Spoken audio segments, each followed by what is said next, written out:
Goddess of Ice, Corrupting Bleach. Author, Mary. Oh no.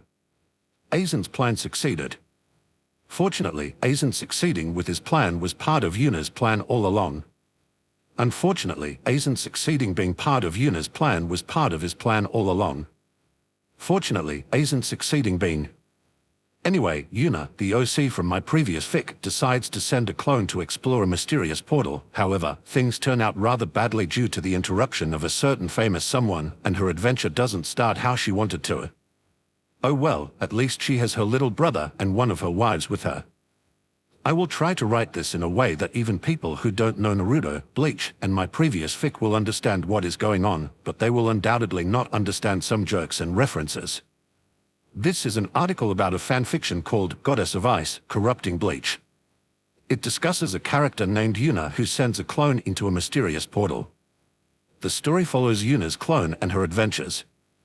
The author acknowledges that some readers may not understand the references because the story relies on knowledge from previous works. Even without this knowledge, the reader can still enjoy the story. Deep inside an ancient-looking ruin, a massive group of women and a single man stood in front of a big arch made out of unknown material. Inside the said arch, mysterious black energy was constantly spinning around. A woman with long blue and red hair that was smoothly flowing down her back and piercing purple eyes looked at the construct in front of her with interest. She wore a white long-sleeved kimono with snowflakes printed on its seams and was currently pretending to stroke a long beard she didn't have. Karen, chair. Yes, Yuna-sama. A young woman with long crimson hair and crimson eyes wearing a Japanese-style made outfit walked forward. One might reasonably expect her to place a chair behind the first woman who spoke, Yuna. Instead of doing so, she went on her hands and knees, allowing Yuna to sit down on her back, causing a few people to roll their eyes while two people looked at Karen with envy. Another one of these portals. Portals like this that allow you to reach realms with totally different rule sets didn't exist in my previous life, so I really wonder where these things came from. While traveling around, Yuna and her little group occasionally found ancient ruins of unknown origins. All of them had different building styles, but they always had one thing in common. There would inevitably be a portal leading to another world deeply hidden underneath the ruins. Other worlds where chakra could not be used and one had to adapt to a different power system. Well, due to a previous life as a cultivator, absorbing the energy naturally generated from life itself was possible, so at least some form of cultivation was always an option. That was the case, at least in the worlds Yuna had visited so far. A woman with almost water-like blue hair and white eyes with blue pupils filled with overlapping white flower patterns nodded her head in agreement. She wore tight-fitting black pants, a simple purple t-shirt with a blue, ten-tailed fox on it, and a blue open-zipper jacket. Yeah, these things are really weird. I can only shudder when I remember the world where people drank breast milk to power up. Yuna couldn't help but chuckle in amusement when she heard the woman complain. That certainly had been an intriguing place. Hee, I didn't find that world to be too bad, Hinata. Of course, you didn't. After all, you are a degenerate. That's probably part of the reason, yes. Besides that, what do you know about sucking a nice pair of tits, Virgin Kurama? What's the point of calling an asexual, strictly speaking, genderless creature a virgin? Well, first of all, because you are. Second, if that bothers you, I can always turn you into a woman and let you join my harem. Skin furry. I would obviously turn you into a human as well. Get your mind out of the gutter. Turning me into a human. You miss me with that. Come on, Kurama. Be a little more open. You can even keep your ears and tails. Seriously, do we need to have this conversation every few years? Yes. While Yuna was bickering with the giant fox that lived rent-free in her body, Hinata only rolled her eyes at Yuna's words and didn't comment any further. Yuna being a pervert wasn't exactly a rare occasion, so Hinata had long since become used to her antics. Meanwhile, another woman with crimson, almost fire-like hair and a huge snake loosely coiled around her body could only shake her head when she heard the duo's conversation. This woman wore a loose-fitting jacket with a tight mesh shirt underneath it and a pair of black trousers. Seriously, I can't understand why you two even bother with these different worlds. Isn't it extremely annoying to learn a new power system every time you arrive at a new place? This question earned quite a few nods of agreement from the surrounding people, while Yuna couldn't help but chuckle in amusement. After all, being extremely powerful and suddenly returning to being weak again wasn't a nice feeling at all. Well, the feeling of slowly regaining your strength is certainly not for everyone, Anko. Especially the initial loss of power can feel really annoying, Tilda. Yeah, that's true, but I really like experiencing all the different ways to become stronger, no matter how bizarre some of them are. Hee, aren't you just going with Yuna so you can prevent her from picking up too many women, Hinata? Hinata's face flushed a little as she glared at Anko. Although that wasn't the entire truth, it was undoubtedly part of it. She shuddered at the thought of Yuna traveling unsupervised. Well, it's not like it was possible to restrain Yuna completely, but having someone by her side would at least prevent the situation from utterly escalating. That was at least Hinata's opinion. Meanwhile, a tall woman with brownish red hair and green eyes shook her head with a wry smile on her face. Her hair was styled into a top knot while still flowing down her back and shoulders and covering a chunk of her face. She wore a long-sleeved, dark blue dress that fell just below the knees and didn't cover her shoulders. I'm with Anko on this one. I simply don't get the appeal. Besides, there always is a risk of dying, making the whole thing even less appealing. Yuna simply shrugged her shoulders after hearing these words. Indeed, after suddenly being powerless, dying was quite the risk factor. However, Yuna certainly wouldn't willingly lose her power if there was a real chance of dying. Well, it's not like I'm entering it with my real body, I do agree that dying isn't a pleasant experience, even if it is just a split body, though. Well, it's not like I want to use a split body, but that I have to, as I'm pretty sure that portal would simply break if I were to enter it with my real body. What do you think, Kaguya?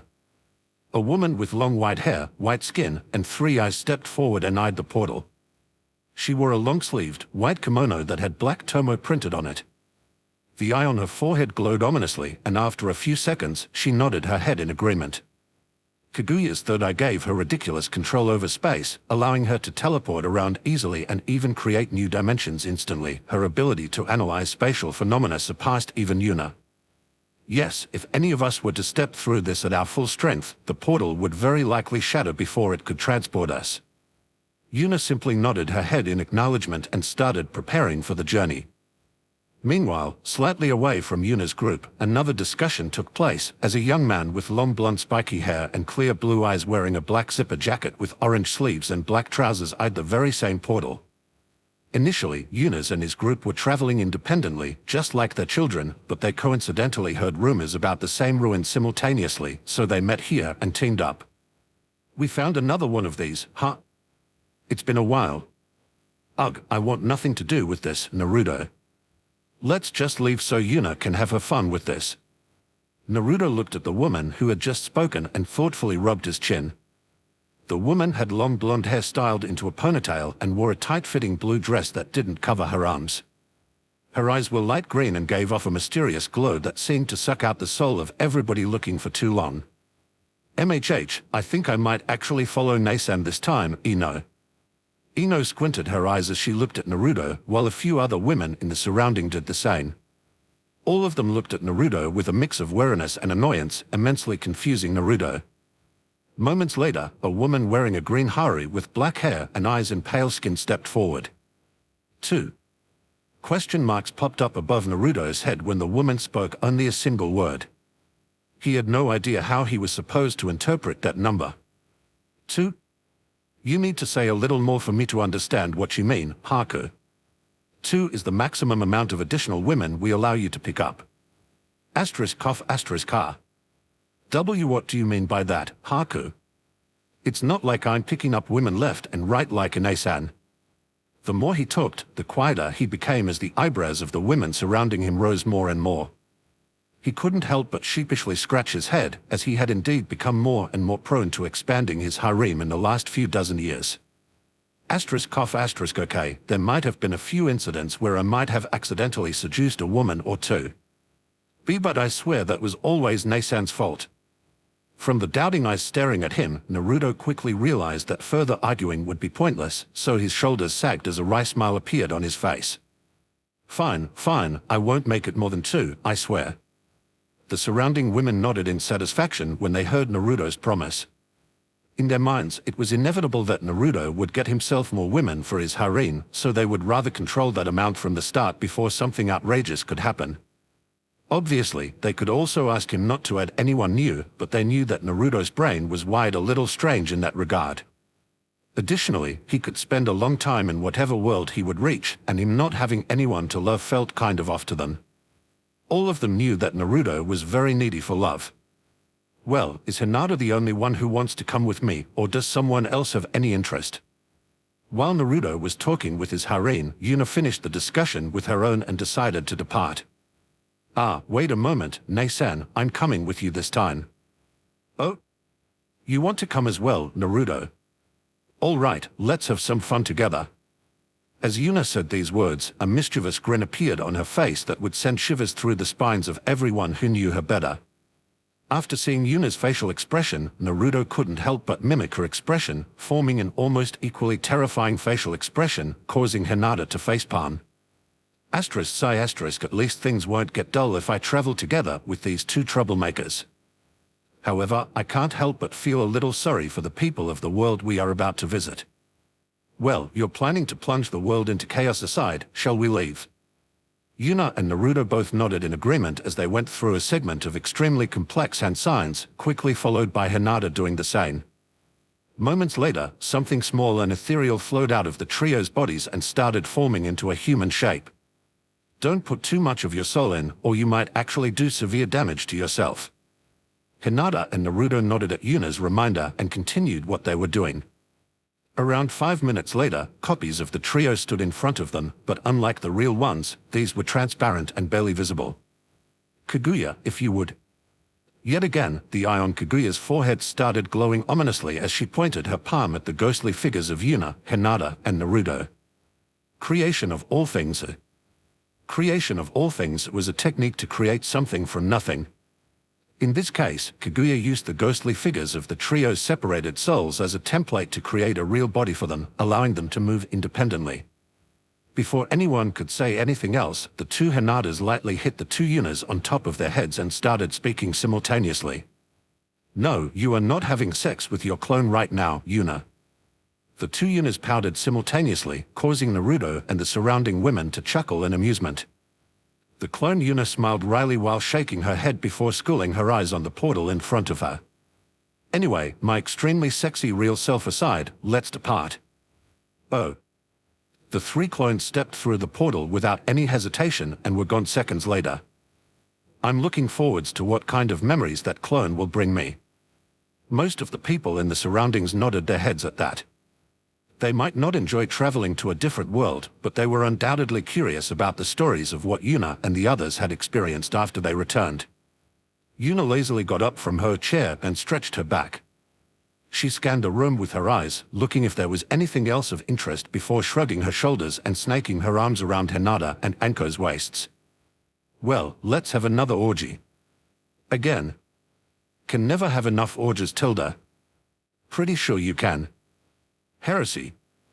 Yuna's words garnered a mixed reaction from her harem. While some women clearly had excitement and lust written all over their faces, a few simply rolled their eyes, chuckled in amusement, or showed hesitation.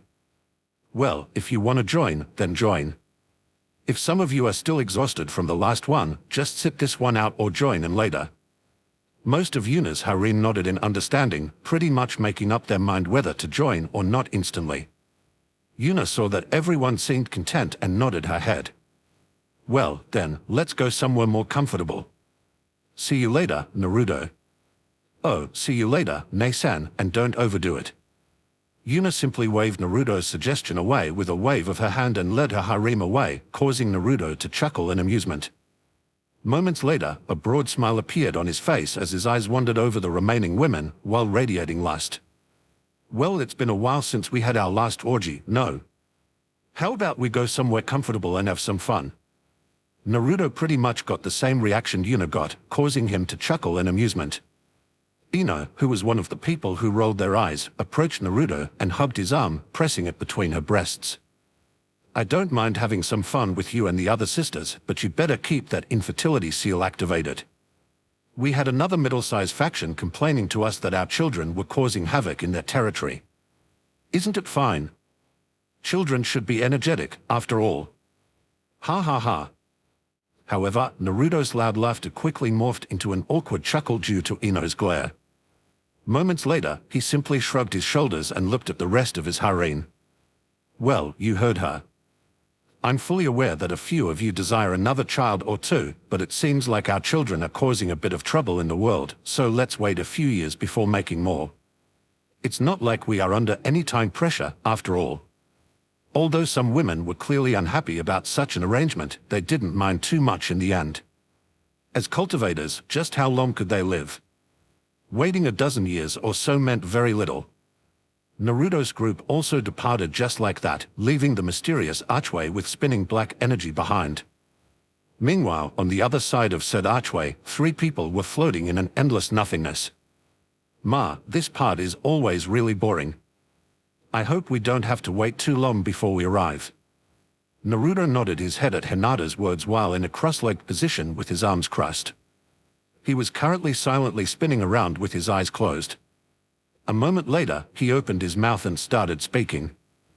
Well, I hope getting an identity in the new world won't be too hard. This time it was Yuna and Hinata's turn to nod their heads. In some places, getting an identity was as easy as paying some money to an adventures guild or something like that. In other places, getting a proper identity as an outsider was incredibly hard. Well, that usually depends on how technologically advanced the world is. The further a civilization is on their tech tree, the harder it will be to sneak in. Naruto nodded in understanding when he heard his sister's words. Yuna had significantly more experience in stuff like this, so he trusted her words fully. While Naruto continued slowly spinning around, Hinata had a few more words to say. Well, worst case scenario, we can just steal some money and bribe some people to forge ourselves a proper identity. Yuna and Naruto's heads both snapped towards Hinata when she finished speaking, causing her to roll her eyes. She might look like a soft, gentle woman, but she was known as one of the deadliest assassins of the realm, so a little bit of stealing naturally wouldn't faze her.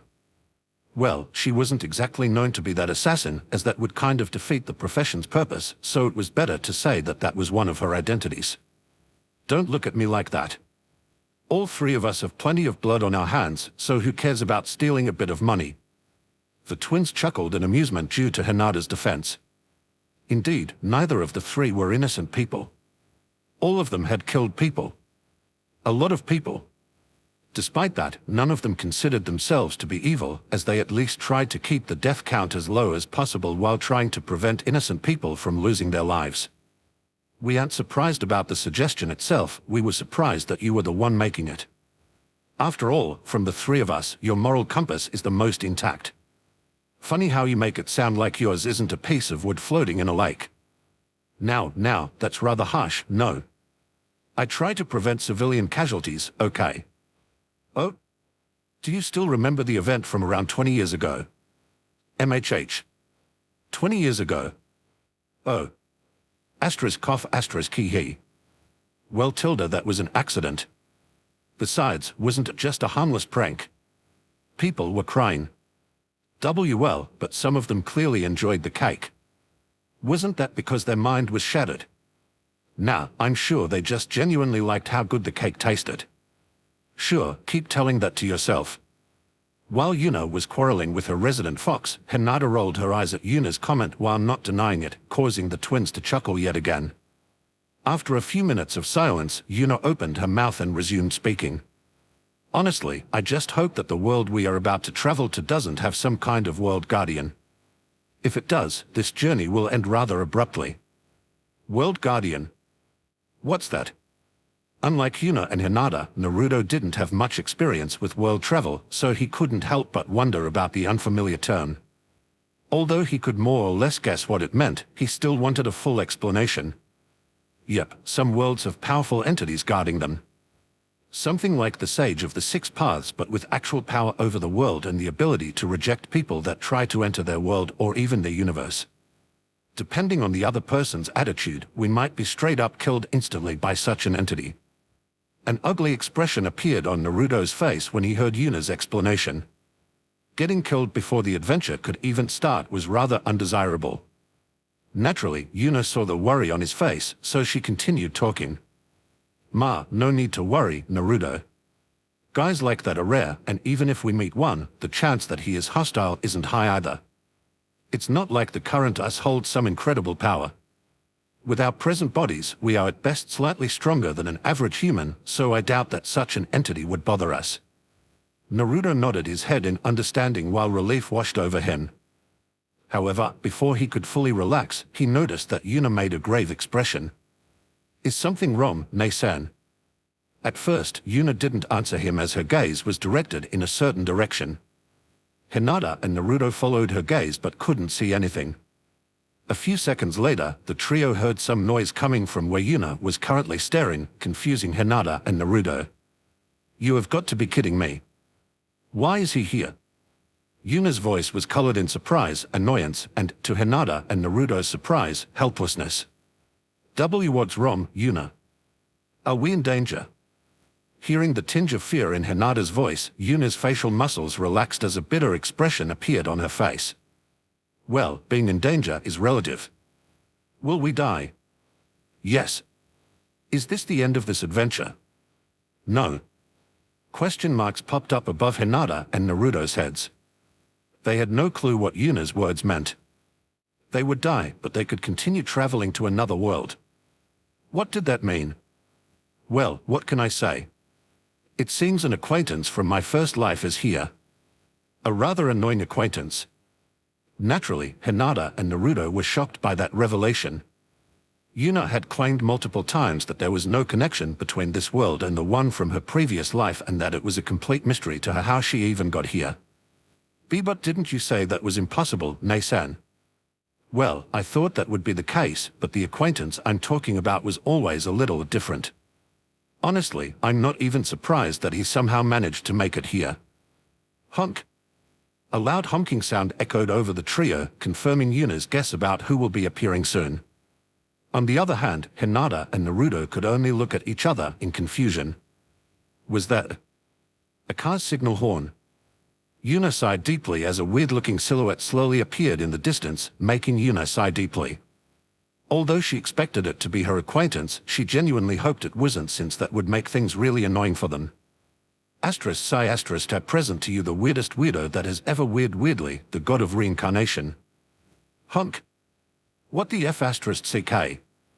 A pervert. Sigh he wants people to call him Truck-kun. Honk.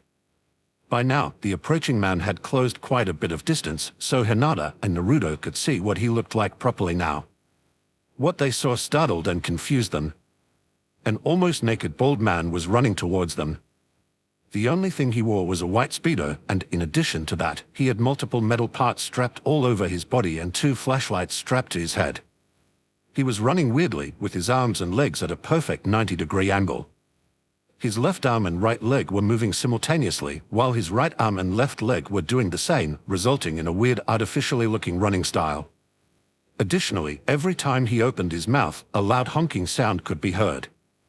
Hinata and Naruto didn't even dare to guess how long that person needed to train before he could produce such an authentic-sounding signal horn sound. Before Hinata and Naruto could fully digest what was currently happening, Yuna decided to act. As the god of reincarnation, you should know who I am, shouldn't you? Honk. You know this venerable one's identity and still dare to make a move against me. Honk. Why can I understand your words? Who do you think this ancestor is? When you were still eating mud, I was already at the peak of the realm. Naturally, I can understand your words. While Yuna was having a rather weird conversation with an even weirder person, Hinata and Naruto couldn't help but roll their eyes due to Yuna slipping into her old ancestor ego. Although it was a rare occurrence for that to happen, she sometimes simply couldn't help herself. Well, she occasionally did it on purpose as well, but that was mostly to joke around. Honk. I respect that you want to follow your Tao stubbornly without straying from your path, but if you think I won't resist, then you are very wrong. Come, Junior, show me what you have. Honk. Hinata and Naruto couldn't help but sigh in relief when they heard that Yuna wouldn't go down without a fight. Surely, she had a plan to repel the weirdo charging at them, right? However, Yuna's following words quickly crushed that hope. I'll mark him with a seal so my real body can hunt him down. That will teach him what it means to mess with me. Huh? That is all you can do, Ne-san. Yuna could only roll her eyes when she heard Naruto's words. What else do you want me to do? With my current strength, being able to mark him is already outrageous. The duo's shoulders sagged as Yuna prepared to make her move and raised her arms. Honk! Truck-kun jumped towards them, and in midair, he activated the two flashlights on his head while moving his body in a specific manner, so the metal parts he had strapped to himself would look like the front of a truck. Honk! Asterisk crash asterisk.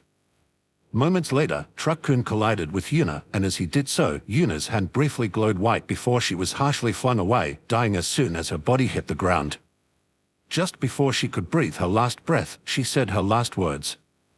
Why you are courting death? Hinata and Naruto probably would have shown at least some sadness due to the scene that just happened, but with those kinds of last words, they couldn't help themselves but smile wryly. Unfortunately, since Yuna couldn't resist, neither could either of them, so their fates quickly followed Yuna's, death due to a weirdo in truck cosplay crushing into your body. An unknown time later, Yuna regained her consciousness and couldn't help but sigh deeply at the familiar feeling of floating in a comfortable liquid while barely being able to move her body. Asterisk sigh asterisk yet again, I'm a fetus in someone's womb. I'm really not looking forward to going through another birth. The last time it happened, it felt absolutely disgusting, and I have no doubt it will be the same this time. Oh well, for now I need to try to gather as much information as possible and look at the state of my minscape. Ding! Congratulations to host Yuna Uzumaki for awakening the gamer system. Please start the tutorial for further instructions. Oh? It's been a while since you made a system jerk, Kurama. I know, right? This just felt like the perfect opportunity to sneak one in. Yuna inwardly chuckled in amusement as she concentrated on entering her minscape, her inner world. As soon as she managed to enter it, she couldn't help but be slightly surprised, as it looked exactly like it did before she was forcefully reincarnated. Oh? The last time I reincarnated, this place turned into a sewer somehow. Why didn't it change this time? And it seems my soul somehow retained some of its age as well. Due to being inside her minscape, Yuna's figure took the form best fitting to her soul. Her current soul had the strength of an average human's soul around the age of 20, so that is the current form she had. As for why it was the age of 20, Yuna decided to put that amount of power into it when she previously split her soul to create a split body. While she was thinking, someone else started speaking within Yuna's minscape. Probably has something to do with how this world handles mindscapes, no? Yuna turned around towards the speaker and couldn't help but chuckle when she saw a 1-meter-tall, blue and white fox with 10 tails and huge round eyes. Apparently, Yuna wasn't the only one who had regressed in age. You are adorable, Kurama. Shut up. Why did I regress as well? While Kurama's glare in his adult form could probably cause a full-grown adult to shit their pants in fear, in his current state, it made him only more adorable, resulting in another chuckle from Yuna. Well, that matter aside, what exactly are you currently? I doubt you are still a chakra construct, right? Hearing Yuna's question, Kurama restrained his anger and tilted his head in confusion. He moved his hands and feet around and gave his whole body a closer look before shrugging his shoulders. No clue. I don't feel any different from before. Just weaker and smaller. Yuna hummed and nodded her head while also giving Kurama a closer look. However, no matter how she looked at him, he still gave her the same feeling as before. There is no way this world has chakra as well, is there? Now that I think about it, chakra is the combination of physical and spiritual energy, so I guess as long as both energies are present, explaining your current state isn't too weird.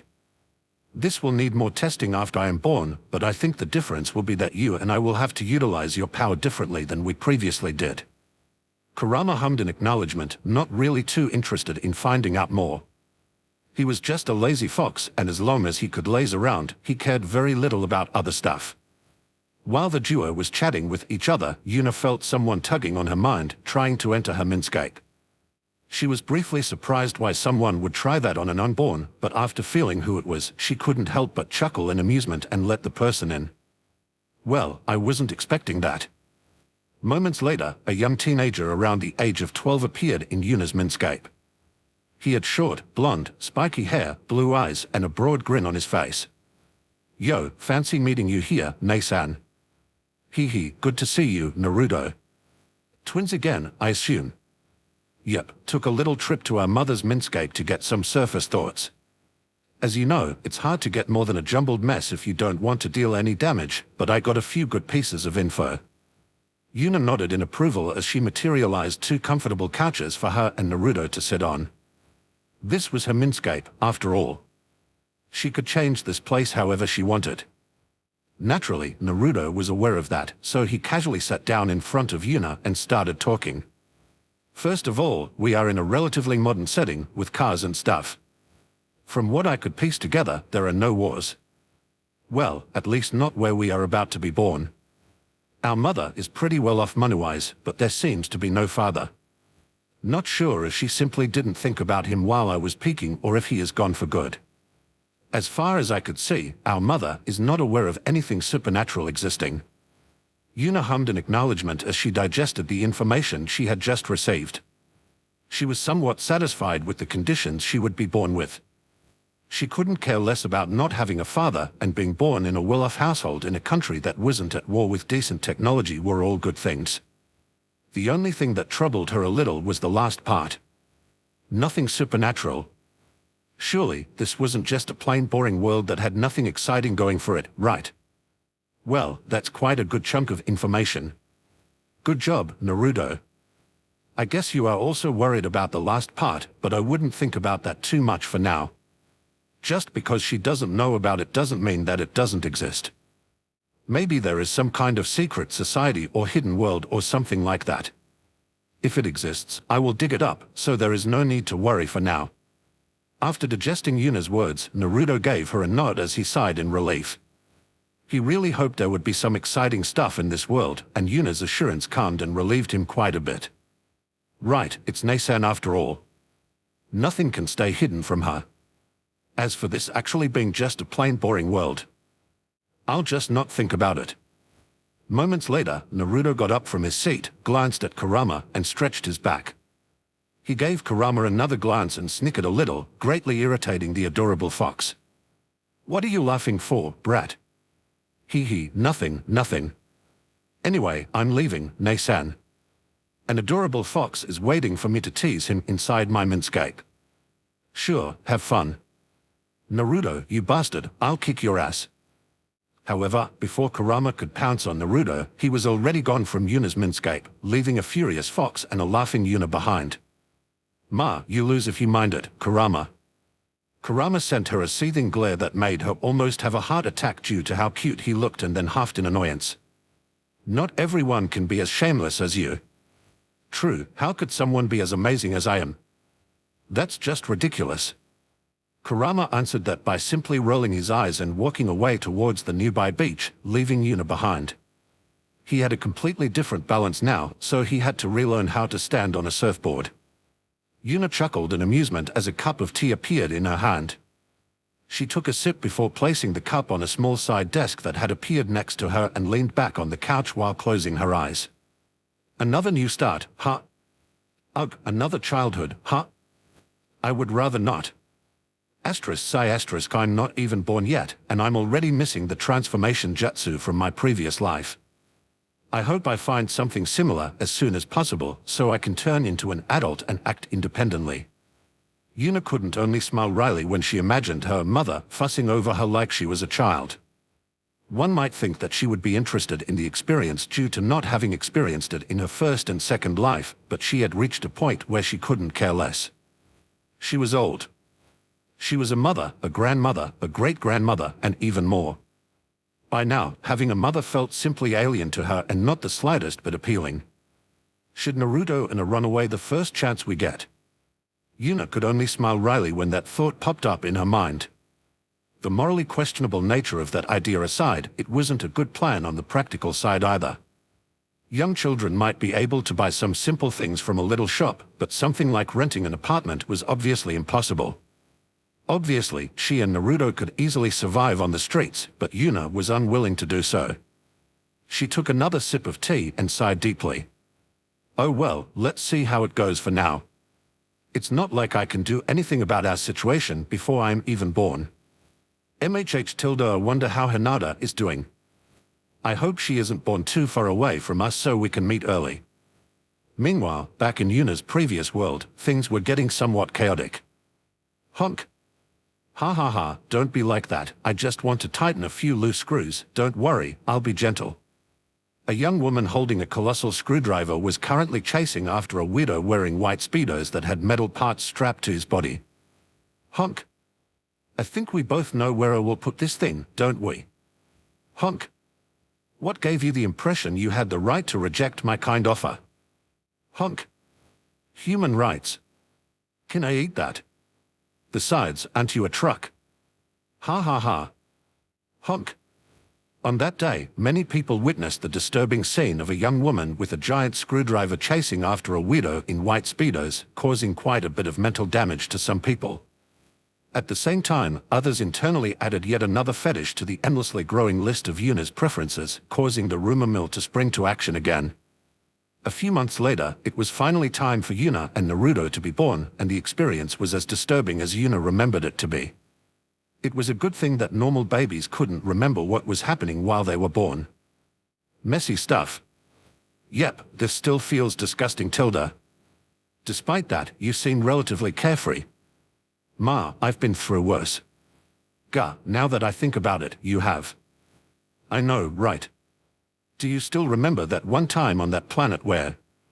Don't. But wasn't that it? I said, don't. Hee, fine, I'll stop. Anyway, there better be nobody to toss me around and teleport with me directly after being born, or I'm going to get really pissy. It took a while longer for the whole procedure to be over. Obviously, Yuna came out first, reclaiming the position as the big sister. If she had to be born again, she would at least not allow anyone to call her something like a mudo. Dignified older sister all the way. Dignified. I'm honestly surprised you know what that word means.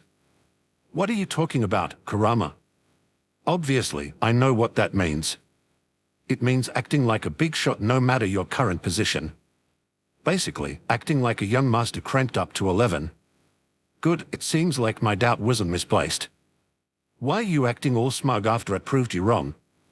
You are acting highly irrational. I'm proud of you, Kurama. F***ck, why did that sound so sincere? Because it was. Ugh, I give up. Only by continuously fighting the heavens can you reach the apex of your Tao. Pretty sure I have heard that one before. Shit, you have. It seems like I'm getting rusty. Meanwhile, while Yuna was being born, inside a murky room filled with monitors, a kind-looking man with black glasses, brown eyes, and black hair was looking at one of the screens with a calm smile. The monitor showed a heavily pregnant woman hugging a buff man. Who Tilda? A child between a Shinigami and a Quincy, now that is interesting. He should be the perfect subject for my research. However, a shiver suddenly went through his spine while cold sweat started flowing down his back. Despite that, the man stayed calm and patiently let his eyes wander through the room and the other monitors. Why do I suddenly feel like something horrible just happened? A deep frown appeared on his face as a feeling of dread slowly crept up on him. He tried to find the source of it, but no matter how wide he spread his sense, he couldn't find anything. What is happening? A few days later, a young woman could be seen carrying a basket containing what appeared to be 2 cloth bundles. She frantically looked around before placing the basket in front of the door of a large house, before ringing the doorbell and running away, leaving the basket behind. Inside the basket, the 2 cloth bundles moved, and 2 small faces were revealed after a few seconds. The 2 babies' gazes met, and despite being too young to speak, it appeared as if they were talking with their eyes alone. Moments later, something rather unnatural happened as both babies did something no baby had ever done before. They both sighed a sigh filled with nothing but annoyance while thinking the same thing at the same time. Sigh yet again, an orphan. Moments later, a young woman opened the door. At first, she was somewhat confused that no one was there, but moments later, she noticed the basket on the ground. As soon as she saw the 2 babies, a mixture between sadness and tenderness appeared on her face. She quickly picked it up and re-entered the building. Don't worry, you two. We will safely bring you up in this orphanage. Inside a small room, two young children were sitting opposite of each other with their eyes closed and in a cross-legged position, making it look like they were meditating. They held this position for a few minutes longer before they opened their eyes simultaneously and sighed in frustration. Yeah, this isn't working out at all, Nae-san. Yep, not at all. It's laughable how thin the nature energy in this place is, making cultivation beyond frustrating. Cultivation is the act of absorbing the energy naturally produced by the world itself and making it your own. In Yuna's previous life, she lived in Konoha, a city surrounded by forests, offering her plenty of natural energy to cultivate. Well, she usually went to the world's highest mountain to cultivate as she was more aligned with ice than the forest, but that is beside the point. Currently, Yuna and Naruto were located smack in the middle of the city. A snowstorm is part of nature, and so is a forest, but a concrete city is unfortunately not. There was so little natural energy in the air that it was not even enough for one person to use. Well, both of them were at an age where an average child shouldn't cultivate yet, so they weren't precisely wasting their potential, but it was still a little annoying that they could only advance at a snail's crawl.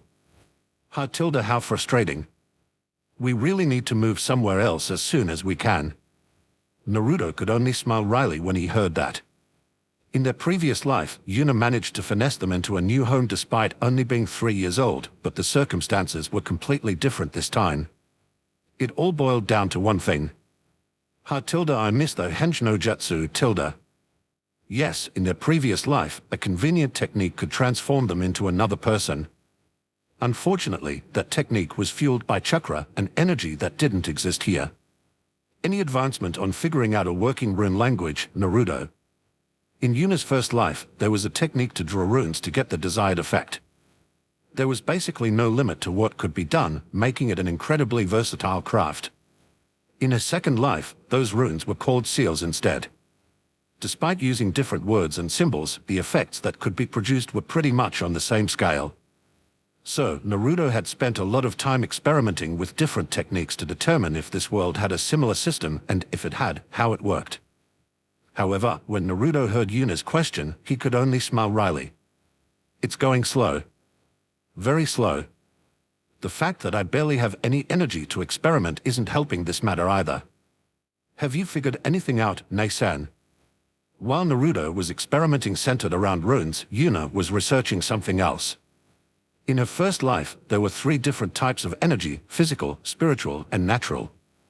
These 3 energies could be used separately and couldn't be combined. Obviously, attacks could be used that needed more than one type, but the different energy types would never mix together and form something else. In her second life, it was the exact opposite. Physical and spiritual energy formed chakra, and after bringing natural energy into the mix, it became sage chakra. So, Yuna was experimenting with what could be mixed and what ratio she should use while combining the different energies. The problem with that was that the whole thing was a very delicate process, as certain combinations might damage her body if she wasn't careful. In conclusion, she had to tread very carefully. Despite that, a smirk appeared on her face when Naruto asked that question. Yep, I figured something out. Naruto's eyes widened when he heard that, and a broad smile appeared on his face.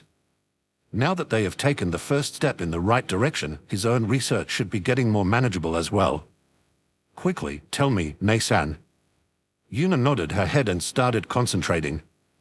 The familiar feeling of entering her mindscape overcame her, but she gave it a yank just before she entered it. Naruto staggered backward as a second Yuna suddenly fell out of the first one, baffling him greatly. He was just about to ask what was happening when he noticed that the 2 Yunas were connected by a chain. Naruto squinted his eyes when he saw that while simultaneously thinking that something felt wrong. Moments later, one of the 2 Yunas started swaying slightly, but she managed to stabilize herself quickly. Berg, a human body. I'm not a fan. Although she was still talking with her original voice, there was something slightly off about how she spoke. Naruto squinted his eyes at her, and moments later, he realized what was happening. Kurama.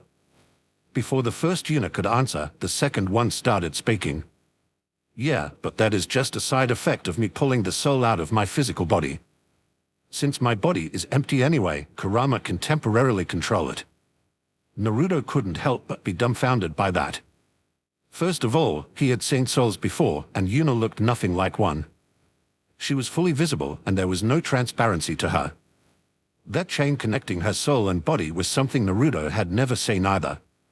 Additionally, he and Yuna had given Kurama control over their body before, but that would always result in their facial features getting slightly more feral.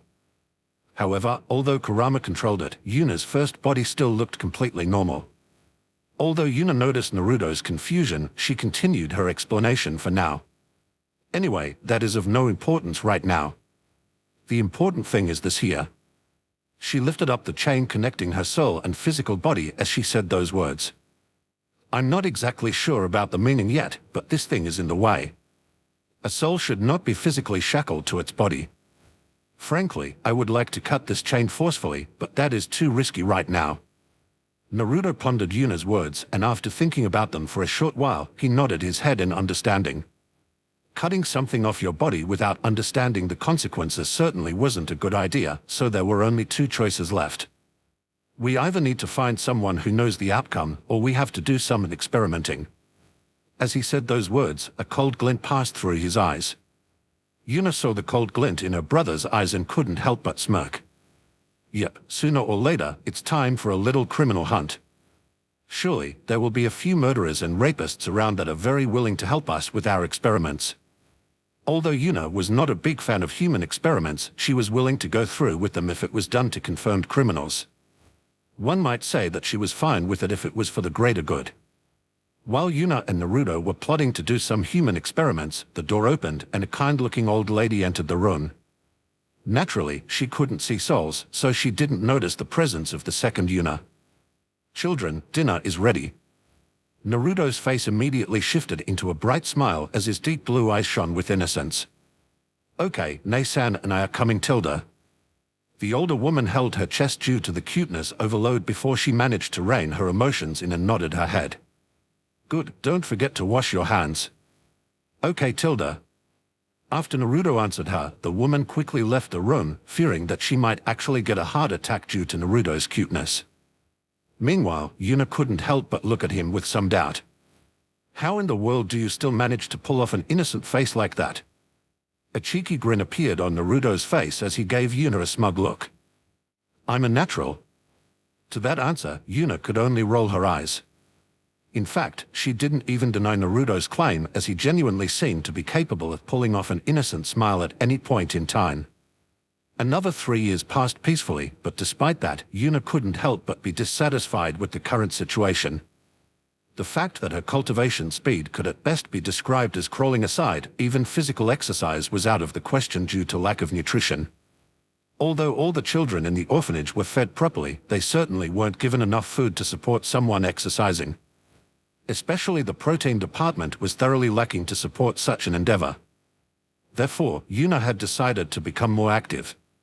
It was a few minutes before midnight, and Yuna was currently dressed in black trousers, a black shirt, and a hoodie to blend into the night better. Naruto saw her current outfit and couldn't help but raise his eyebrows. What do you plan to do, Nei-san? Just robbing a bunch of people. Okay, good luck and have fun. Oh, and bring me some ramen while you are at it. Although ramen was occasionally served in the orphanage, the measly amount naturally couldn't satisfy an Uzumaki's stomach. Well, technically, Naruto was no longer an Uzumaki, but Yuna and he coincidentally had the same names as they had in their previous lives. Truly a fascinating coincidence.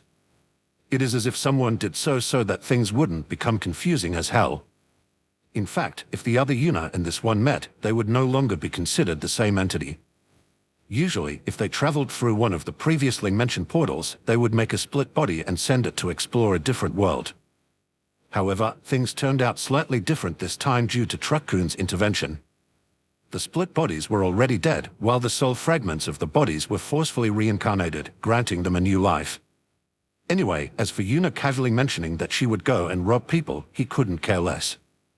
Moments later, Yuna was ready to go, opened a window, and jumped out of the second floor towards the ground. Although her cultivation speed might be laughably low, little cultivation was still better than none, so she could easily tank such a fall without receiving any damage. She landed on the ground with her right fist and right knee strongly impacting the ground, leaving a small dent. A slight smirk appeared on her face as she stood up, her right knee wobbling like crazy. Superhero landing. Your knee is shaking. That's from excitement due to finally being able to stretch my legs. Sure, tell me more about that as soon as you can walk normally again. F***ck me, it was on grass this time, so I thought it wouldn't be so bad. Anyway, an orphanage wasn't exactly a high-security prison, so Yuna could simply walk away from the building without any trouble. Obviously, someone as short as her would stand out during the night, but Yuna had no problem stalking through the shadows without anyone noticing. She might be a high-profile person that enjoyed chaotic situations, but just because she didn't usually use stealth didn't mean she couldn't. While she was stealthily moving through the city in search of her first target, she noticed someone rather peculiar. Is he cosplaying? She noticed an average-looking young man wearing a black kimono and white clothes underneath it with a thin sword strapped to his side. The man was occasionally looking at his phone while clearly searching for something in the vicinity. While Yuna was observing him, she noticed something rather strange about the man's constitution. That guy is only a soul. Did he get rid of his physical body and the chain connecting it to his soul, or are there other circumstances? While Yuna was observing the man, a frown appeared on her face as she noticed a presence looking in on her. I wonder how whatever had found me did it. I'm rather confident in my stealth. Moments later, Yuna found out what had found her. It was a weird-looking white creature whose body resembled a twisted version of a furless cat. In addition to that, the creature wore a black and white mask and had a huge hole in the middle of its chest. Your spiritual power smells delicious, little girl. Let me eat you. Yes, Mr. Police Officer, the suspicious person is over here, Tilda. Well, jokes aside, what is spiritual power and where did this monster suddenly pop up from? Spiritual power sounds like it has something to do with the soul, but do souls even smell like something? As far as I know, they don't. Additionally, how come this thing can speak? It doesn't look like something capable of speech. You can ask however many questions you want, but we both know that neither of us can answer them. True, I guess. Well, I wonder if I should fight it or run. This guy reeks of small fry, but I'm not exactly at my peak. Before she could make a decision, the man Yuna had previously observed stepped between her and the weird creature. I finally found you, you damn hollow. Seeing someone else appearing in front of it, the hollow clicked its tongue in annoyance. A Shinigami, huh? I was hoping I could enjoy my meal before one of your kind shows up. Hollow and Shinigami, huh? Guess that's the first piece of proper information we got about this mess. Shinigami, humans in soul form, fight hollows, weird unknown creatures. Can't really do much with that, can we? True, but it's better than nothing. Now we at least know that some form of supernatural fighting is taking place. While Yuna and Kurama were casually talking with each other, the hollow was considering whether to run or fight. After all, Shinigami were trained to kill hollow and posed great danger to them. On the other hand, the hollow had eaten a Shinigami before, and it was the most delicious meal it ever had. That, and the fact that another delicious meal would follow after the Shinigami, tipped over the scales and made the hollow attack the Shinigami, resulting in a fight. The fight itself was not very interesting. The Shinigami was clearly trained in swordsmanship, but it was painfully evident that he wasn't used to fighting opponents that wanted to kill him. The hollow, however, had no problem fighting to the death but lacked proper technique. It was pretty much attacking like a wild animal. However, as these two were exchanging blows, the Shinigami did something that managed to catch Yuna's attention. He pointed his middle and index finger at the hollow and started talking. Disintegrate, you black dog of Rondanini. Look upon yourself with horror and tear out your own throat. Bakudo number 9, pour in. A tendril of fire shot out of the Shinigami's index and middle finger towards the hollow, however, it jumped sideways before the attack could connect. Despite that, the Shinigami didn't lose momentum and pointed his other hand's index and middle finger at the hollow, resulting in another flame tendril shooting at it. Unlike the first attempt, this flame tendril managed to ensnare the hollow and pulled it towards the Shinigami. Before the hollow could resist in the slightest, the Shinigami's hands moved, slicing his blade through the hollow's neck, killing it in the process. While the Shinigami couldn't help but feel proud about his kill, Yuna couldn't help but feel despair flooding her body. No way. Please don't let it be a chant-based system. Anything but a chant-based system. If this is a chant-based system, I will kill myself and try another world. I thought you liked long attack names. Wrong. I like badass attack names. The heavens need to be pierced and the mountains need to be split. I don't want to recite AF * king poem every time I use an attack. Okay, fair enough. Meanwhile, after finally landing the killing blow, the Shinigami wiped some sweat from his forehead and sighed in relief. That was closer than I would have wanted it to be. Good thing I spent some extra time learning Kido, or I might have met my misfortune Todd. Before he could finish speaking, he felt something smash against the side of his head, robbing him of his consciousness. Oh well, small fry survival rule number 1, don't raise your own death flags. Isn't it, never come into contact with Yuna? That's rule number 69 for obvious reasons. Right, should have thought about that. And so, Yuna dragged the unconscious Shinigami into a dark alley to have a very friendly conversation with him. While doing so, Yuna couldn't help but chuckle in amusement. Perverted lowly drags unconscious man into a dark alley to wring him dry of information. Always be aware of those lolis. They are out there, trying to catch an innocent man's interest with rock music and free beer. Is it just me, or have we switched genre? Must be your imagination, Kurama. Anyway, a short while later, the Shinigami slowly opened his eyes with a dazed expression on his face. Moments later, he noticed that his arms and legs were tied up, so he couldn't move them. He squinted his eyes and concluded that he could probably tear his restraints apart due to just being some piece of cloth, but before he could do so, he felt cold metal touching his neck. Ma, if I were you, I wouldn't move. A rough manly voice talked to him, causing him to grit his teeth. He had no idea why someone would bother kidnapping him, as he didn't hold any important position, but due to the rough voice of the man holding a blade to his neck, the Shinigami assumed that this wasn't the first time the man did something like this. Unfortunately, he couldn't see his captor due to him standing behind the tied-up Shinigami. Naturally, that was done on purpose, as it would prevent the Shinigami from realizing that his captor was a little girl that was changing her voice. What do you want? I am just a normal Shinigami and hold no important position in Seirei. Oh? Seirei. I heard yet another new word. How lucky Tilda. At first, the Shinigami was confused that his captor didn't know what Seirei was, but he understood the current situation a moment later. Wait a moment, this is an outsider. Maybe even a normal human.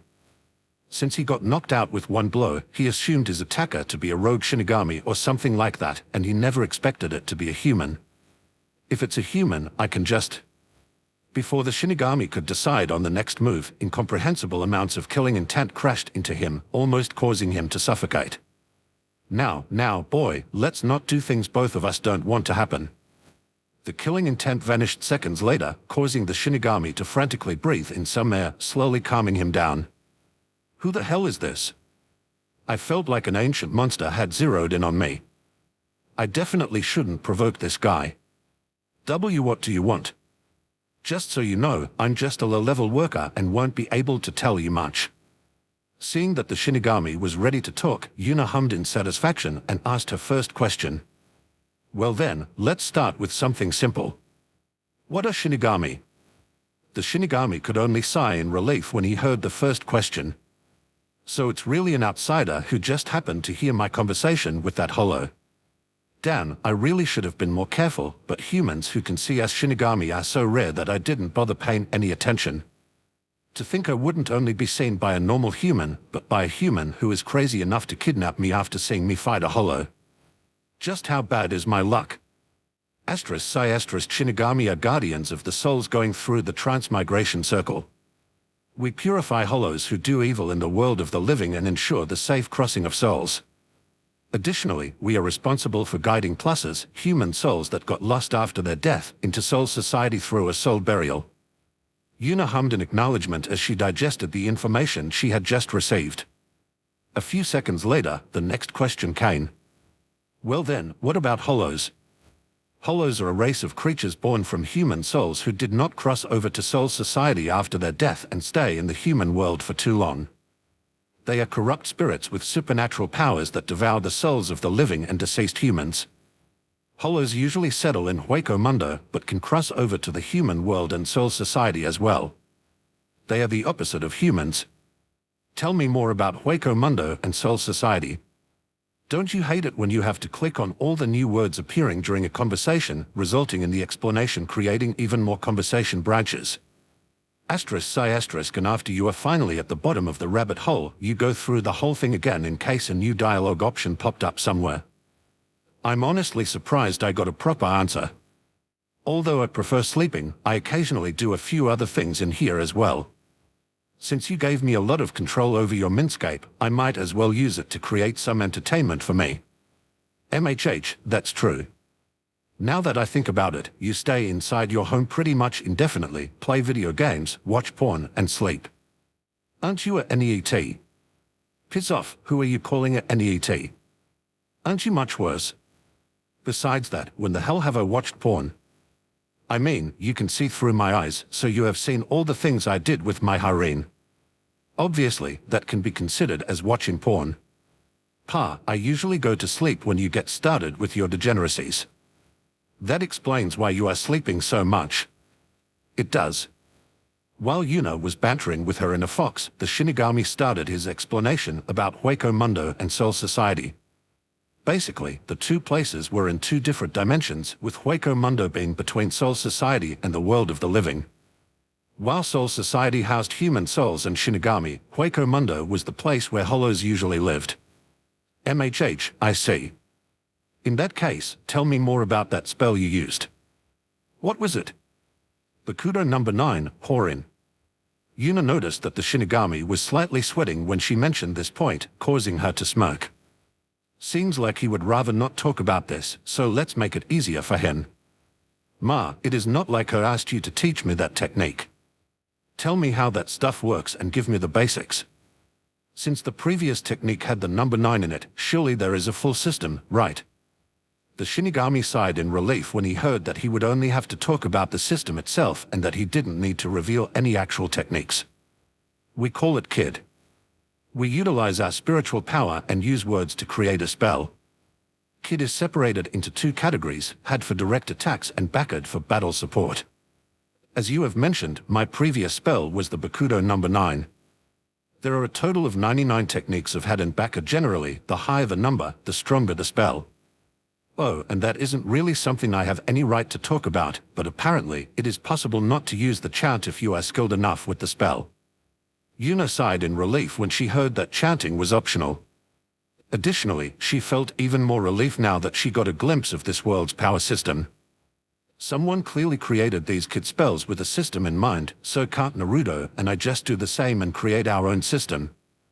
That means we should have been on the right track with our research and simply didn't have a breakthrough yet.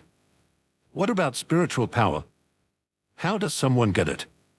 At that, the Shinigami shook his head with a wry smile as he resumed talking. Spiritual power is something every living being has. It grows stronger naturally but usually goes through a significant increase after a life and death situation. So something like the power of your soul. The Shinigami paused for a moment when he heard that question, but after thinking about it for a few seconds, he hesitantly nodded his head. Yes, that sounds about right. I see, it seems like the driving force in this world is the soul. Very well, that significantly reduces my research time. However, I'm still bothered by that chain connecting my soul and body. Maybe this guy knows something about that. Out of curiosity, what happens when the chain between a human's physical body and soul is cut? The Shinigami's eyes widened when he heard that, and he quickly started shaking his head. I don't know how you know about that, but never cut that chain.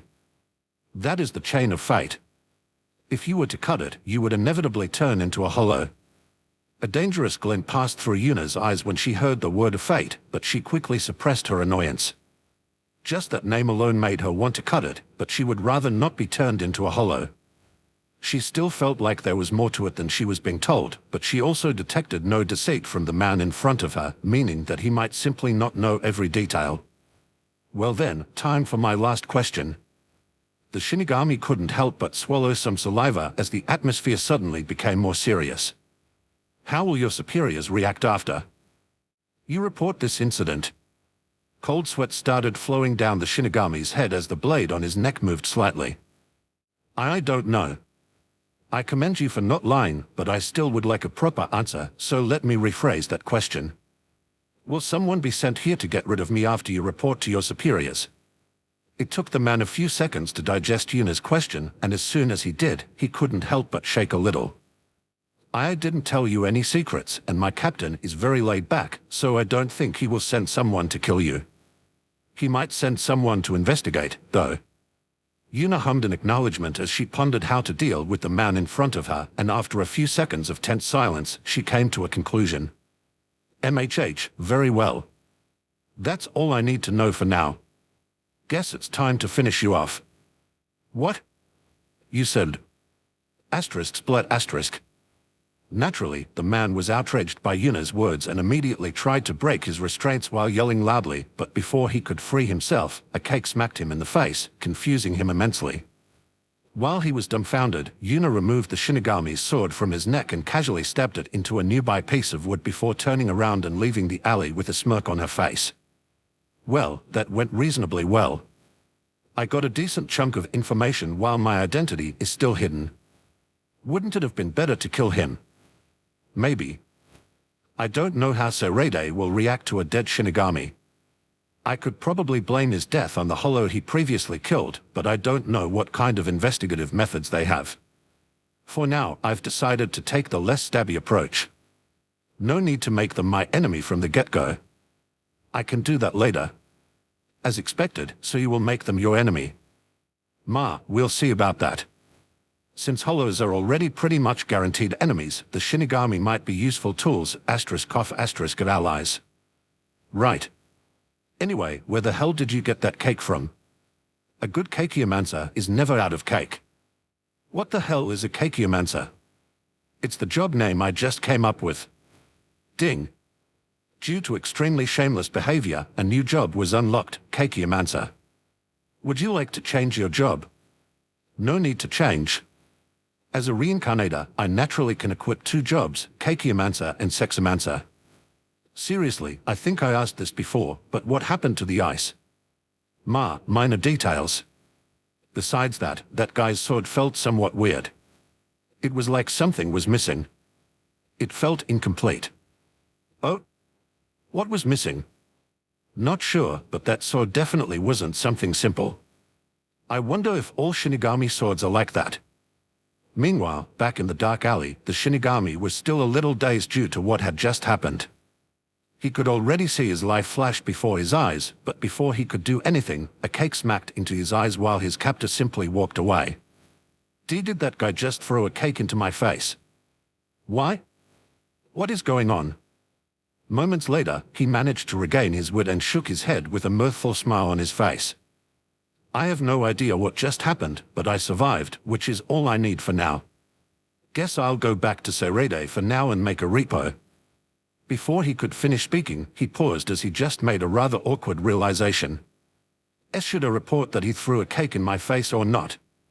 Oh well, I'll just do it.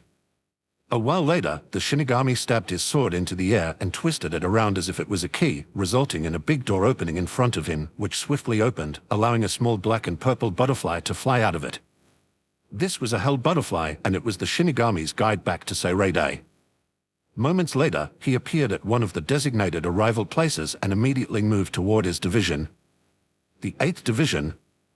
He quickly found his superior, Naneo Ice, a young woman with frameless glasses, black hair, and the standard Shinigami uniform. She was the lieutenant of the 8th Division. After finishing his report, he could only scratch his head with an awkward expression due to how Naneo looked at him. Are you drunk? What? No. I swear everything I just said is true.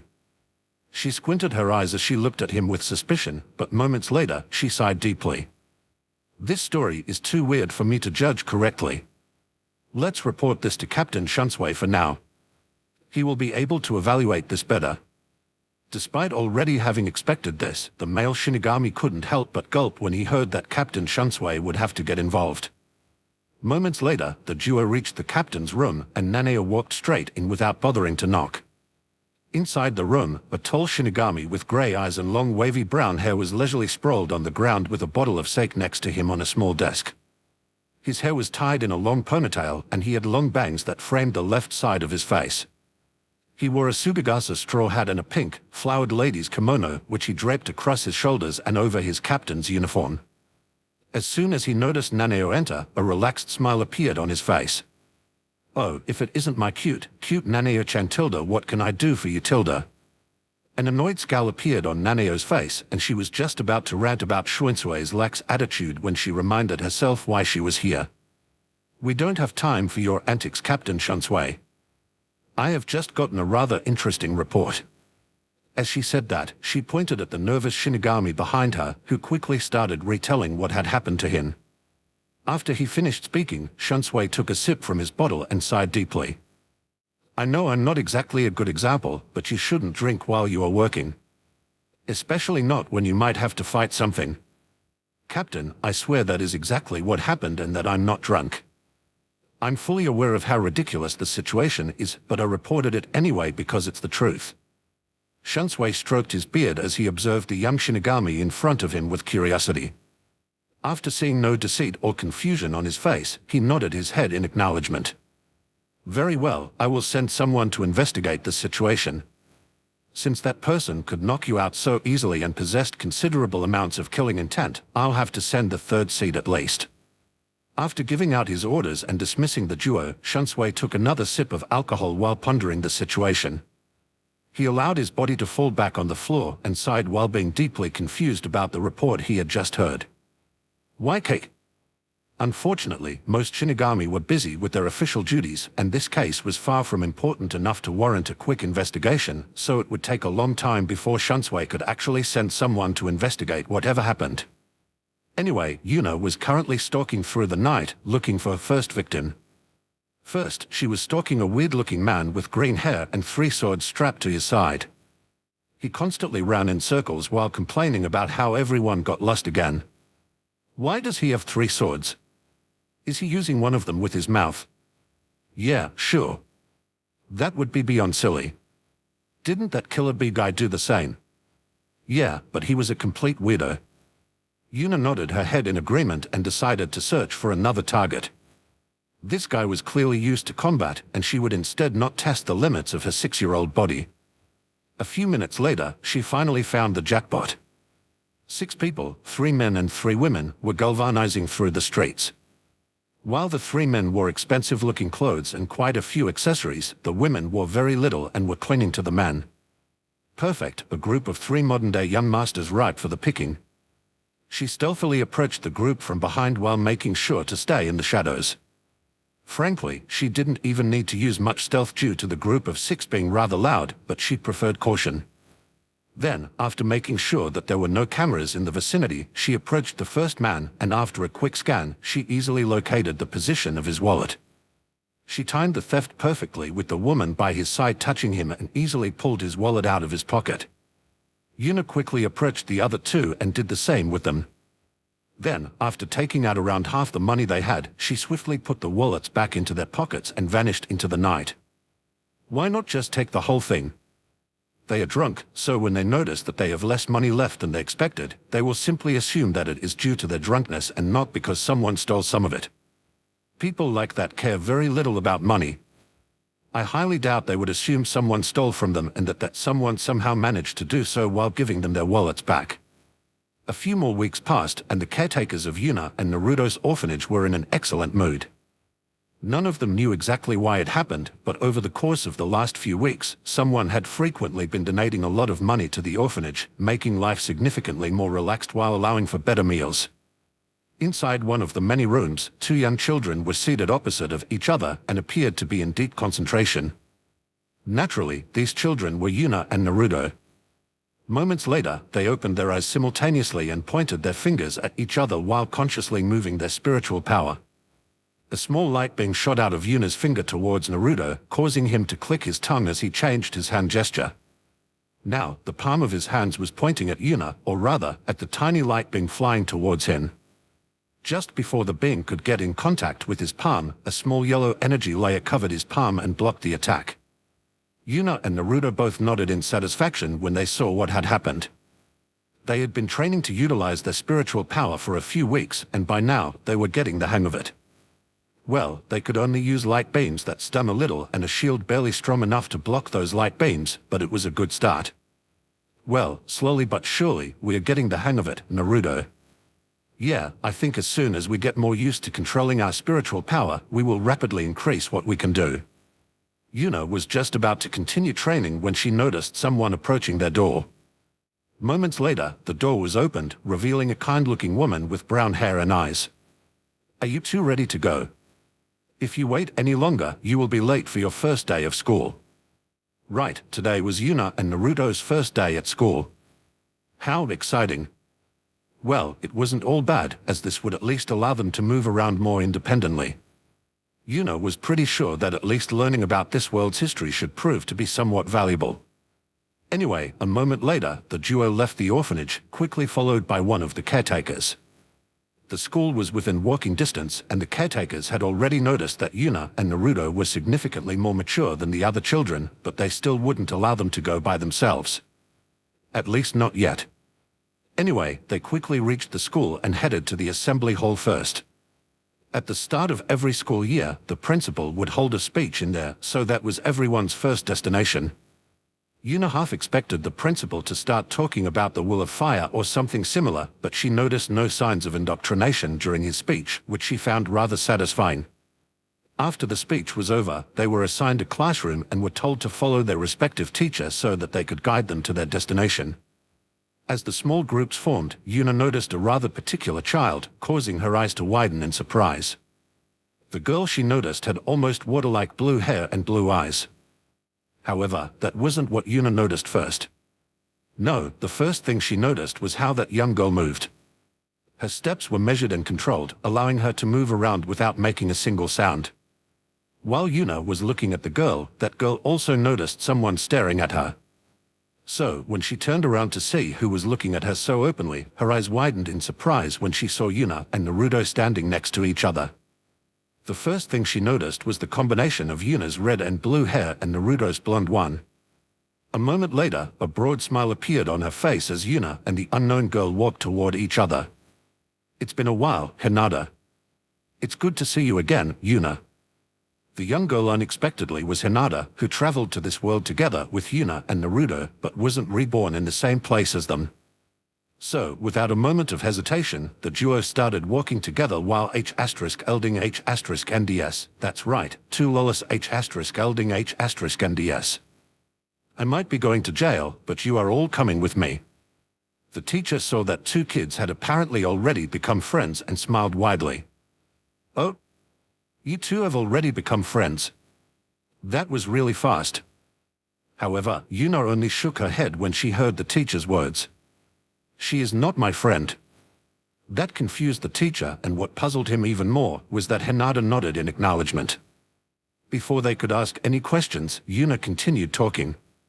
She is my wife.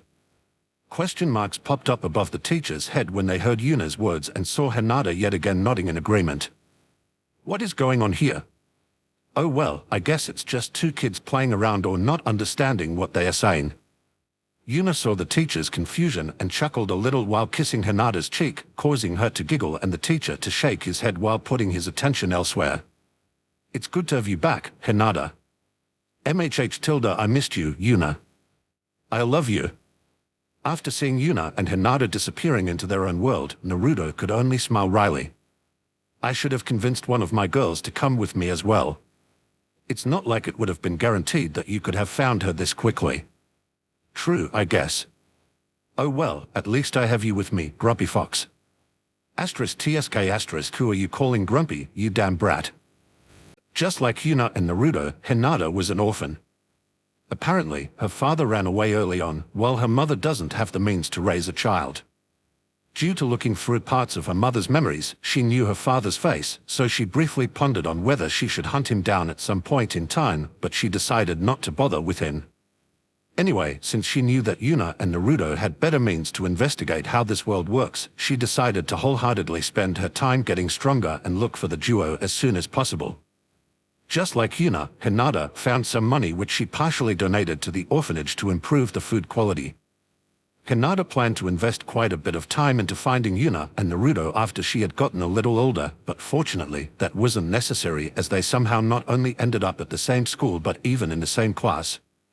Naturally, she was very excited that her reunion with Yuna and Naruto happened so fast. Anyway, a few days passed and Yuna was currently sitting inside the school's library and was studying a thick geography book, while the desk in front of her was filled with pieces of paper that seemed to have random scribbles on them. Occasionally, she would put the book down and add a few more scribbles before resuming to read. By now, she had already established herself as a bookworm at school, so no one was bothering her, which fit her just right. Unlike Naruto, who sought after social interactions, Yuna couldn't care less. Well, Hinata was sitting next to her and was reading an adventure book, so it was not like Yuna had no social interactions. Meanwhile, Hinata saw Yuna scribble down a few more symbols and couldn't contain her curiosity any longer. "Yuna, what exactly are you doing?" "Calculating." Naturally, Hinata had no idea what she meant, so she was waiting for Yuna to continue her explanation, but Yuna apparently thought that that single word was more than enough. "What do you mean by calculating?" Yuna looked up from her book when she realized she wasn't paying proper attention to Hinata and chuckled a little. "Sorry, I was engrossed in what I was doing. Basically, I'm studying the shape of this world, the position of mountains and rivers, and stuff like that to find out which places have the highest chance to be rich in natural energy." Hinata's eyes widened in surprise when she heard Yuna's explanation. She had never heard about such a mystical-sounding method. "Is that really possible?" Yuna nodded her head as she focused back on the book she was holding while continuing her explanation. "It's more or less a statistical process combined with my vast experience about the shape of different worlds. If this planet were in its natural state, this would have been an easy process, but due to how much humans have intervened in the environment of this planet, things have become significantly more complicated."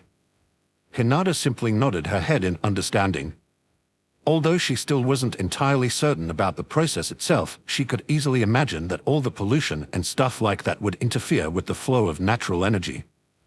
Yuna continued reading and writing for another 30 minutes before a glint passed through her eyes as she drew a final set of symbols. "I found a potentially good place that isn't too far away from our current position." Hinata heard Yuna's words and leaned over to her to take a look at the position Yuna had just marked on a map. "Karakura Town, huh? That certainly isn't too far away. We should be able to reach that place if we run for a few hours." Yuna nodded her head and quickly collected all the paper she had used for her calculations. She doubted that anyone could understand what she had done, but she would rather be safe than sorry, so she would get rid of all the evidence. "Yeah, with our current level of strength, meager as it is, running there should be doable. However, I don't want to simply run away from here as that might cause a lot of trouble for us later on." Hinata simply nodded her head when she heard Yuna's words. After all, if 3 children just went missing, a lot of people would be sent out to look for them, and people might even make posters for other people to see, significantly complicating their future life. A few days later, it was the weekend, so Yuna decided to get a few things rolling that would be necessary for the future. Although she had found a potential place that would provide a better cultivation environment, she had to reach there first. Obviously, Naruto and her could just run away from the orphanage, but that would bring more trouble than necessary in the long run, so she would take another option. So, she was currently wearing a brown jacket, black trousers, and high heels, which weren't easy to find considering her size. Additionally, she wore thick glasses and had applied makeup to her face, giving her a few wrinkles and making her look older. Her intentions were rather obvious. She wanted other people to assume that she had dwarfism. Moments later, a taxi rounded the corner, which she quickly waved towards to get the driver's attention. At first, the driver had confusion written all over his face as the person who called him here had a mature voice, but after getting a better look at Yuna, he understood the situation. After a short drive, Yuna arrived at her destination, an electronics store. She decided to get herself a laptop to access the internet. Over the internet, a lot of things can be done anonymously, which obviously would be helpful for her. Well, she at least assumed that to be the case. It's not like she has ever used it, but she had seen networks like this before, and people wanting to do stuff anonymously was pretty much what always happened. Anyway, she already knew what she wanted to get, so she motioned for the driver to keep the clock running and wait for her to return. Obviously, she couldn't just get the biggest and best model as she would have to hide it. So, she would get something small instead of going for power alone. She did consider getting a phone instead, but she felt like that might restrict her in what she could do. As for money, well, she found some just lying around, so there was no problem. Around 10 minutes later, she left the shop with a small box under her arm and a slight smile on her face. Time to find out how advanced this world's porn industry is. So that was your real motive, huh? A few more weeks passed and Yuna was currently sitting in her room while typing away at her laptop's keyboard at high speed while wearing a pair of foxier-looking headphones. She had ridiculous control over her body and had used similar devices before, so learning how to type with 10 fingers simultaneously was no big deal at all. A few minutes later, she noticed a presence approaching the door, and she was just about to hide away her laptop when she realized that presence belonged to Naruto. The door opened, revealing Naruto wearing a casual orange shirt and black trousers. "Yo, what are you doing, Nae-san?" Naturally, Naruto knew about the laptop Yuna bought, as there was no point in hiding it. Hearing Naruto's question, Yuna simply shrugged her shoulders as she continued typing away. "I'm doing some research." "Oh? What are you researching about?" Naruto approached Yuna and looked over her shoulder to see what she was currently doing, but as soon as he saw the laptop screen, his face became blank. 5 windows were opened simultaneously. 4 of them covered a quarter of the screen each, while the 5th one was in the middle of the screen, covering small parts of the other 4. While large walls of text were speedily scrolling through the 5th window, the other 4 showed naked women and men doing activities. "Seriously? You are straight up watching porn, Nae-san." "What are you talking about, Naruto? The porn is clearly in the background, while the information is in the foreground." "I'm not watching porn, I'm collecting information while porn coincidentally runs in the background." "Sure, coincidentally. A hacker must have hijacked your laptop and opened those 4 windows before you could stop them." "I swear, that is exactly how it happened." "Sure, I believe you." "As you should." A few seconds later, a glint passed through Yuna's eyes as she noticed a particular post. "Oh? Someone claimed to have posted the world's greatest porn clip. Now that sounds like a massive trap." "It does." Yuna moved the mouse and with a small click, she opened the link. "Let's walk straight in." ****, I knew it. Moments later, the video loaded and music started playing, while a young man with a striped shirt and a jacket started dancing around. The scene switched to the man dancing around in another outfit, then to a dancing woman, and then back to the man. Moments later, the lyrics started. "We are no strangers to love tilde." Exactly 3 minutes and 32 seconds later, the video ended, resulting in question marks popping up above Yuna and Naruto's heads. What the hell was that all about? I have no clue. The duo glanced at each other and then simply shrugged their shoulders. A few more days passed and Yuna was yet again looking through the internet, searching for something. After around an hour of doing so, she paused as she had found what she was looking for. On the computer screen was a newspaper article that had the picture of a man next to it, a mugshot. This one might be a good candidate. His eyes show all the right emotions for him to be as I want him to be. After reading the whole article, a smirk appeared on Yuna's face. Oh yeah, this one is a prime candidate for my next plan. Oh well, I'll do some more research about him before I start planning my next move. A few more months passed and Yuna was yet again typing away. A few minutes later, the door opened and Naruto entered. Yo, Nayest. What the hell are you doing? Naruto couldn't help but be surprised by what he saw, as Yuna was not in one of her usual outfits but wore black trousers, a black hoodie, and a black ski mask. When she heard Naruto's question, she could only roll her eyes at him before refocusing on her laptop screen. Isn't that obvious from my outfit? I'm doing crimes on the internet. Naruto couldn't help but facepalm as he approached Yuna and looked over her shoulder.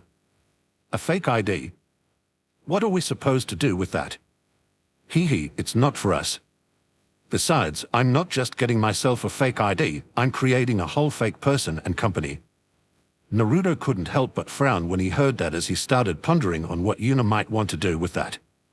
Pretty sure it isn't for us since we can't do anything with that anyway. So, it must be for someone else. Our current main goal is getting independent, and for that, we need to get out of the orphanage. So, it's likely a plan to get us out of here. In conclusion, you are creating a person that can adopt us without asking too many questions. A smirk appeared on Yuna's face while meticulously reading through the information displayed on her screen so she wouldn't miss even the slightest mistake. As expected, you saw through it. Yes, I'm going to create a person that can adopt us. Naruto nodded in understanding, but moments later, a frown appeared on his face as he saw a flaw in Yuna's plan. That's all nice and dandy, but how will you actually simulate the physical appearance of such a person? I fear children can't be adopted over the internet. Yuna chuckled in amusement due to Naruto's jerk and simply shrugged her shoulders. That's the neat part, the person already exists, he just doesn't know about his luck yet. As she said that, she clicked on a bookmarked link, resulting in another news article popping up. It was about a man who went to prison a few years ago and was recently released. Naruto couldn't help but frown when he saw that article. Why would someone write about that? This article pretty much draws a target on this guy's back. A devilish smirk appeared on Yuna's face as she quickly went back to work. Yep, he is sad, he feels betrayed, he's broken, at the lowest point of his life, and on top of that, the whole country can happily read about his misery. In conclusion, he is the perfect target to be manipulated by me. **** your evil is showing again, Nasan. Whoops, it slipped out again. Another month passed, and inside a dark alley, a haggard-looking man with dead eyes was staring at nothing. It was clear to see that he was currently going through some hardships in his life. His name was Kimura Hideo, and he was initially a well-known politician. Despite being only 25 at that time, he was already well-connected and had a high chance of one day becoming the country's prime minister. Unfortunately, his fast rise garnered the ire of an opposing party, resulting in them setting up a trap for him. The oldest trap of them all, the honey trap. During a party, he hooked up with a young girl and had a one-night stand with her. In the aftermath, it turns out that girl was younger than he thought, turning mutual sex between two adults into him raping a minor. Worst of all, the girl confessed with tears in her eyes that he had forced her into sex, closing the case almost instantly. As for why an underage girl was attending a party for adults, well, that was obvious. What do you desire, human?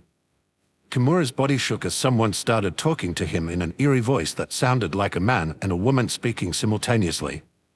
He looked around the alley and quickly found the source of the voice. It was an eerie-looking figure that was easily over 3 meters tall. It was ridiculously lanky for that kind of size and wore a massive tattered-looking black robe that hid most of the figure's face. The only thing that was visible was a pair of small purple eyes that seemed to pierce directly into Kimura's soul. He couldn't help but tremble when he saw that weird creature suddenly appearing in front of him. No matter how he looked at it, this thing couldn't possibly be human.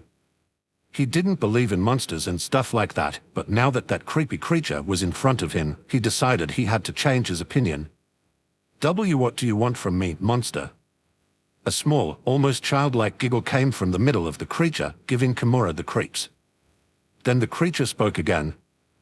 However, this time it sounded like 2 men were speaking simultaneously, while the voice came from the lower section of the creature. I am impressed that you can stay calm in front of my presence, human. Yes, we want something from you, but that can wait. First, tell us your desire. We only trade fairly, and if your desire does not match the worth of ours, you are not worth our time. Kimura calmed down a little when he heard that he would be presented with a fair trade. Well, he didn't exactly trust the creature in front of him, but it was a better deal than getting mauled immediately. He also noticed that the creature called itself we, which at least somewhat explained the different voices it was using. Is it really multiple entities, or does it simply have multiple personalities? However, all its personalities seem more or less of the same mind. At least they don't seem to be actively fighting each other. I have no clue why this thing appeared in front of me, but this might actually be a chance for me. Damn, what has prison done to me? I'm actually thinking that making a deal with the devil is a good idea. A wry smile appeared on his face as he fixed his gaze on the creature in front of him while determination shone in his eyes. I do not desire revenge against those that tricked me. Well, that's not entirely true, but I have other priorities. I want my life back. I don't even need to go back to being a politician, I just want to live a normal life without people looking at me with disgust. The creature stood still for a few moments, making Kimura nervous, and a few seconds later, the creature gave its judgment with voices simultaneously. Acceptable, human. Ugh, could you stop calling me human? My name is Kim. We do not care what you label yourself, human. Anyway, your wish is granted. Kimura's eyebrows twitched in irritation as the creature interrupted him with the combination of a boy's and a man's voice. Before he could retort any further, a small piece of plastic flew out of the creature's middle section, followed by a wad of cash from its lower section. Before Kimura could ask any questions, the creature resumed talking with a little girl's voice, giving him the creeps again. This is your new ID. You will have to change your hairstyle a little and wear fake glasses, but that should be a small price to pay for your freedom. The cash is for you to do whatever you want. Start a business or whatever. Before Kimura could get a word in and ask why the being in front of him suddenly switched into a business mindset, it continued speaking with the voice of a young girl and boy. We have created a fake company for you to boost your resume. Do with it what you want. Kimura couldn't help but look at the creature weirdly. After all, rather than a supernatural encounter, didn't this feel like a business deal? Shouldn't there be magic, blood, and dark rituals? Why is everything so normal? Unfortunately, the creature picked up on his thoughts, resulting in the surrounding temperature plummeting, allowing Kimura to see his own breath. Are you dissatisfied, human? Would you rather I use magic to grant you what you desire? Do you want me just to make everything great with the snap of my finger? That is not how the world works, human. This time, only a mature female voice radiating power and dignity was talking, putting a lot of pressure on Kimura.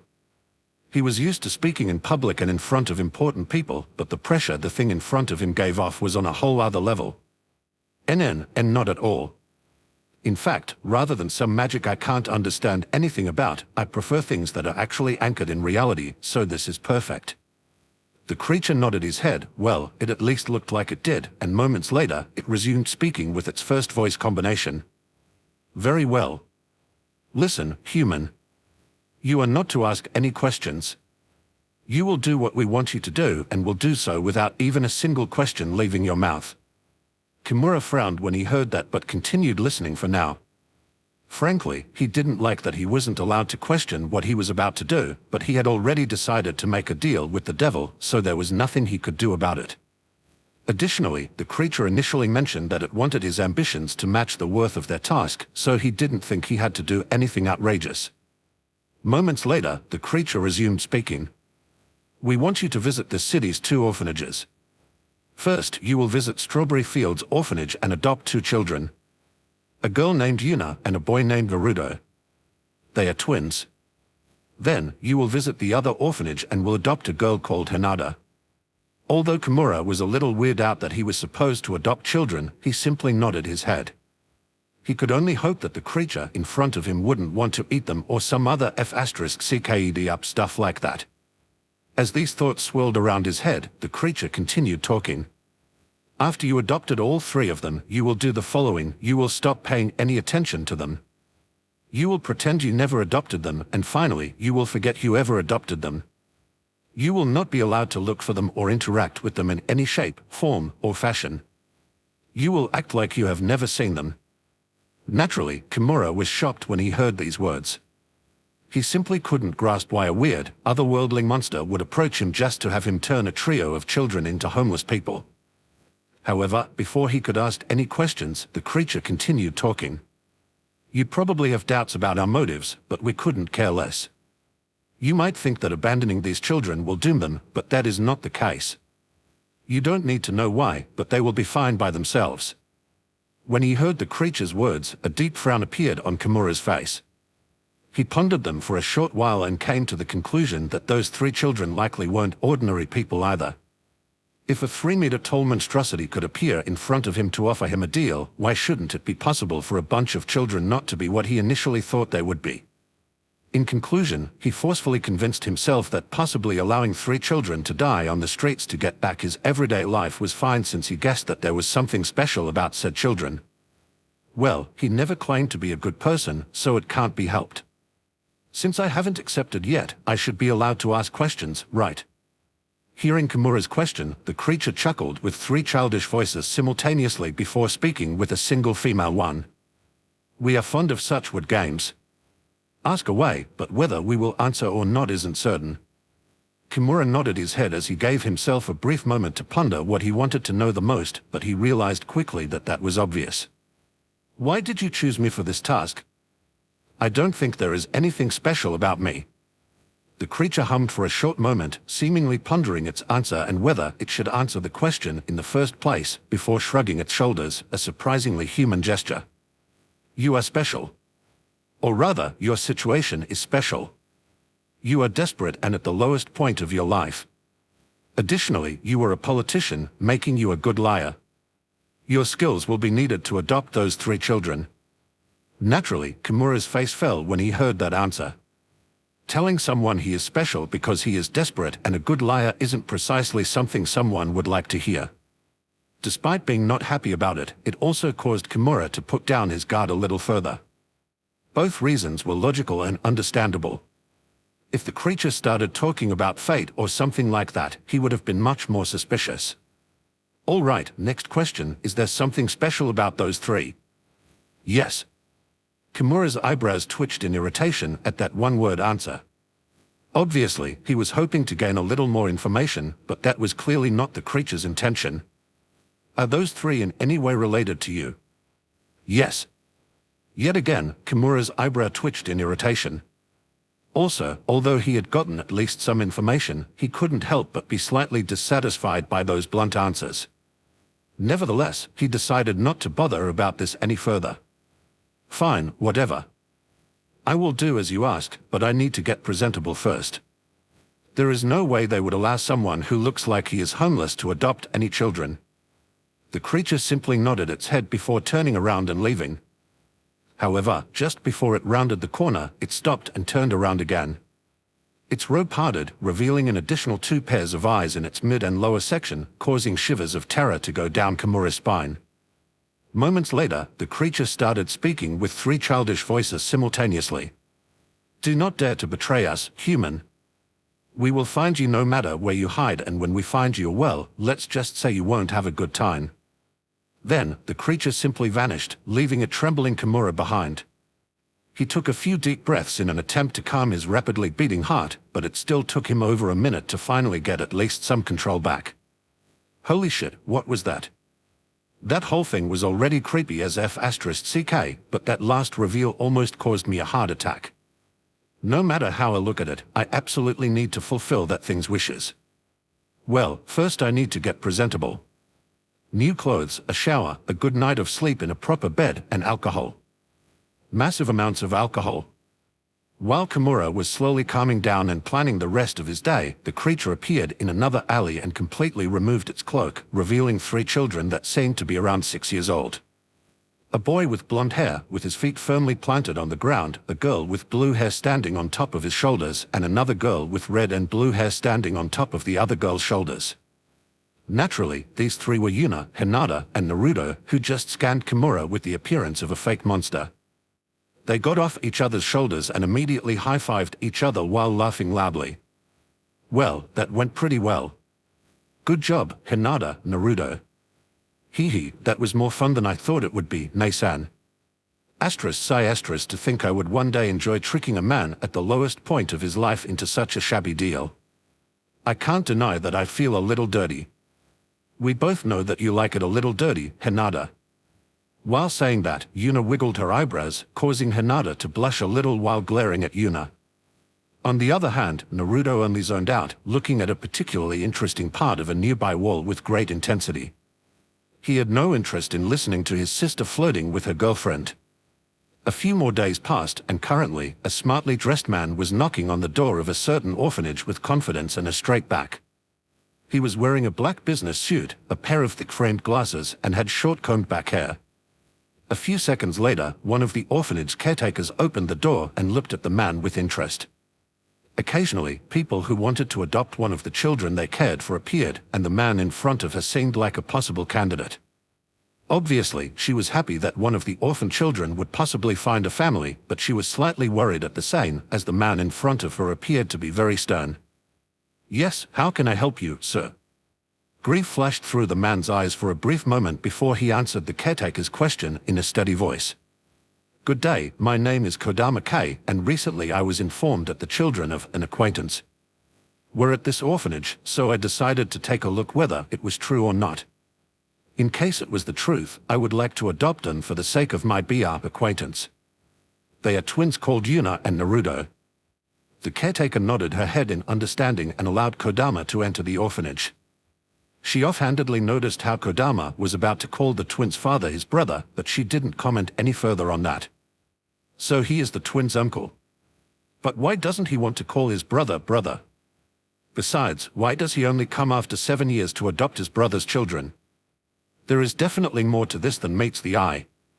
On the other hand, Kodama, who was previously called Kimura Hideo, couldn't help but be a little nervous. Obviously, he wanted to fulfill the creature's demands, but he couldn't help but worry that he might fail, resulting in some form of punishment. He didn't dare to think about what the creature would do to him if he were to fail. A few seconds later, the duo arrived in front of an opened office door. Inside said office sat a stern-looking old lady that was currently doing paperwork. This was the orphanage matron. "Excuse me, Tilda, we have a guest that would like to adopt the twins."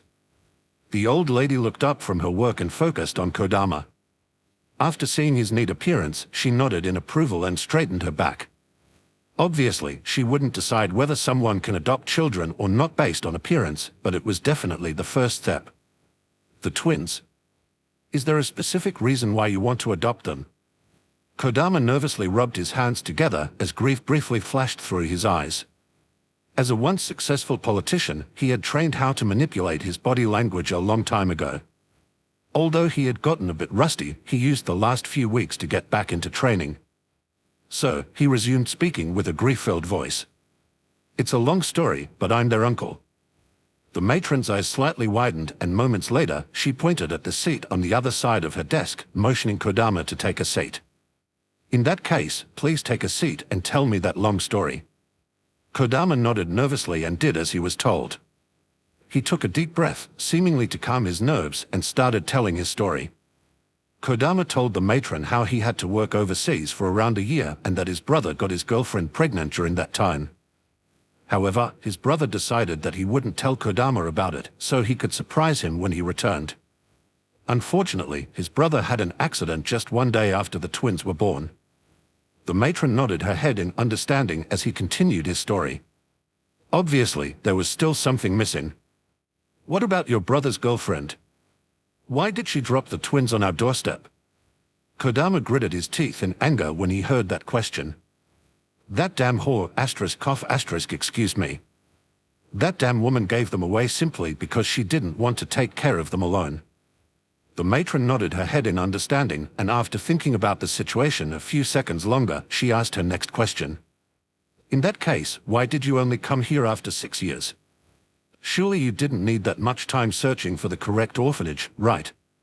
Kodama visibly deflated when he heard the next question. He looked like he was genuinely regretting something. I didn't even know that those children existed. I only found out about it a few days ago. I coincidentally met that woman at a party. She got too drunk and lost control over herself, resulting in her spilling her secret. At first, I thought she was just drunkenly spouting some nonsense, but her story persistently stuck to me. So, I decided to ask her about it again while she was sober. This time, I got the whole story from her. That damn woman wasn't even sorry about this whole matter. The matron could only sadly shake her head as soon as the story was over. She wasn't expecting to hear such a weird story, but she was pretty sure that Kodama's emotions were genuine while he told the story. "May I ask why you try not to call your brother brother? If that is too personal, then you don't have to answer that question." Kodama managed to look even sadder when he heard that question. Silence reigned the room for a few seconds before he took a deep breath and resumed talking. "I failed to take care of his children for over 6 years. Am I even still allowed to call him my brother? I have failed in The matron couldn't help but feel sad when she heard his words and saw his defeated posture. He is a good man. The duo continued chatting as the matron inquired about Kodama's living situation and financial stability before she simply nodded in approval. I don't think there is any trouble allowing you to take custody of these two children, Mr. K. Naturally, a happy smile appeared on Kodama's face when he realized that he had succeeded in convincing the matron. With this, a good chunk of his task was already completed. The matron made a quick phone call, and around a minute later, the door was opened by a pair of children. Kodama couldn't help but feel a chill go down his spine as one of the children's eyes looked exactly like that monster's but with less pressure behind them. You asked us to come to your office, old lady. The matron shook her head at how Yuna addressed her and motioned for the twins to come closer. On the other hand, Kodama was terrified out of his mind as Yuna's voice sounded exactly like one of the voices the creature had. Just what is the relationship between that thing and these two? Yuna, Naruto, this gentleman has decided to adopt you too. Yuna and Naruto looked at each other for a brief moment before directing their gaze at Kodama. Cool, nice to meet you. The matron could only smile wryly due to the unpassionate greeting.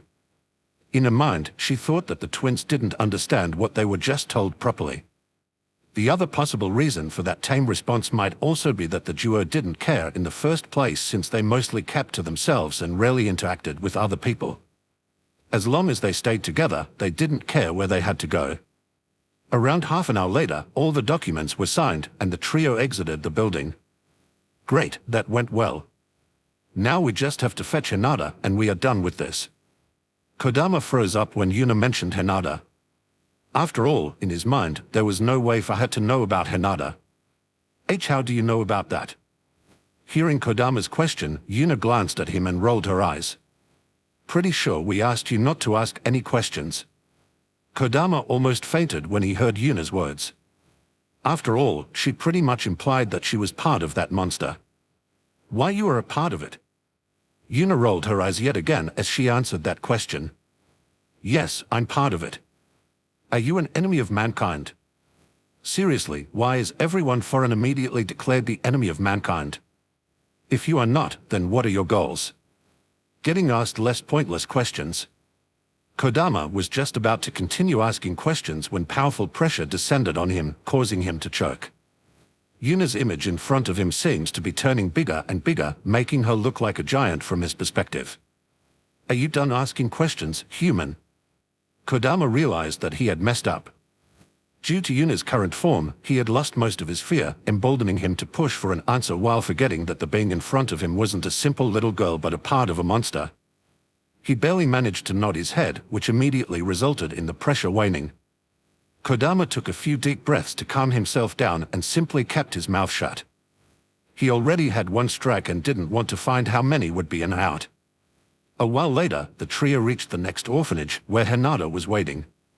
Obviously, Yuna and Naruto wouldn't enter and simply waited outside while Kodama repeated the made-up story again. Around an hour later, Hinata and Kodama exited the building, causing Yuna and Naruto to smile. As soon as Hinata and Kodama stood in front of Yuna, Yuna took out a rolled-up piece of paper and handed it to Kodama. He looked at it in confusion, and after unrolling and reading it, his eyes widened in surprise. As soon as he signed this document, someone else would get custody of Yuna, Naruto, and Hinata. After thinking about the situation for a short moment, he simply shrugged his shoulders and signed the document. Although he didn't know who would take custody of these three, he couldn't care less. After signing the document, he simply turned around and left. Since he isn't supposed to ask any questions, he decided to stop caring about whatever will happen to those three. Besides that, he was certain that they could take care of themselves. He was just about to round the corner when... *split*. And just like that, Yuna, Hinata, and Naruto can now roam around the country mostly unhindered. Meanwhile, a middle-aged man was poring over stacks of paperwork, and while doing so, he picked up a rather interesting report. It was a report of the cake incident.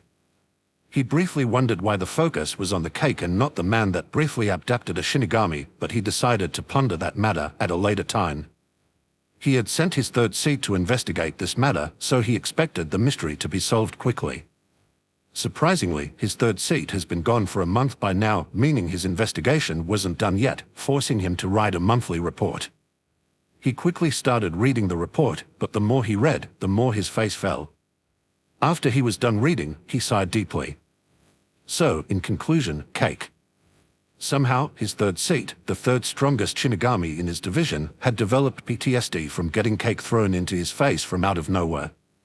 The man leaned back on his chair as he sighed deeply. What the hell is going on in the world of the living? I need a drink. Yuna lightly stirred in her sleep. Moments later, she slowly woke up and opened her eyes. The first thing she could see was the face of a cute little girl that was sleeping with a peaceful expression. Yes, Mr. Policeman, the sexual deviant is over here, Tilda. Although I'm not arguing against the sexual deviant part, it's not like anything happened. What are you talking about, Kurama?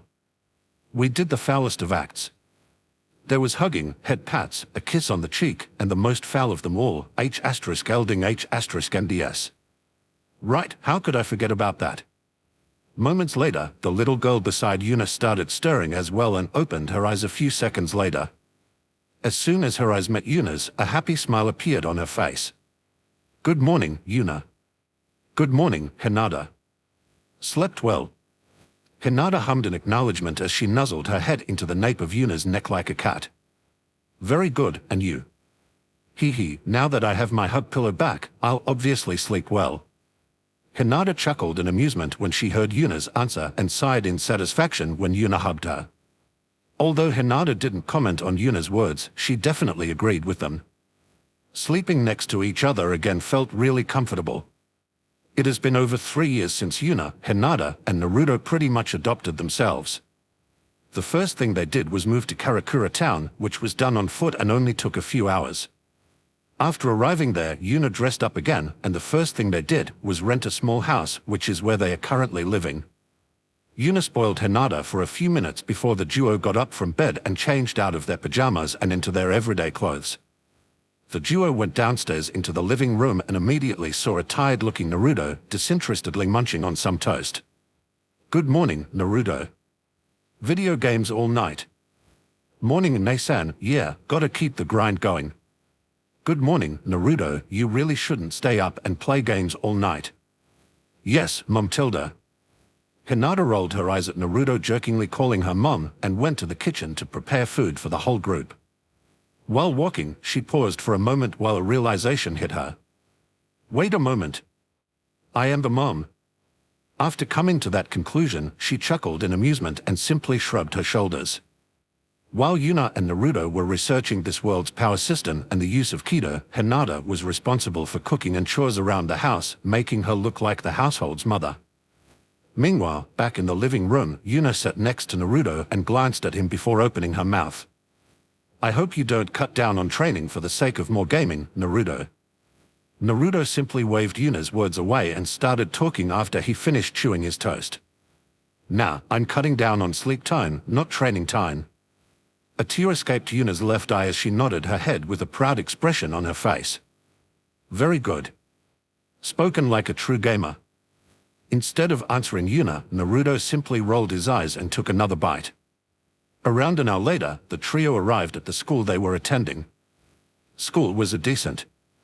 Stuff like physics and biology were mildly interesting due to stuff working differently from their previous world, but the real problem was the pacing.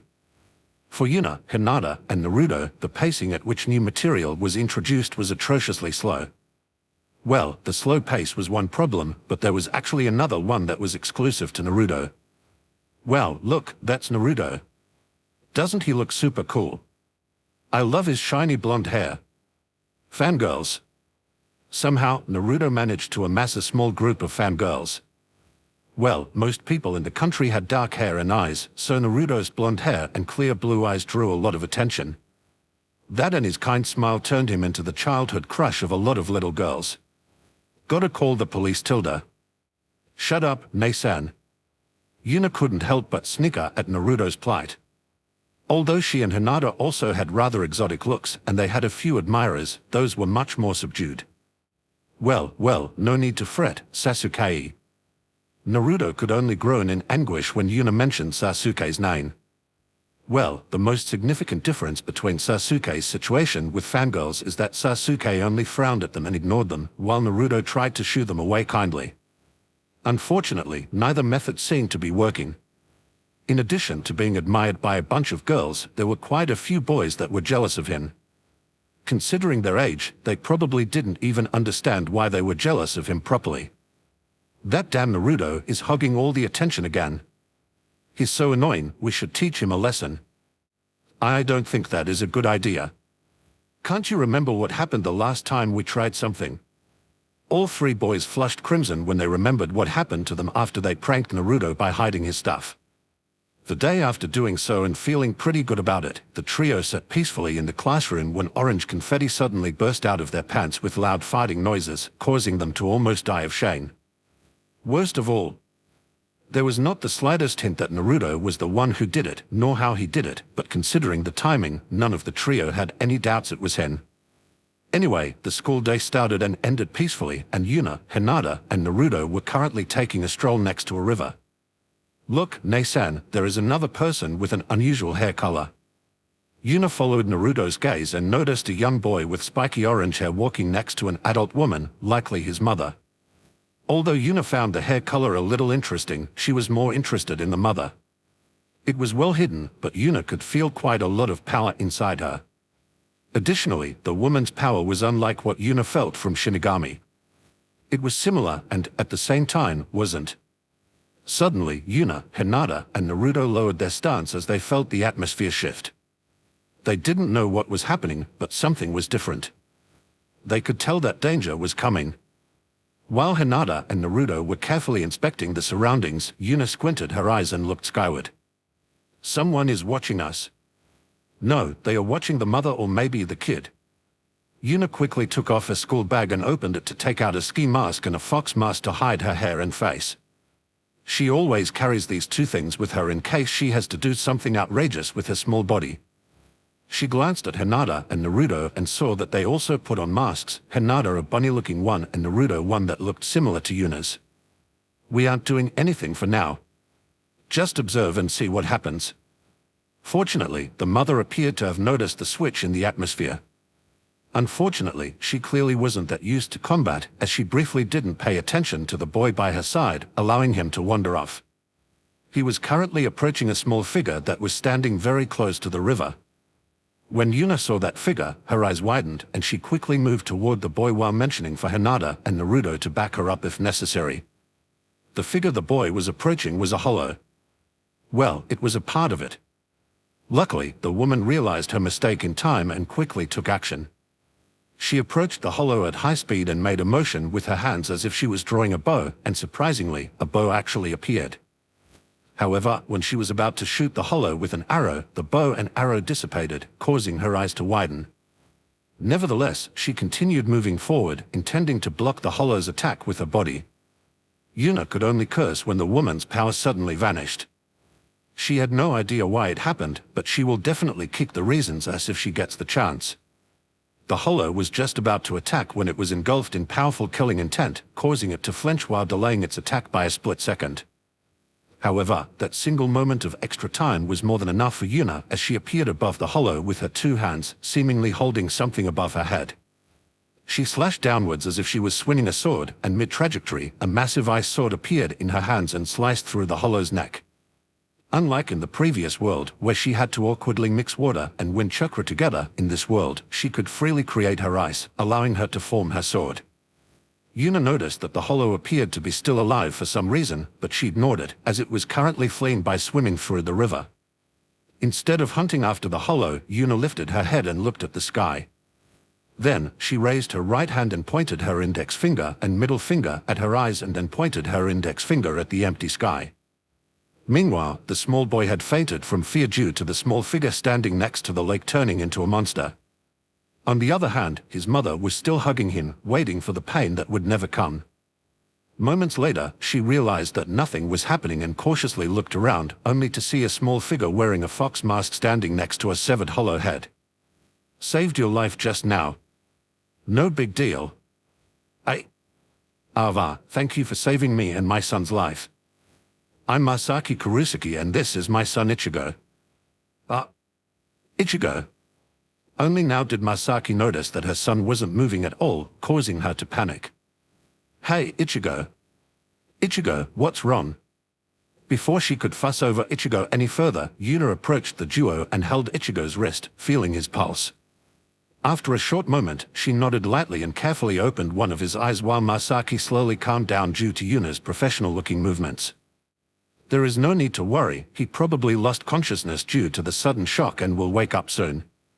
He might not even remember what happened. I recommend you just lay down on the grass and pretend he simply fell asleep. Masaki visibly relaxed when she heard Yuna's words. She took a few deep breaths to get over her shock before a broad smile appeared on her face. Again, thank you for the help. Is there anything I can do to return the favor? No, don't say something like that, you fool. Run away.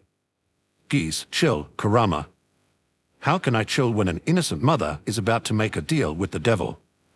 Again, don't compare me to that small fry. Anyway, I actually have the perfect thing to ask of her. May this innocent soul rest in peace. You are exaggerating, Kurama. Am I, though? While Yuna was bantering with her inner fox, she resumed talking to Masaki. Actually, there is something you could do for me. That power you were about to use, can you tell me how it works and why you suddenly lost it? Masaki's eyes widened when she realized that her power had failed her. She carefully placed Ichigo on a nearby grass patch and went through a bow drawing motion again, however, this time, nothing happened. No way. What happened to my Quincy powers? Seeing the shock on Masaki's face, Yuna could only shake her head. So she doesn't know the reason herself, huh? What kind of weird power can you simply lose instantly without your own consent? Seems like you don't know the reason yourself. Could you still tell me a little about what kind of ability it is? Although Masaki was very startled that she could no longer use her power, she decided to shelve that topic for later and fulfill her savior's request first. However, just when she was about to start talking, another two small figures appeared next to Yuna, astonishing Masaki. We are no longer being watched. Yuna nodded her head while Masaki squinted her eyes and looked at the three small figures in front of her with confusion. Additionally, she wondered what one of them meant by no longer being watched. She could only conclude that someone was monitoring her or the person who saved her. Naturally, she wouldn't assume that her small son was being watched. Before she could ask any questions about the two freshly arrived people, Yuna resumed talking. Well, don't worry about these two, they are my comrades. After a short moment, Masaki simply nodded her head in understanding and decided not to think too much about this mysterious trio.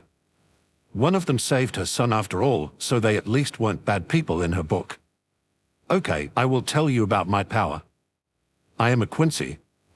Quincy fight by absorbing spirit particles and mixing them with our own spiritual power to create weapons. Well, mostly bows and arrows. Yuna pondered Masaki's words for a short moment before tilting her head in confusion. What are spirit particles? Spirit particles are the main material of souls and all spiritual matter. Yuna's eyes shone with curiosity when she heard that.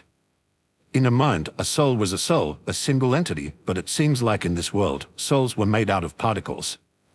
How interesting. So souls are made out of particles, why haven't I noticed that yet? No, that's pretty obvious. Because it's too ridiculous a concept for me to check properly. Well, it was in all the other worlds I have visited so far. Now, that only leaves one question. Can everyone create weapons that way, or is it only Quincy? Masaki shook her head when she heard Yuna's question. The process of mixing spirit particles and spiritual power is something everyone can do, but only Quincy can form physical weapons out of it. Yuna nodded her head when Masaki finished her explanation. Although she was a little dissatisfied that she couldn't use that kind of trick and wondered if she could come up with a method to use it anyway, she decided to discard that idea. She could already create weapons with her ice, so putting time into researching an alternative way to create weapons was a waste of time. Although she couldn't really produce flexible weapons with her ice that well, stuff like bows and whips weren't exactly her main weapons. Well, whips could be used for other stuff as well. **** I might look into this a little, hee. Degenerate. If that was supposed to be an insult, you failed terribly, Kurama. It wasn't. It was just an assessment. Oh. In that case, your assessment is 100% accurate. Good job. While Kurama was rolling his eyes like crazy, Yuna brought her attention back to Masaki. Well, thanks for answering my questions. Is there anything else I should be aware of? At that question, Masaki couldn't help but avert her eyes while her face flushed in embarrassment, causing Yuna to sigh internally. I'm such a sinful woman. She hasn't even seen my face yet but is already smitten with me. It's not easy being as beautiful as I am. Good to know that your narcissism is still going strong. Yep, I'm that awesome, after all tilde. Although I'm already used to it, this is seriously like talking to a wall. The most beautiful wall of them all, correct? Facepalms. On the other hand, Masaki couldn't help but blush a little due to wanting to request something else from the person that saved her. Quincy completely killed Hollows with their weapons, unlike Shinigami, who only sent them to either Soul Society or Hell, so if the Quincy were to kill too many Hollow, the balance of the world could be disturbed. A long time ago, this got out of control, forcing the Shinigami to get rid of the Quincy. Although Masaki didn't really care about that, since it happened a long time ago, she didn't know the current stance of the Shinigami. She couldn't be sure whether they would kill her as soon as they discovered she was a Quincy, so she hoped that the three people in front of her would keep quiet about it. Well, her husband was a Shinigami as well, but she deemed him to be a special case. I know it's a little shameless of me to make another request to you after you saved my and my son's life, but could you keep it a secret that I'm a Quincy? MHH. Why? Masaki had an awkward expression on her face as she pondered whether she should tell what happened to the Quincy and why it happened.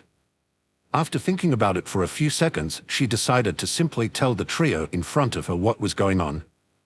A few minutes later, Yuna couldn't help but frown after hearing the story about the Quincy genocide.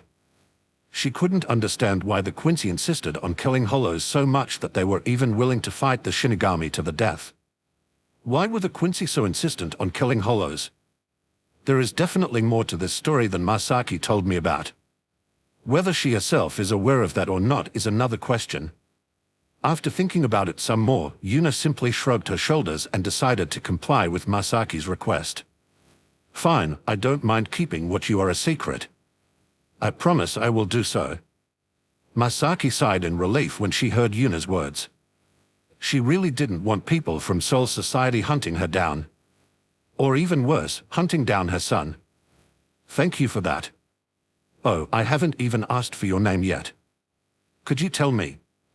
After hearing Masaki's question, Yuna could only shake her head in denial. Sorry, that's impossible. We are wearing masks for a reason. Masaki's shoulders sagged when Yuna denied her request despite already predicting that she would rather not reveal her name. Guess it can't be helped. Anyway, again, thank you for saving my son and me. Yuna simply nodded her head before the trio turned around to leave. Have a good day and stay safe. Yes, you too. After saying their farewells, Masaki noticed that Ichigo was stirring around in his sleep, making her smile. A few moments later, Ichigo opened his eyes and looked around in confusion. He was clearly wondering why he was lying on the grass. What's going on, Mom? Masaki couldn't help but sigh in relief when she realized that Ichigo wasn't aware of what had happened. As she started talking to her son, a broad smile appeared on her face. Nothing much, Ichigo. You fell asleep while laying on the grass, and since your sleeping face was so cute, I decided to let you sleep for a while. A small blush appeared on Ichigo's face as he pouted at his mother. Mom, don't tease me. Masaki couldn't help but chuckle when she saw her son's pouting face and promptly started petting his head. Anyway, let's go home, Ichigo. Ichigo happily squinted his eyes when he felt his mother stroking his head and nodded his head in agreement. Okay, Mom. Meanwhile, a few minutes earlier, in another dimension, a kind-looking man with black-framed glasses and brown hair was staring at a monitor in curiosity. On the said monitor was a young person wearing a mask pointing directly at him. Or rather, the spell that was supposed to monitor Ichigo. Well, that didn't go according to plan. This man, Aizen, planned to groom Ichigo to become a powerful individual. He wanted to see how far the child of a Quincy and a Shinigami could reach and if it could even surpass the limit of what a Shinigami could achieve. So, he planned to set up that Hollow as Ichigo's nemesis for him to defeat later on, but that plan utterly failed due to the interference of an unknown party. However, despite his plan failing, he wasn't angry in the slightest. As a schemer, he obviously loved it when his plans succeeded, but that wasn't all there was to him. He loved a challenge. Despite being annoyed that his plan failed, he was happy that a new variable appeared that he could incorporate into his next plan. For him, this was like a chess game suddenly having a new piece. Unexpected but interesting. It was just an additional piece for him to control and make the game more fun. How interesting, I wonder to which party that small figure belongs to. Wasn't there that small vice captain that went through holification? What was her name again? Hiyuri Surugaki, wasn't it?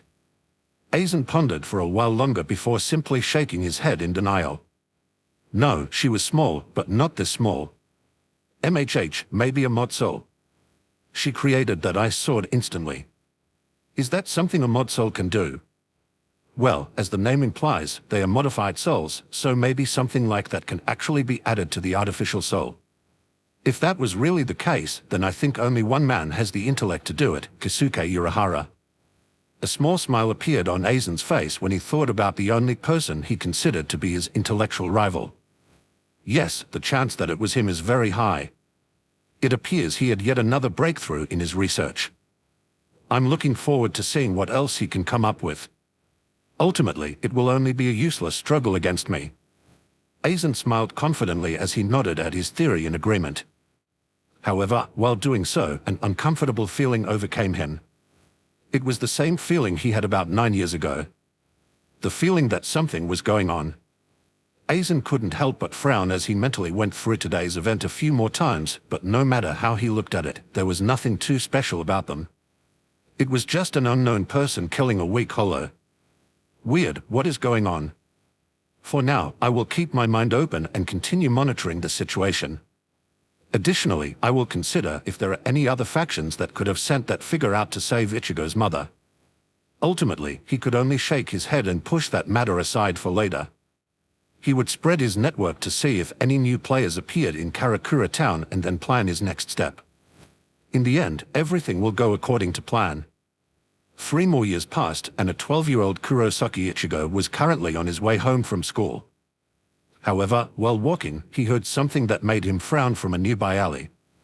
You really think you are something special, don't you? Yep, I am Tilda. You damn bitch, you even acknowledge it. Do you have no shame? Shame? Is that the name of some new cake? Shit, do you hear how shameless this bitch is? Big brother, please beat her up for us. Oh? Beat me up? Ah, sorry, I didn't realize that you were trying to bully me. Your attempts were simply too pathetic. Damn it, beat her up already. Ichigo walked to the source of the voice and immediately became enraged. 2 girls and 1 young man were currently surrounding a single young girl with vivid blue and red hair. Ichigo had a very strong sense of justice, so he would naturally not allow a young girl to get bullied and beaten. Especially not if a man was involved that appeared to almost be a fully grown adult. He was just about to enter the alley and help the girl when the body of a man flew past him and landed on the ground with a heavy thud. The imprint of a fist was clearly visible on the man's face, and he had lost consciousness. What the hell? No, please don't hurt me. He Tilda, but you are fine with me getting hurt. I'm sorry, please don't hurt me. Ichigo could only look dumbfounded at the supposed bullied girl that was now holding the faces of her bullies in a death grip. Somehow, now the other 2 girls are the ones getting bullied. Should I help them? No, that's just absurd. While Ichigo was deep in thought about what he was supposed to do in this kind of weird situation, the girl holding the other 2 tossed them aside like garbage with an indifferent expression on her face. Trash. Never appear in front of me again, is that understood? Yes, I swear I'll leave you alone from now on. Yes, I swear we'll leave you alone from now on. The girl nodded her head and proceeded to ignore the other 2 completely. She walked out of the alley and passed by Ichigo.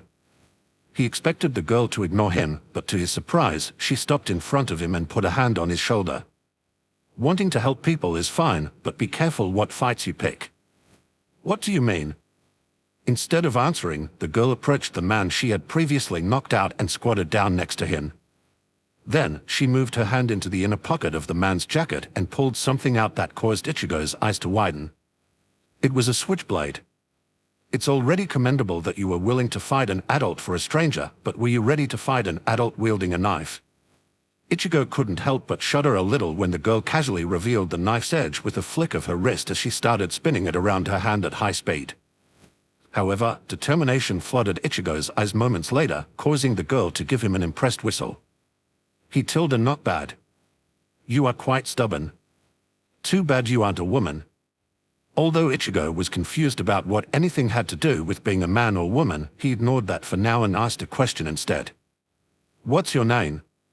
Yuna Uzumaki. No need to tell me your name, I already know it, Ichigo. Ichigo's eyes widened when Yuna suddenly spoke his name. As far as he knew, he had never met the girl in front of him. Well, he had actually seen her before, as her hair color was rather flashy and they attended the same school, but he had never interacted with her. Why do you know my name? Yuna couldn't help but chuckle in amusement when she saw Ichigo suddenly getting wary of her. Hee, no need to get wary, we are at the same school after all, and there are some rather nasty rumors about you, Ichigo Kurosaki, the delinquent. Ichigo's mood instantly soured when he was called a delinquent. The only reason why people considered him to be a delinquent was that there were rumors about him being one, so people kept pestering him by challenging him to a fight.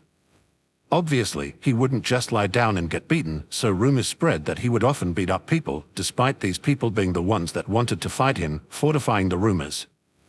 I'm not a delinquent. Hearing Ichigo's answer, Yuna simply shrugged her shoulders with disinterest. I'm fully aware of that. I'm not someone who gets easily influenced by silly rumors. Ichigo seemed clearly happy that he wasn't regarded as a delinquent by Yuna as he sighed in relief. It's good that you know that. I hate being called a delinquent. Yuna nodded her head in understanding while giving the unconscious man lying on the ground a kick in the stomach while tossing the switchblade next to him. Anyway, I've taken care of the trash, so I'll be leaving now. Have a nice day, Ichigo. Ichigo found it a little weird how casual Yuna was towards him, but he simply shrugged his shoulders in the end. Have a nice day as well, Yuna. Since Yuna spoke to him casually, he would just do the same to her. Seeing that Yuna didn't seem to be bothered by it, Ichigo concluded that that was the right decision. Yuna was just about to walk away when she paused and hit the palm of her left hand with her right fist. Damn, I almost forgot about this. Then, Yuna squatted down close to the unconscious man yet again and started rifling through his pocket. Moments later, she pulled a small leather wallet out of one of them, swiftly opened it, and took out all the money. After she finished counting, she scoffed in disdain. Poor bastard, this isn't even enough to pay next month's rent. While Ichigo looked at Yuna in utter bewilderment, Yuna tossed the now empty wallet back at the man, turned around, and proceeded to leave this place. Ichigo looked at the back of Yuna, who was already walking away, and then glanced at the adult she had just knocked out, before taking a look at the empty wallet. Damn, I really wonder how she managed to knock this guy out so easily. Besides that, did she seriously just steal this guy's money? What the hell? His gaze wandered back to Yuna, who was currently slowly lifting her hand, confusing. Ichigo. Her finger moved, and moments later, she snapped her fingers. Asterisk splat asterisk. Before Ichigo could comprehend what that gesture meant, a cake hit him in the face, confusing him immensely. Where the hell did that cake come from? Did Yuna throw it? Is that why she snapped her fingers? Was that some kind of signal? What the hell is even going on? And just like that, the meeting of this world's canon main character and its current one ended somewhat peacefully. Meanwhile, Aizen was yet again spying on a little boy, observing the subject of his research with great interest. His interest in Yuna briefly rose when he saw how easily she dispatched an adult despite being only a young girl, but moments later, he disregarded all the interest he held towards her. She might be physically stronger than an average human, but in the end, she is just a normal human. Nothing worth researching about. Meanwhile, in another part of Soul Society, a middle-aged man wearing a floral kimono was rolling around on the ground, making him look like a child. My beloved Nono-chan tilde booze, I want more booze tilde. No, you have already drunk more than enough, Captain Karaku. Tilde don't be like that, Nono-chan tilde alcohol is the best way to make me forget all this trouble. I should have never investigated this matter, then my division wouldn't have so many traumatized people. Nonoa, the vice captain of the 8th Division, sighed deeply as she started massaging the bridge of her nose. Tilde, you are talking about the Keikensi. Kaya. Before Nonoa could finish speaking, a high-pitched scream came out of a nearby room, causing Captain Karaku to frown deeply. Nonoa, you can't say the C word within our division so lightly. Hearing her captain's words, Nonoa could only facepalm. In fact, things briefly got better as the Keik attacks on their investigating Shinigami stopped. Unfortunately, the attacks resumed in another town they were responsible for a few weeks later, frustrating everyone immensely. Seriously, what is going on? If it continues like this, I might have to investigate this matter by myself. So annoying, I have more than enough other work to do and have no time to play around in the human world. Some more time passed, and Yuna, Hinata, and Naruto were currently sitting cross-legged within a large sprawling forest. All three of them had their eyes closed and were taking steady breaths. They had been sitting like this without moving their bodies a single centimeter for around 4 hours now. Around another hour later, all three of them opened their eyes, causing a small shockwave to erupt from their bodies. All three of them just had a breakthrough in their cultivation. Well, this place is still far from perfect, but it's definitely better than the previous one. Hinata and Naruto both nodded their heads in agreement as Hinata clenched her fists, resulting in them getting coated in a thin layer of water. Indeed, 1 year here is equivalent to at least 10 in our previous place. This time it was Yuna and Naruto's turn to nod their heads while Naruto swiped his hand from left to right, causing a slight breeze to blow. Yeah, it's a bit annoying that we have to split what we absorb between us three, but I guess it can't be helped. Considering Yuna's significantly higher experience in regards to cultivation, it was somewhat weird that she broke through at the same time as Hinata and Naruto. However, due to the scarcity of natural energy in the air, even one of them could suck away all the energy on their own, so the trio decided to simply split it evenly between them. This was still more efficient than cultivating in places that didn't have such thick natural energy. By now, the trio had found plenty of evidence that this wasn't a plain world without anything supernatural. The hollows and Shinigami aside, there were plenty of stray ghosts hanging around town. Additionally, there were the Quincy, who Yuna wasn't certain how to judge yet. She had the gut feeling that the Quincy situation was not as clear-cut as Masaki made it out to be. Well, in the end, it didn't really matter as Yuna, Hinata, and Naruto would continue cultivating and increasing their strength no matter what, so they would be ready for whatever situation might come up. Another year passed and Naruto was currently leisurely walking home from school. Usually, he would be together with Yuna and Hinata, but the duo claimed that they were having a date, so they ditched Naruto. He could only smile wryly while regretting not convincing one of his girls to accompany him here. He wouldn't mind having someone he could cuddle with right now. While thinking about the things that had happened in this new life so far, he could only smile wryly, especially if he were to compare it to his previous life. After all, in his first life, 2 maniacs with an eye fetish were after him the moment he was born. Compared to this life, things were really leisurely except for the occasional hollow attack. Well, the hollows he had seen so far weren't precisely clever, resulting in them barely being a threat. Thinking about that, Naruto paused for a moment. Wait a second, isn't it usually the other way around? Usually, people get reincarnated from a normal world, but our case was the exact opposite. Well, this world isn't exactly normal considering the Shinigami and stuff like that, but it is definitely more normal than my previous one. Can you really say that? Considering how little information we have, a lot of messed up things could be happening in the background. We have especially little information about Hueco Mundo. True. However, no matter how many messed up things are happening so far, our real identities are still seen as just some random children. When I was at my current age in my previous life, I had to leave the country on a guard mission, fight 2 trained killers, and overthrow a midget's terror regime. Don't forget about making one of those killers your wife. Naruto couldn't help but chuckle in amusement when he heard Kurama's comment. Indeed, to think the person wanting to kill me would one day turn into one of my wives. Well, it's not like I'm the one who fought her, but it's still a little amusing. You damn bitch, what's with this disgusting hair color? Naruto's eyebrows rose when he suddenly heard someone yelling. Initially, he assumed that whoever was speaking was talking to him since people in this country somehow linked blonde hair to being a delinquent. Well, people usually paddled back on thinking that he was one when they saw his blue eyes, resulting in them thinking he was a foreigner instead, but that was beside the point.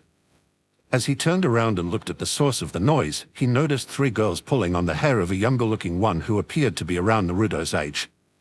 Naruto frowned deeply as he disliked bullying, so he quickly approached the small group of girls with a severe expression. "What the hell are you 3 doing?"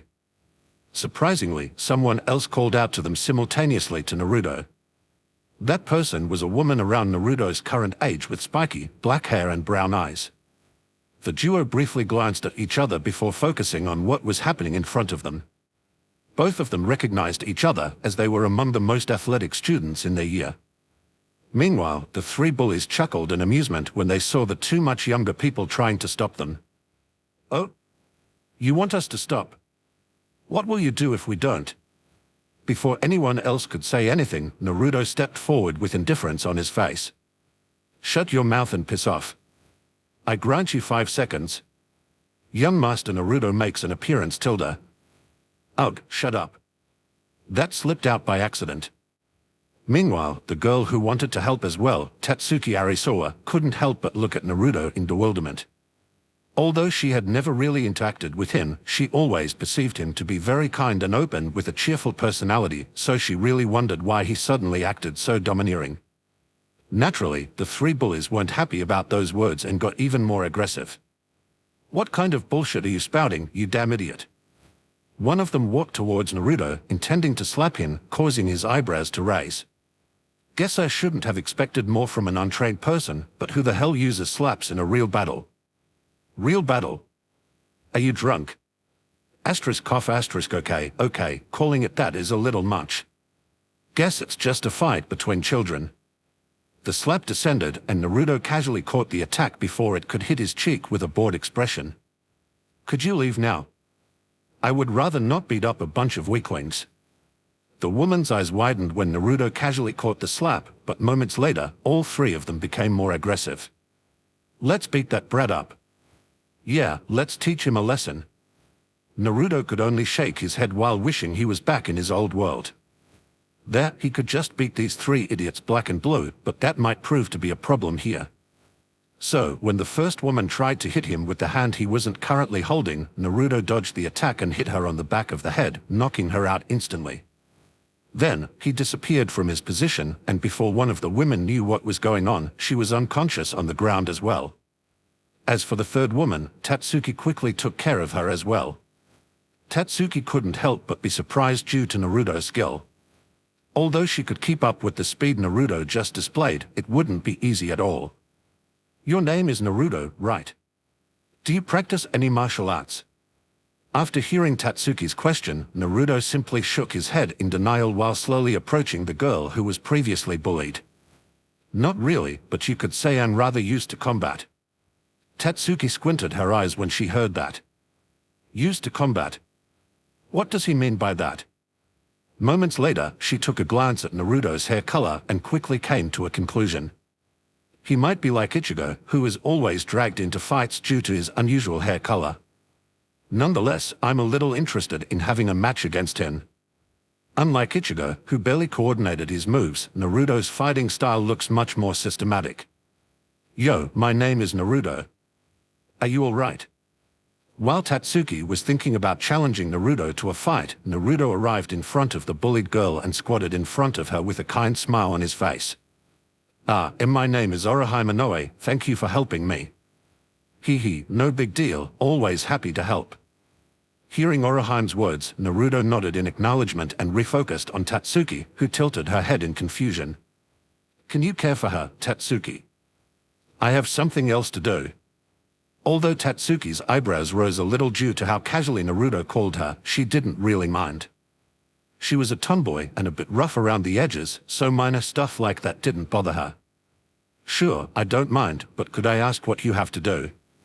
Naruto nodded his head as he squatted down next to the first bully and threw her over his shoulder. I have to hang these 3 on the front gate of the school and paint I like bullying little girls on their faces. Tatsuki's face immediately deadpanned when she heard Naruto's response. Is that really necessary? Naruto almost seemed offended by Tatsuki's question as he looked at her in disbelief while throwing the second bully over his shoulder. What kind of question is that? Obviously, it is absolutely necessary. Tatsuki had some serious doubts about that, but before she could issue those doubts, Naruto picked up the third bully, causing Tatsuki's eyes to widen in shock. Wait a moment. Just how much weight is he currently carrying? That's easily over 100 kilos. How the hell is he so ridiculously strong? Naruto noticed the confusion on Tatsuki's face but didn't comment any further on it. After all, he had a mission to fulfill. Mission: bullying the bully. One of his favorite missions. Yuna lightly stirred in her sleep as she felt something soft press into her body, making her subconsciously smile. Moments later, she opened her eyes and was greeted by Hinata's sleeping face, causing her smile to widen. By now, another 2 years had passed, making Yuna and Hinata 15 years old. Now that they were both horny teenagers, night activities resumed between the duo, resulting in a lot of fun. Obviously, they could restrain their urges if they wanted to, but why would they do it? It's not like anybody would care about 2 15-year-olds going at it. Especially if it was between 2 women, which ruled out the chance of pregnancy normally. Well, Yuna didn't find a method to make that happen in this world yet, but who knows what the future holds. Anyway, Yuna looked up and down at Hinata's body and nodded in approval at the well-shaped naked breasts that enticingly peeked out from under the blanket.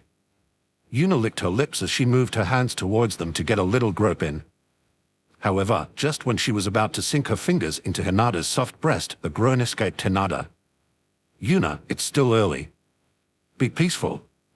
Yuna glanced at Hinata's face and noticed that her eyes were now opened and were accusingly looking at Yuna.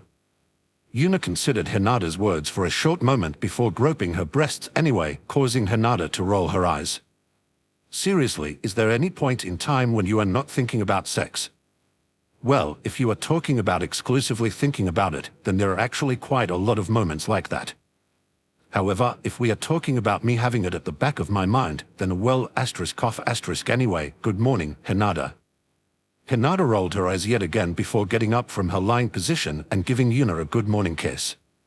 Good morning, Yuna. Yuna couldn't help but smile a little at Hinata, quickly moving her head away after their lips met to prevent Yuna from escalating the situation.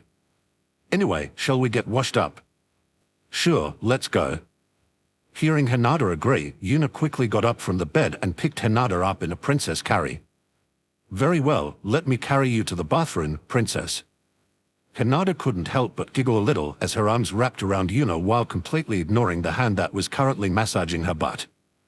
Well, Yuna was a pervert, she already knew that, so no big deal.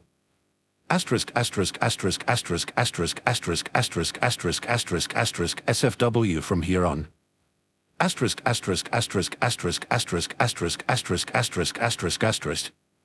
Around an hour later, Yuna, Hinata, and Naruto reached their school. It was the beginning of the new school year, so listening to a boring speech was the first item on today's agenda. However, as the principal was droning on and on, a single marble landed on the platform he was standing on with a surprisingly loud sound, attracting everyone's attention. Somehow, that little marble continued attracting everyone's attention, as even the principal had stopped talking, and moments later, it collided with a broom leaning against a wall. While quite a few people were wondering where that broom had come from, it fell over, pulling on a string that was attached to its handle. After the string was pulled, loud clicking and clacking could be heard from the ceiling, resulting in everyone looking up. And moments later, splat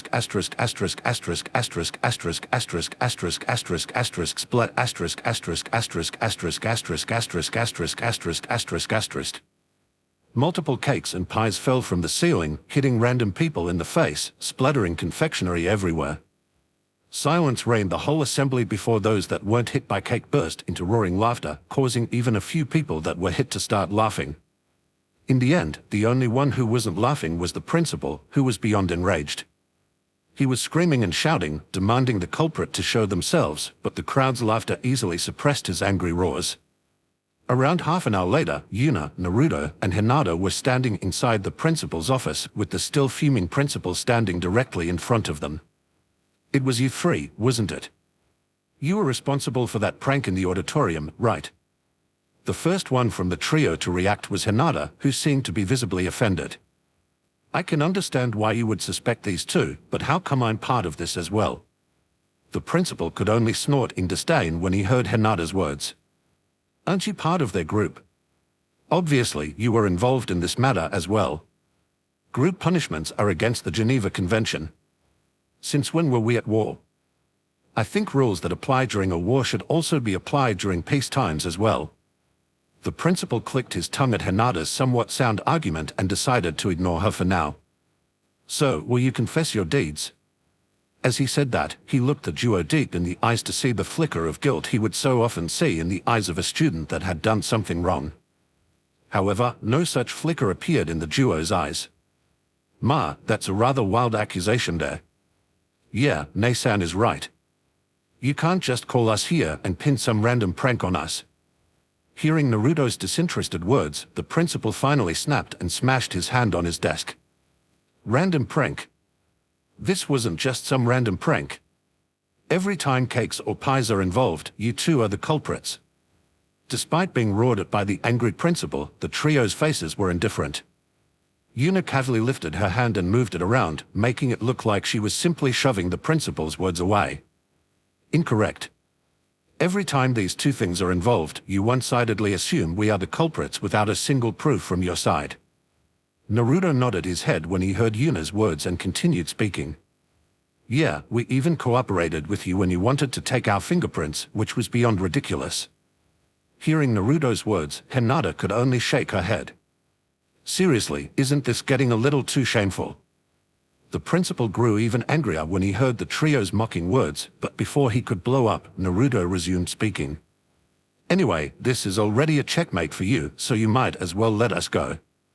Despite still being furious, the principal was taken aback by Naruto's words. Checkmate? What is he talking about? How is this checkmate? Seeing that the person in front of him didn't know what he was talking about, Naruto chuckled in amusement and resumed speaking. Hee, Nasan, can you do us the honors? MHH. Sure, why not? This small conversation confused the principal even further, but moments later, his eyeballs almost popped out of his eye sockets as Yuna's indifferent expression was gone instantly. Instead, it was replaced with a fear-filled expression, with tears slowly trickling out of her eyes. Why yes, and Mr. Inspector, he became really angry and even started yelling and *sub*h hitting the table. I was so afraid that he might hit me. Why yes, he was one-sidedly accusing us of being the C culprits *sub*. And no, he had no proof.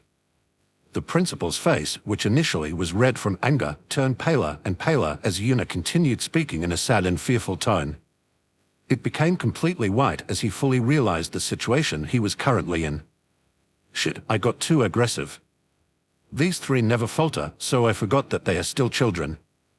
I know that these three are pretty much impossible to intimidate, but an inspector sent to investigate my behavior wouldn't know that. No, things are even worse. I'm done for when Yuna turns on the waterworks like that in front of an inspector. My career will be over. Cold sweat flowed down the principal's back like a river as he realized that that trio had likely provoked him more than necessary to get that kind of reaction out of him. Are these three really just 15-year-old brats? What teenager can pull off schemes like that? No, what kind of adult can pull off schemes like that? Shit, these three are demons. An ugly smile appeared on the principal's face, making him look like he was about to start crying. Hee, sorry about yelling at you. I just got a little heated, I hope you can forgive me.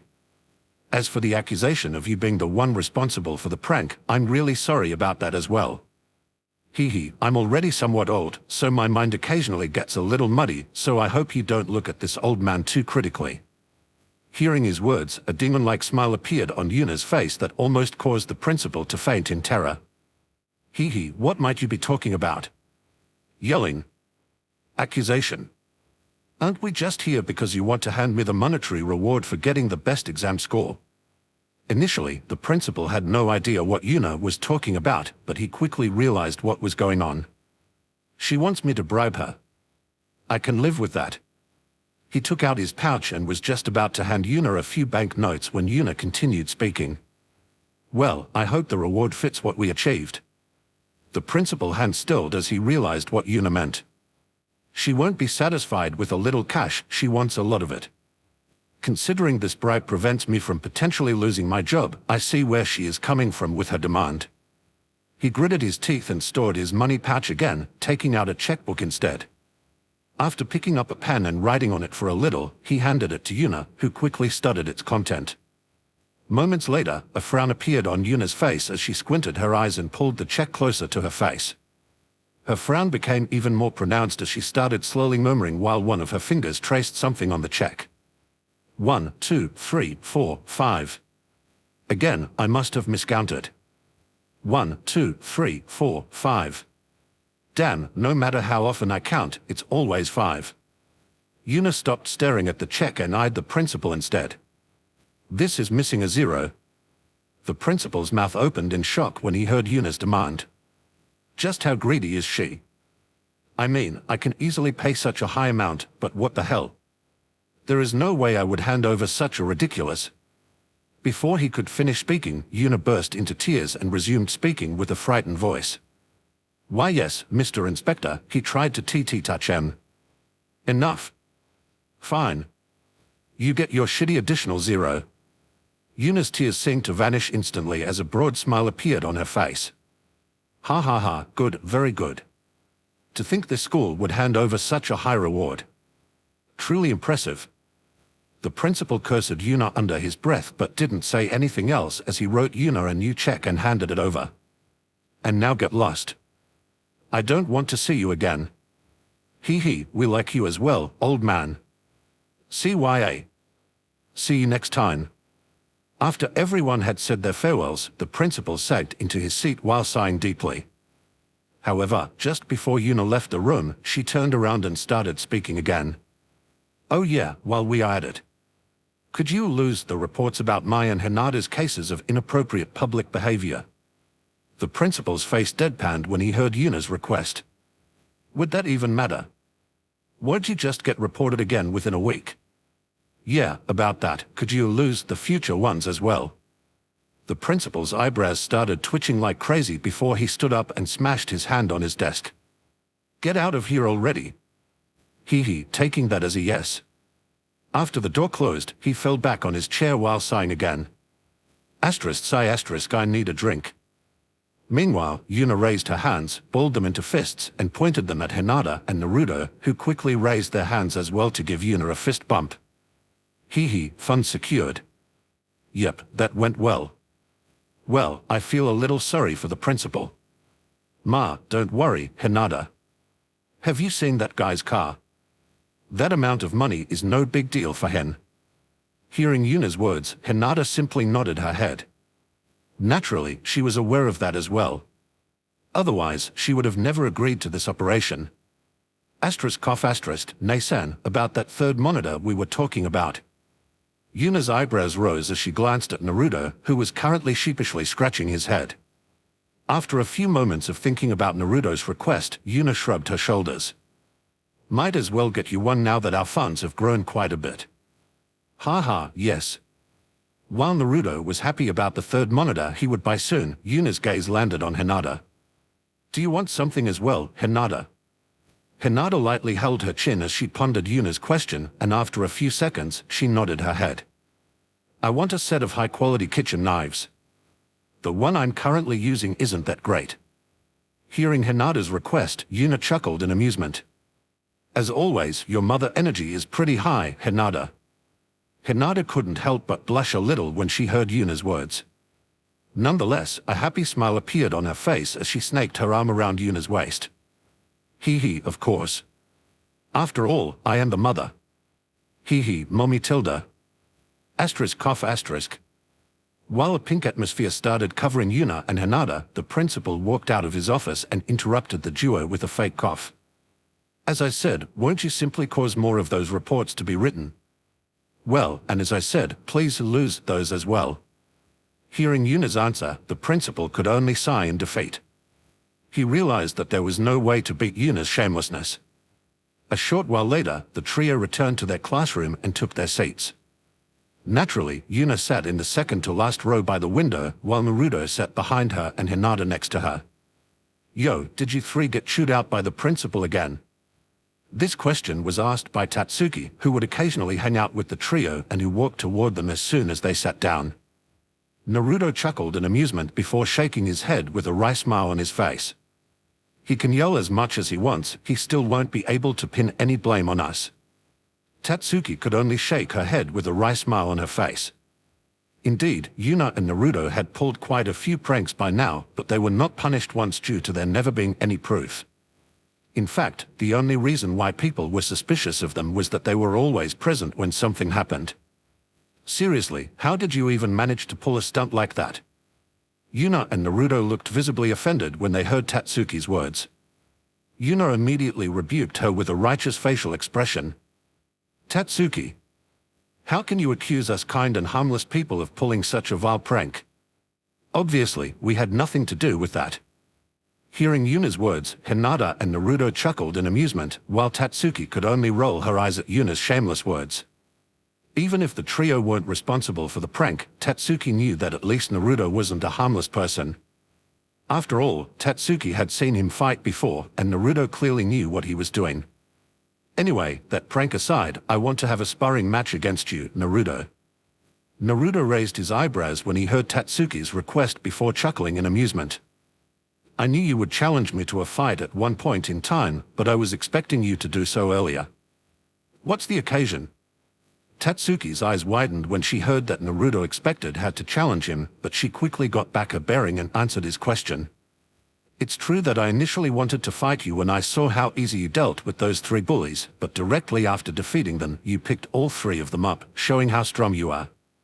Anyway, I quickly realized that I would be no match for you, so I wanted to train some more before trying to challenge you. As for the occasion, I managed to defeat my teacher, so I decided to give you a try." Naruto nodded in understanding as he answered her. "Sure, I don't mind fighting you. Fighting is no good." Before Tatsuki could answer, someone else injected themselves into the conversation. She was a woman with brown eyes and long, waist-length, orange hair. Hearing what the woman said, Tatsuki shook her head with a slight smile on her face. "We are not really fighting, Orihime. We are just having a sparring match. It's equivalent to two people comparing who can run faster." Orihime pondered Tatsuki's words for a short moment before nodding her head in understanding. "So it's like that, then it's fine, I think." As the group surrounding Yuna's seat grew bigger, a teen with orange hair and sharp eyes approached them as well. "Yo, how is everyone doing?" This person was Ichigo, who had overheard their conversation, making him curious about something. "Tatsuki, I heard you want to fight Naruto, why would you fight him and not Yuna?" Tatsuki couldn't help but look at Ichigo weirdly when he asked that question. "Why would I fight Yuna? Isn't Naruto the one with martial arts knowledge?" "Huh? What are you talking about, Tatsuki? Yuna instantly defeated an adult when she was like 12. Tatsuki's head instantly snapped towards Yuna, looking at her in bewilderment. After all, she only saw Naruto knock out two people that were slightly older than him and not actual adults. "Is that true, Yuna?" Yuna looked at Tatsuki, and after thinking about it for a short moment, she tilted her head in confusion. "I mean, it's pretty much possible, but was there really an event like that? I tend not to bother remembering the actions of small fries, so I'm actually not sure." While Tatsuki and Ichigo could only look at Yuna in bewilderment, Hinata and Naruto couldn't help but chuckle a little. "Don't worry about Mei-san, she has a rather selective memory." This bewildered the duo even further as they wondered how Yuna actively managed to forget stuff she had no interest in. "Morning, Hein Tilda." "Kia." Suddenly a woman with short red hair and purple eyes appeared behind Orihime and hugged her waist, causing Orihime to exclaim in surprise. The woman's hands were just about to fondle Orihime's breasts when the back of a heel smashed into her face, sending her flying away. "Keep your hands away from Orihime, you pervert." The woman, who was just knocked away, quickly wiped away the blood coming out of the corner of her mouth and resumed speaking. "Hee hee, your comebacks are as fierce as always, Tatsuki. Tatsuki rolled her eyes at the woman's words and threateningly lifted her fist. I don't mind giving you another fierce comeback. Seriously, what's wrong with you, Chizuru? Is getting women all you can think about? Chizuru answered that question by quickly standing up and giving Tatsumaki a thumbs up. Yes, all I want is women. While Tatsuki sighed in defeat, Yuna nodded her head in approval. That's a good attitude to have. I approve. Tatsuki's gaze snapped towards Yuna and she couldn't help but look at her in bewilderment. Next, her gaze wandered to Hinata, who seemed to be utterly indifferent to what Yuna had just said. Aren't these two dating? Why doesn't Hinata care about Yuna having that kind of opinion? Meanwhile, Chizuru was just as shocked as Tatsuki, but for a different reason. She looked at Yuna with stars in her eyes and quickly started talking with a hint of worship in her voice. Right. I'll be in the same class as the legendary pervert Yuna that has no shame and is constantly flirting in public. Ah, that would be me. While Hinata and Naruto could only chuckle in amusement at how easily Yuna agreed to what most people would consider to be an insult, Orihime and Tatsuki looked at her in bewilderment. On the other hand, Chizuru hastily nodded in approval. She didn't know how Yuna would react to her words, but shamelessly admitting to them was really good in her book. So, a look of determination appeared on her face as her gaze met Yuna's. Please teach me how to seduce women, Yuna. No. Sensei. Oh? I was expecting you to ask me to become your girlfriend. Chizuru straightened her back as she huffed in annoyance when she heard Yuna's words. I might be a pervert, but I'm not going after women that are already dating someone. Yuna nodded in approval at that attitude but chuckled in amusement a few moments later. Well, that's a good attitude to have, but since I'm aiming for multiple women anyway, it doesn't really matter.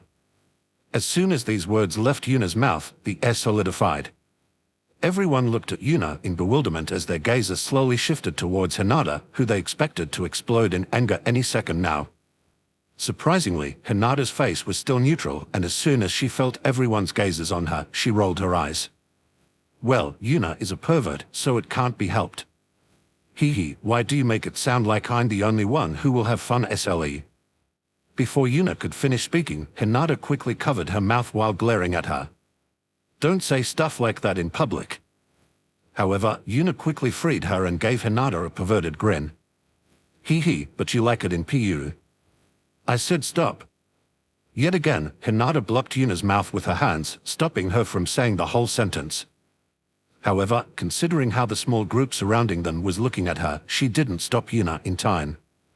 Naturally, everyone's jaws hit the floor when Hinata gave such a nonchalant answer, but the conversation after that caused everyone to look at Hinata in bewilderment. Most of them thought something along the lines of, so Hinata is a pervert as well, huh? Meanwhile, Tatsuki couldn't help but glance at Naruto when she heard Yuna's intentions. What about you, Naruto? Don't you find Yuna's ambitions to be weird? Naruto tilted his head in confusion when he heard Tatsuki's question and answered her after a few seconds. Not really. Isn't it only natural to do so?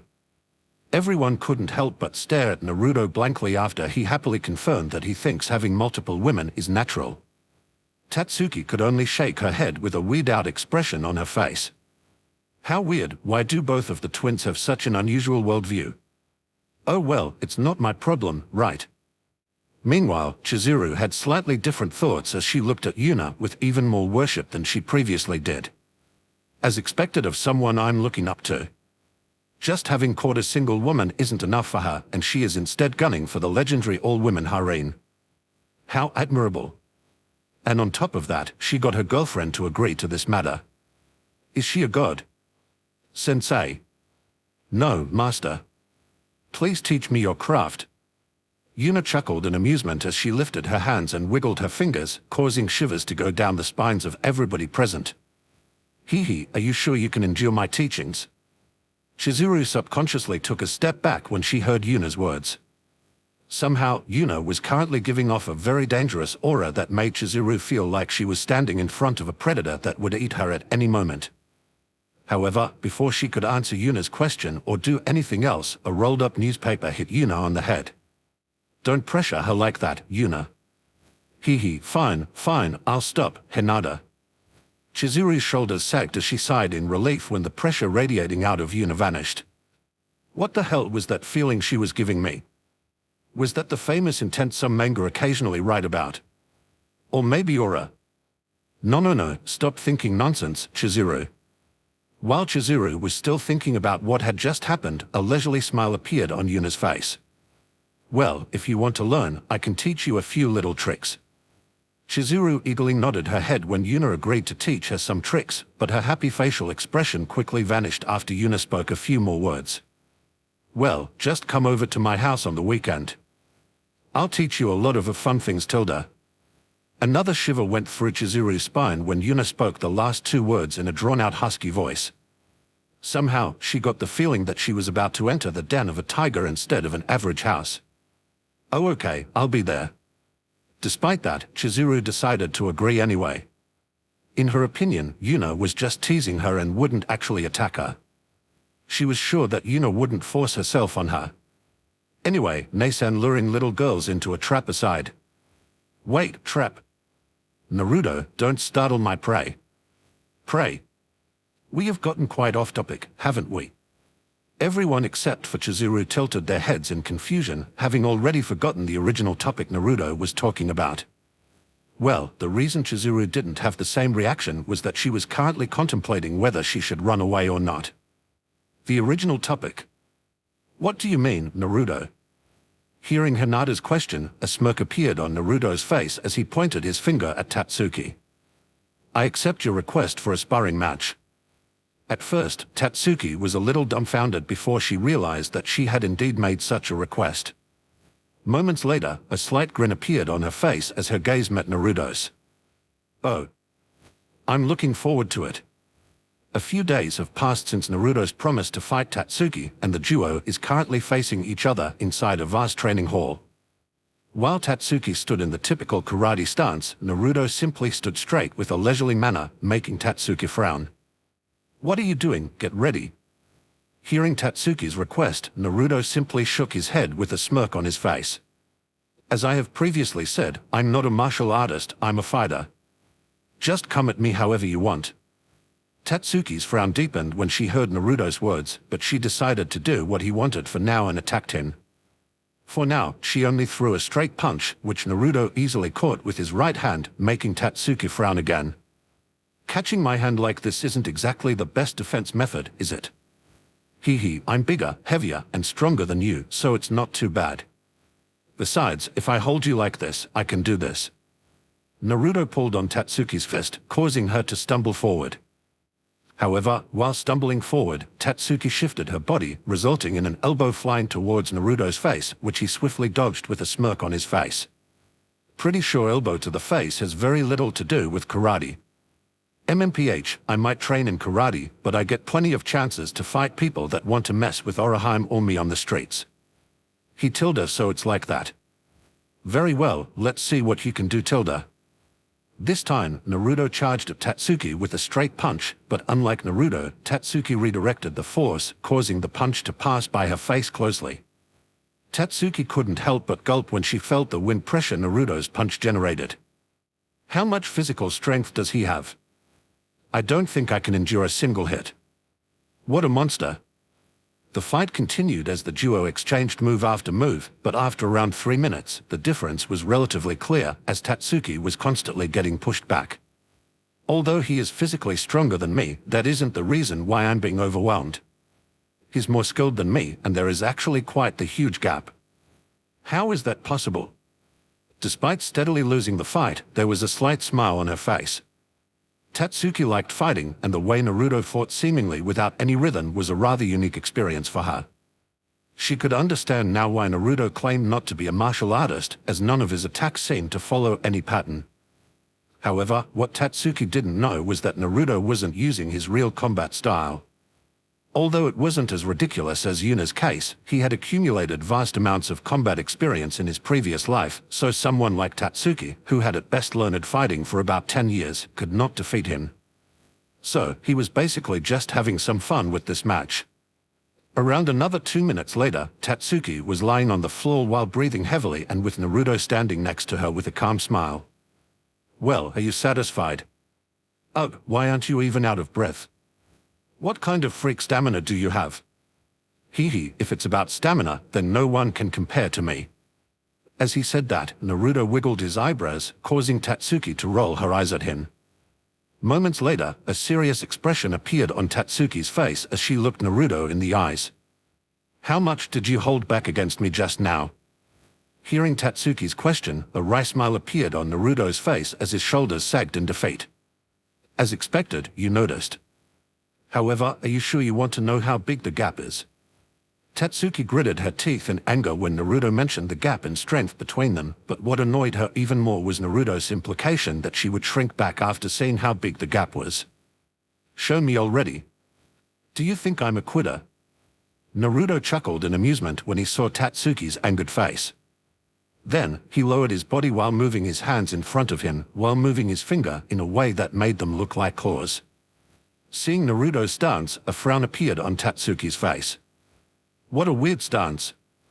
It gives off an animalistic feeling. Maybe you're fox. Before Tatsuki could ponder the situation any further, Naruto lowered his stance further, and then he suddenly vanished.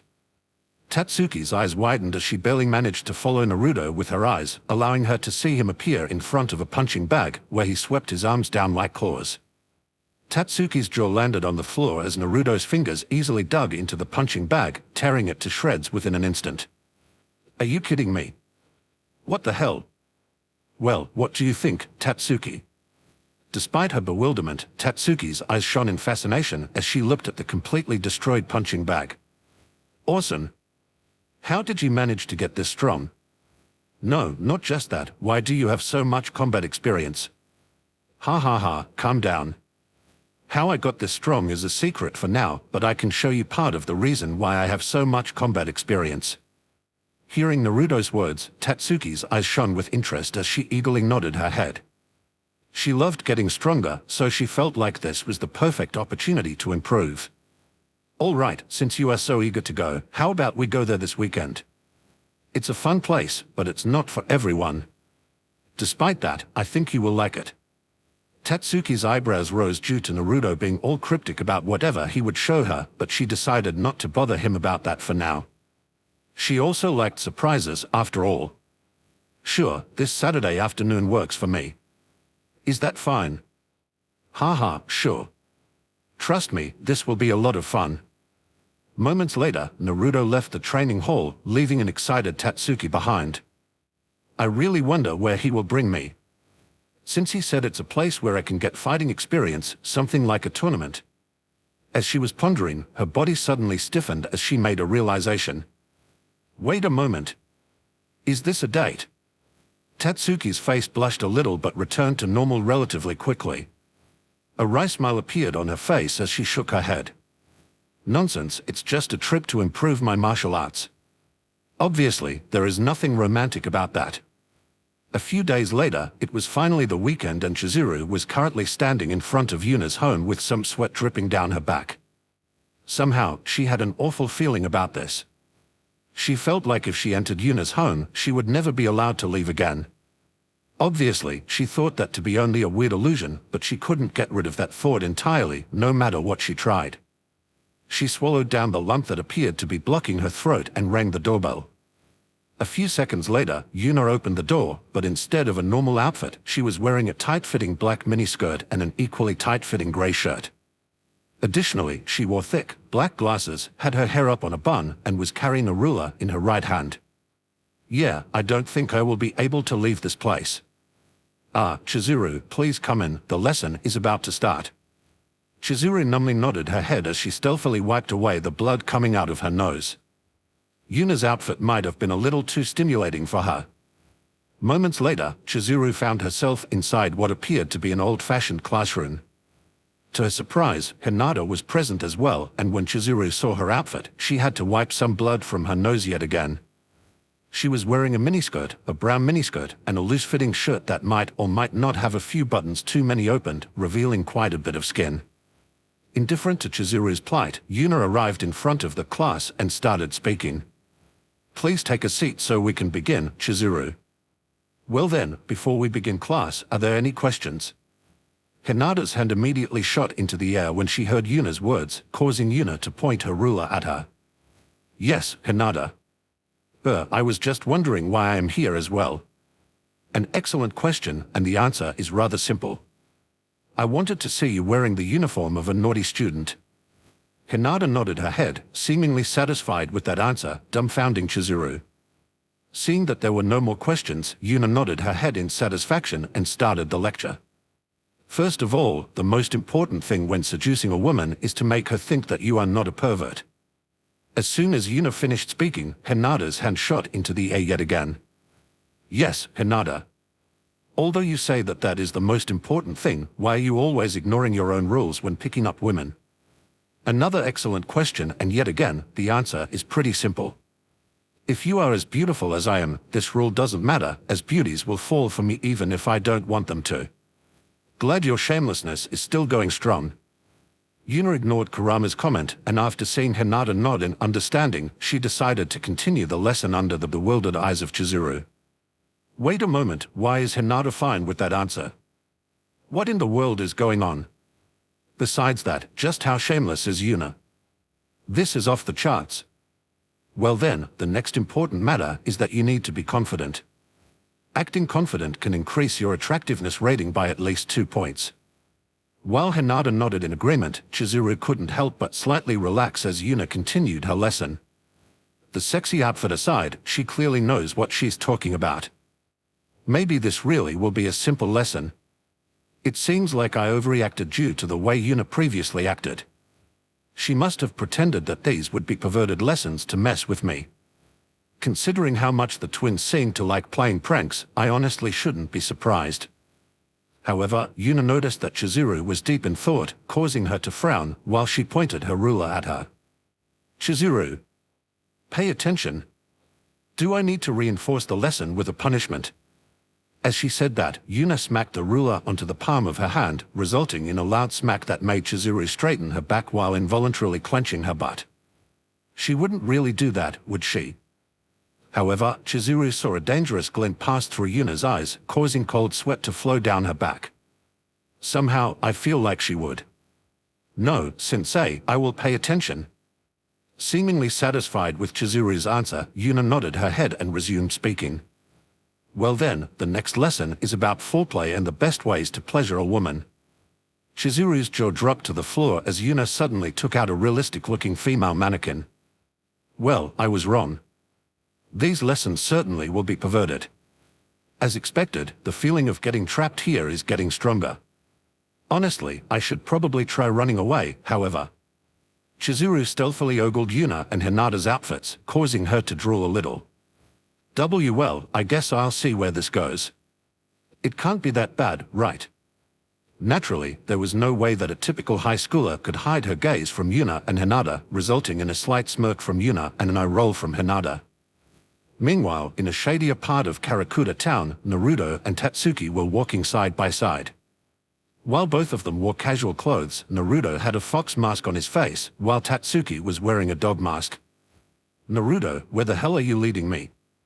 This isn't exactly a good part of the town. No worries, I'm here after all. Initially, Tatsuki scoffed when she heard Naruto's words, but a few minutes later, she realized that things weren't as simple as she thought they would be. While walking, a thug blocked their path, and Tatsuki was just about to beat him up when two more appeared, punched the first one a few times before forcing him to bow to Naruto. We are sorry, Lord Fox. This guy is a newbie who doesn't know how things work here. However, Naruto completely ignored the trio and walked past them, causing two of them to sigh in relief, while Tatsuki had question marks popping up above her head. You didn't appear like the gangster type to me. Are you the son of a mob boss or something like that? Seeing a hint of disgust in Tatsuki's eyes, Naruto chuckled in amusement before shaking his head. Not at all. Don't worry, you will understand soon. The duo continued walking deeper and deeper into the darker parts of Karakura town. At the same time, people would occasionally bow toward Naruto, and a few minutes later, they arrived at a shabby-looking building with two seemingly drunk people sitting at the front door. Here we are. While Tatsuki looked at Naruto in bewilderment, he approached the two drunk people. The younger one of them immediately got up and was seemingly about to berate Naruto when the older one smacked the back of his head. "Lord Fox, it's been a while. I see that you brought a new face here. May I ask if you are here to participate or just to watch? For now, I'm just watching, but my friend, Lady Dog, might participate after I have shown her around." The man simply nodded his head and allowed the duo to enter before glaring at the younger man. "At least learn what kind of master VIPs prefer. Do you want to get yours beat?" Sorry, but who was that?" "He's one of the monster trio who occasionally come here and utterly dominate all the contests. He is not someone a newbie like you should mess with." The younger person's eyes widened when he heard his senior's words, and he immediately started nodding his head. Meanwhile, Naruto and Tatsuki had entered the building, and as soon as Tatsuki went past the door, her jaw dropped to the ground. Despite how old and withered the building looked from the outside, they were now walking through a lavishly decorated corridor. "What the hell is this place?" A rather fun place. You will see soon." Tatsuki glared at Naruto yet again due to him still keeping this whole thing under wraps, but her glare quickly vanished when she heard loud cheering coming from ahead. What the hell is even going on here? After a few more moments of walking, Naruto opened a door revealing a giant coliseum-like room filled with people. In the middle of the room stood a giant cage where two muscular men were currently fighting against each other. Naturally, Tatsuki was shocked by the sudden revelation of what this was. An illegal underground fighting arena. Correct. Oh? Isn't that Lord Fox? No way, it has been a while. Will you show us another splendid fight, Lord Fox? While people were swarming Naruto, Tatsuki realized what Naruto meant when he said that this was a place where she could get fighting experience. I see, so he had actually fought here before. I guess the reason why people are so respectful to him is due to his fighting performance. Seriously, isn't he only 15? What the hell kind of life is he living? It took a while for Naruto to extract himself from the crowd, and although Tatsuki couldn't see it, she was sure that Naruto was currently smirking at her. Well, interested in participating. Although it was hidden by her mask, an excited smile appeared on Tatsuki's face while she hit the palm of her hand with her fist. This should be interesting. Just to make sure, how risky is this? At worst, this will end with a broken bone. If too many people were to be injured in this place, authorities would start asking questions. Tatsuki nodded her head while some tension left her body. If, at worst, she would break a bone, she would participate in this. This would be a completely new experience for her, so she couldn't help but get excited. I wasn't expecting this date to get this exciting, Tilda. While Tatsuki seemingly didn't even notice her slip of the tongue, Naruto could only chuckle in amusement. A few days later, everyone was back at school. Although a few people wondered why Tatsuki wore a few bandages while Chizuru occasionally looked at Yuna with a heavily flushed face, everything was relatively peaceful. Moments later, the teacher entered the room, causing a few people to frown due to Ichigo not being here yet. Good morning, everyone. I have big news. We'll be getting a transfer student. As their teacher said that, the door opened and a small woman with long black hair and purple eyes walked into the classroom and introduced herself. Hello, my name is Kuchiki Rukia. Hello, my name is Kuchiki Rukia. After introducing herself and getting a few encouraging words from the teacher, Rukia took one of the empty seats in the classroom. However, when Rukia entered the room, Yuna, Hinata, and Naruto's eyebrows rose as they looked at Rukia with interest. Although she appears to be extremely weak, she certainly feels like a Shinigami. Why is she attending school in the human world? Additionally, did she possess that body? She better has not snatched that from someone else, or things will get a little rowdy soon. Her first day at a new school and someone is already planning to bully her. Human society sure is cruel. It is, Kurama. It is. While Yuna finished her mental conversation with Kurama, Rukia took the empty seat next to Yuna and smiled at her kindly, which she returned with a smile of her own. Just like that, the first two lessons began and ended, resulting in today's first break. While everyone was either eating or chatting, Yuna overheard a rather interesting piece of information from Tatsuki, who was talking with a young man whose name Yuna didn't remember. There is a good chance that Ichigo won't come today. Oh? Why do you think so, Kuyama? I walked past his house this morning and there was a huge hole in the wall. His mother told me that a truck apparently crashed into the wall last night. Hearing the word truck, the image of an almost naked man wearing a white Speedo briefly flashed through the mind of Yuna, Hinata, and Naruto, but the trio swiftly shook their heads to get rid of the idle thoughts while the conversation continued. A truck? Is he injured? Before Kochima could answer that question, a bag hit the back of Tatsuki's head, drawing her attention. No need to worry, I'm not injured. Ichigo. Good to hear you are fine. Guess you must have helped with the cleanup. Ichigo simply nodded his head and sat down with a thoughtful expression on his face. Are you Kurosaki-kun? Nice to meet you. Suddenly someone formally talked to him, and as soon as Ichigo looked at the speaker, his face stiffened. Before Ichigo could unravel why the Shinigami that appeared at his house during a hollow attack yesterday was suddenly sitting in his classroom, Kuyama delivered an explanation. This is Kuchiki Rukia. She was transferred into this class today due to unavoidable circumstances. Why you? Why? Kurosaki-kun, I don't have the textbooks yet. May I look at yours? Ichigo was about to ask what Rukia was doing here when she talked over him and showed him her palm as if she wanted to receive the textbooks. However, the words, "Say something and I will kill you," were written in bold letters on Rukia's palm, causing Ichigo to sweat a little. Yuna looked at the whole interaction with a certain amount of curiosity. She could easily tell that these two knew each other to some degree. Additionally, she could feel that Ichigo suddenly possessed Shinigami powers. Yeah, pretty obvious what's going on. The truck explanation must be a cover, so the real story should be something along the lines of a hollow attacking Ichigo's house and Ichigo somehow saving the day by taking over Rukia's Shinigami powers. Is that even possible? Well, apparently. The real question is, why hasn't she taken her powers back yet? Is it a slow process, or is there something else?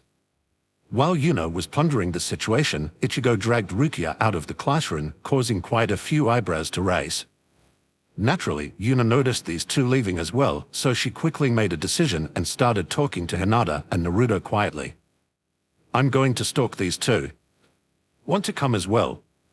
Hinata and Naruto briefly thought about Yuna's question before shaking their heads in denial.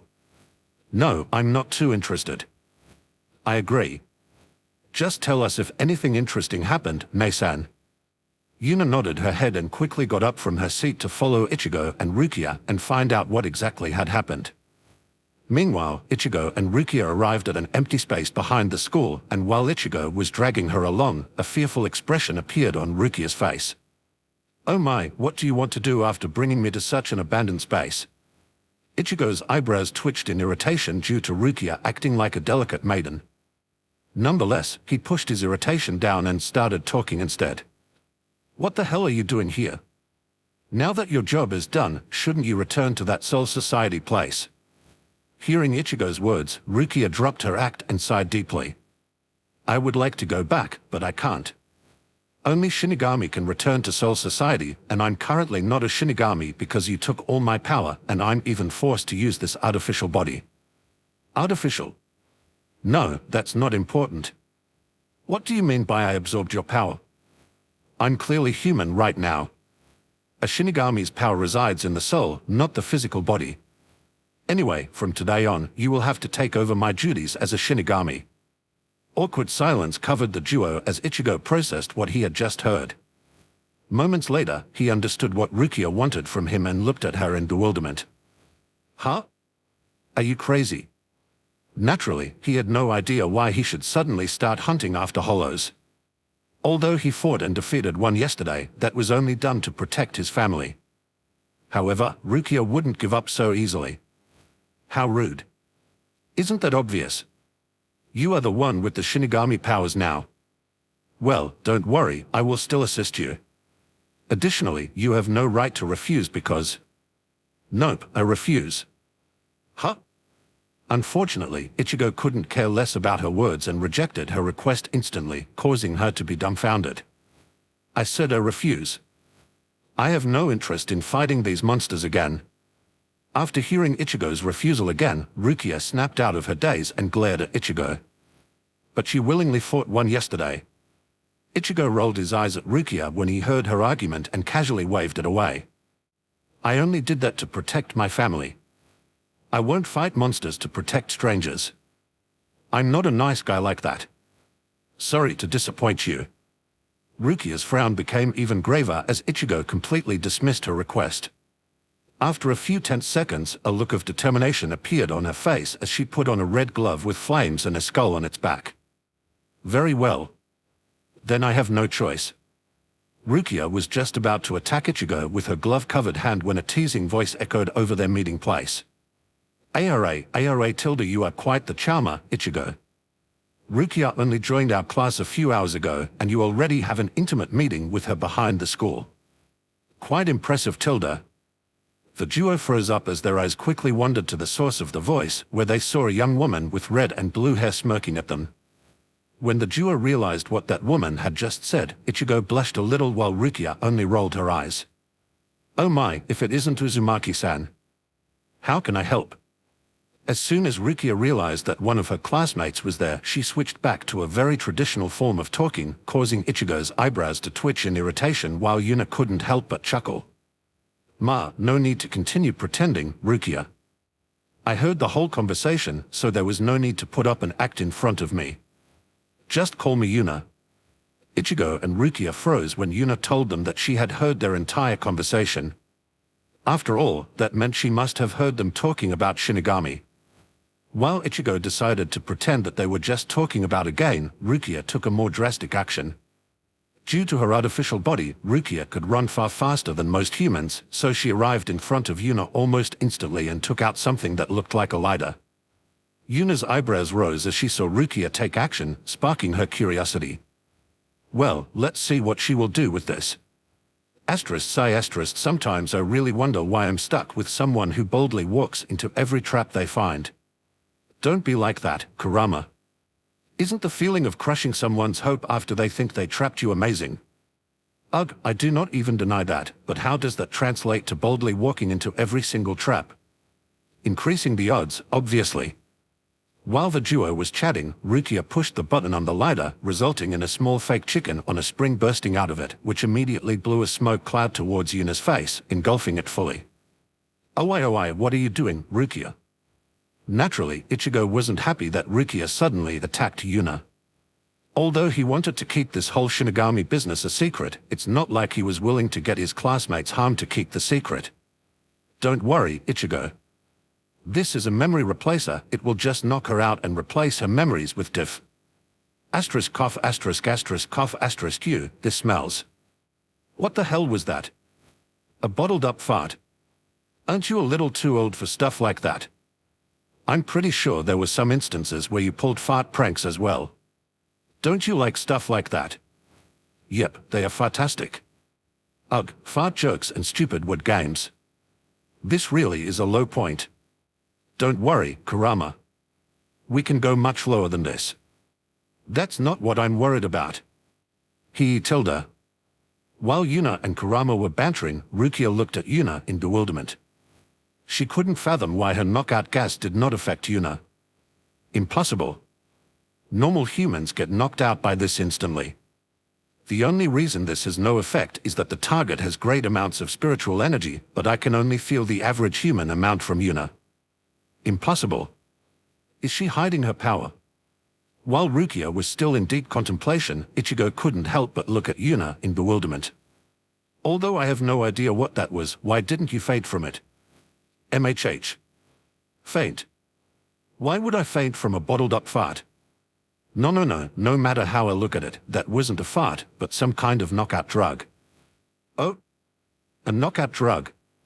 To think that the transfer student would be a sexual deviant that uses knockout drugs so she can have her way with fellow students. Hearing Yuna's words, Rukia came out of her daze and was about to complain about how Yuna was judging her when something vibrated inside Rukia's pocket, causing her eyes to widen. Simultaneously, a frown appeared on Yuna's face as she felt the familiar feeling of someone watching her. Well, she was pretty sure that the one being watched was Ichigo and not her. So the peeping Tom is back, huh? They seem to have some kind of plan for Ichigo. Meanwhile, Rukia quickly pulled a vibrating phone out of her pocket and hastily read the contents of the message she had just received. Moments later, her eyes widened as she hurriedly punched Ichigo in the chin, making his body fall to the ground. "We don't have time for this now. We can talk about this later." Although Ichigo's physical body fell to the ground, another Ichigo wearing the traditional black Shinigami robe appeared. Naturally, Ichigo was surprised due to suddenly being back in his Shinigami form. "Rukia, what?" "As I said, we don't have any time, follow me." Before Ichigo could ask what was going on, Rukia grabbed him by the arm and pulled him away, leaving Yuna and Ichigo's unmoving body behind. Seeing Ichigo's defenseless body on the ground, Yuna could only shake her head and squat down next to it. Another hard decision to make. As she said that, she pulled out a black marker and removed its cover. "Well, then, the classic mustache, glasses, and dick on the cheek, or should I rather get creative?" "Creative? Yeah, I could draw a naked woman on his face, or maybe write, 'I love dicks' on his forehead. While you are at it, draw him a pair of whiskers." "Oh, nice idea." "Shit, what's wrong with me?" "Let the darkness engulf your heart, Kurama. Stop resisting already." "Never." Meanwhile, Ichigo and Rukia arrived at a children's park, and before Rukia could explain why they were there, a loud howl echoed over the park, causing Ichigo and Rukia's heads to snap towards its source. There, the duo saw a huge black and white creature standing on 6 blade-like legs. His body was moving around, clearly looking for something, and moments later, it let out another howl as it had found its target, the soul of a 5-year-old. Seeing that the small soul was about to be attacked, Ichigo was about to pull out his sword and fight the hollow, but Rukia stopped him. "What are you doing, Rukia? Why are you stopping me?" Rukia scoffed at his word and glared at him. "Why do you want to help him? Isn't he a stranger? What are you talking about? Didn't you say you don't want to fight Hollow for the sake of strangers? The hell are you saying? How can I not help someone directly in front of me?" Naturally, Ichigo wasn't happy that Rukia was stopping him from saving the child's soul, but Rukia continued speaking anyway. "Whether they are in front of you or not, souls still will be getting attacked. You want to save only those that are in front of you. Don't be naive, Shinigami have to treat all souls equally. If you save this kid, you must accept your duties as a Shinigami."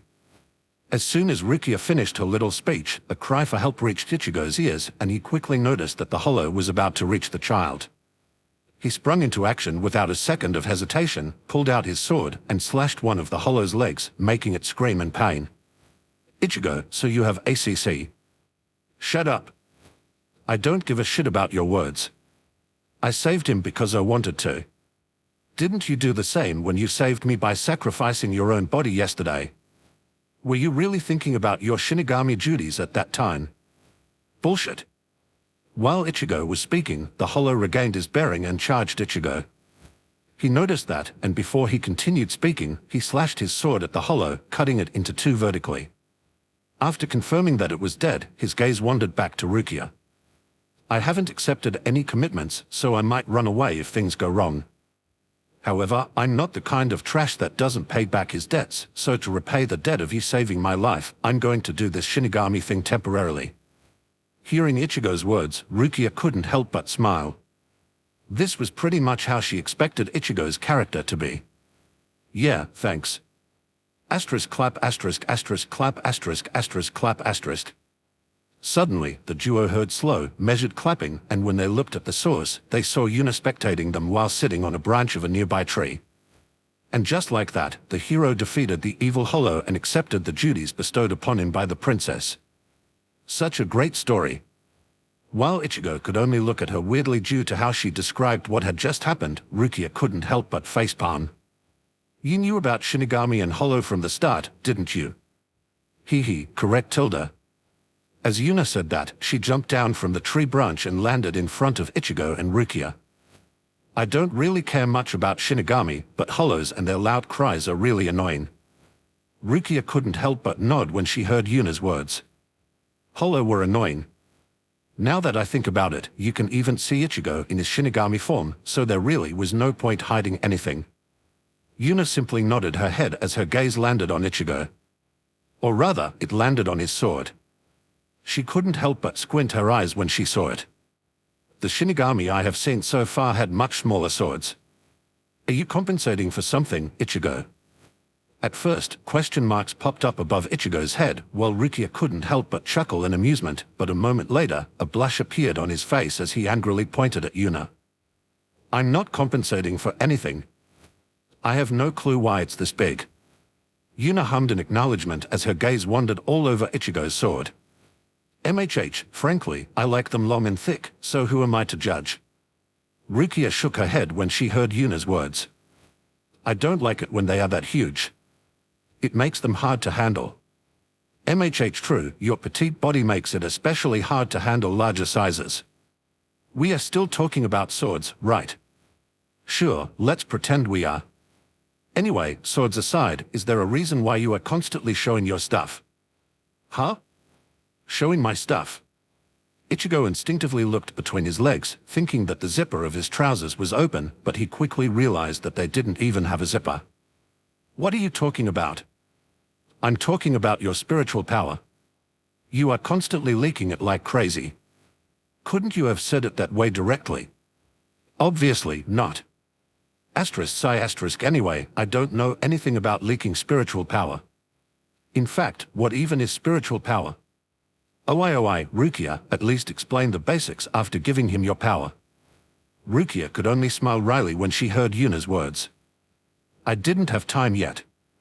We met yesterday evening for the first time and... Wait a moment. How do you know that I gave him my powers? A chuckle of amusement left Yuna's mouth when she saw the shock in Rukia's eyes.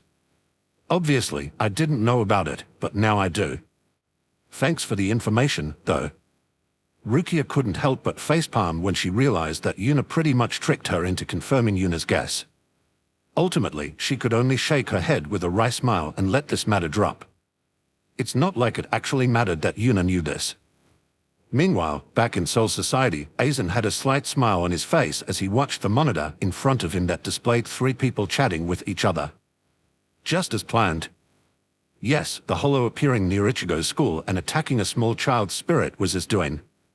He wanted Ichigo to get used to fighting and killing Hollows even though there was no imminent danger to his friends and family.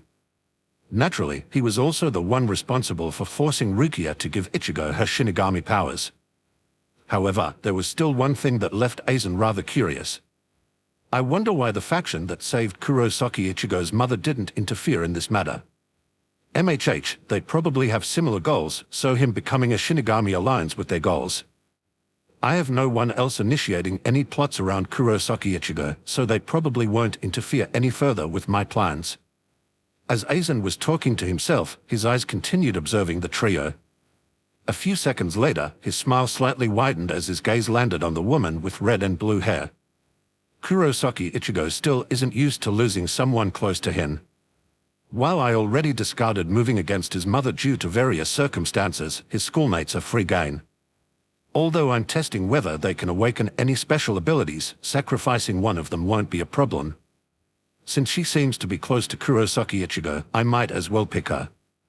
As he made that decision, he deactivated the monitoring device and left the room. I'm sorry, Uzumaki Yuna, but you will have to die for the sake of my experiment. As Aizen said that, a shiver went through his spine, confusing him immensely. I've been having this weird feeling more and more frequently. I really wonder what is going on. Should I contact the 4th Division and ask for a checkup? Just like that, a few more days passed and Yuna, Hinata, Naruto, and Tatsuki were currently eating on the roof of the school. Tatsuki had been hanging around them more frequently. Although no romance was involved, she often trained with Naruto or fought him in sparring matches. The only other thing that changed over the recent few days was that Ichigo and Rukia frequently stormed out of the classroom to go to the toilet. Considering that it usually took over 30 minutes for them to return, they were probably hunting down Hollow. So, naturally, Yuna spread rumors that they were doing the deed. Hell, she didn't even have to work hard to spread it. A young man and woman frequently vanishing for a long time painted a rather obvious picture.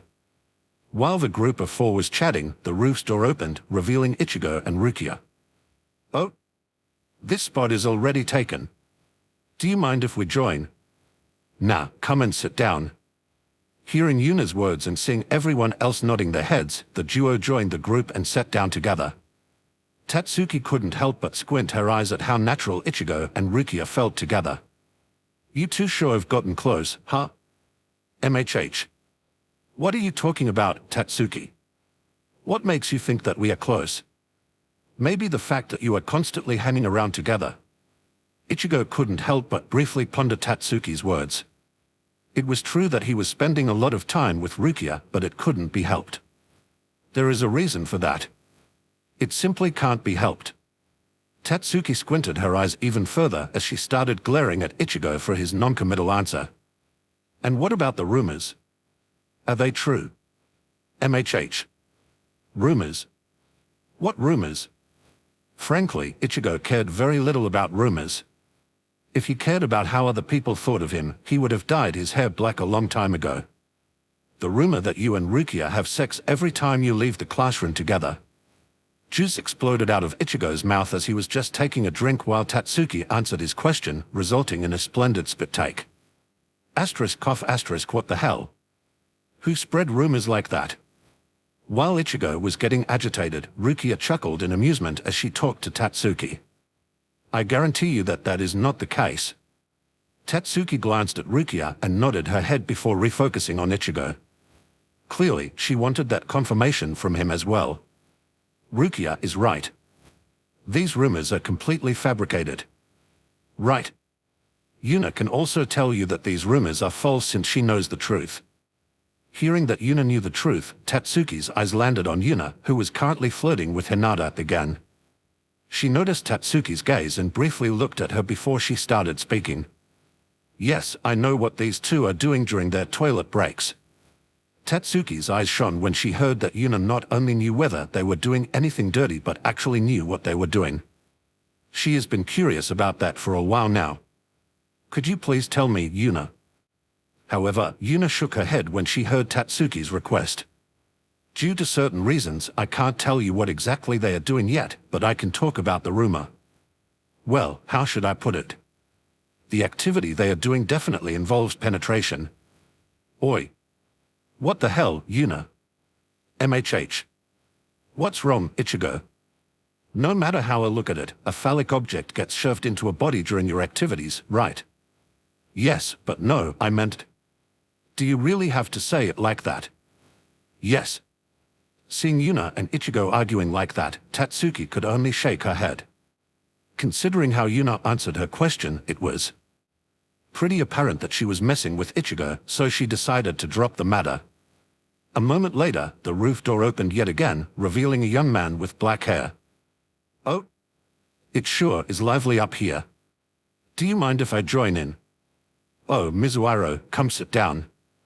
After hearing Ichigo's invitation and getting a nod from everyone else, Mizuhiro sat down as well and immediately introduced himself to Rukia, who he assumed was the only person here who didn't at least know his name. Hello, I'm Kiyama Mizuhiro, and my hobbies are womanizing.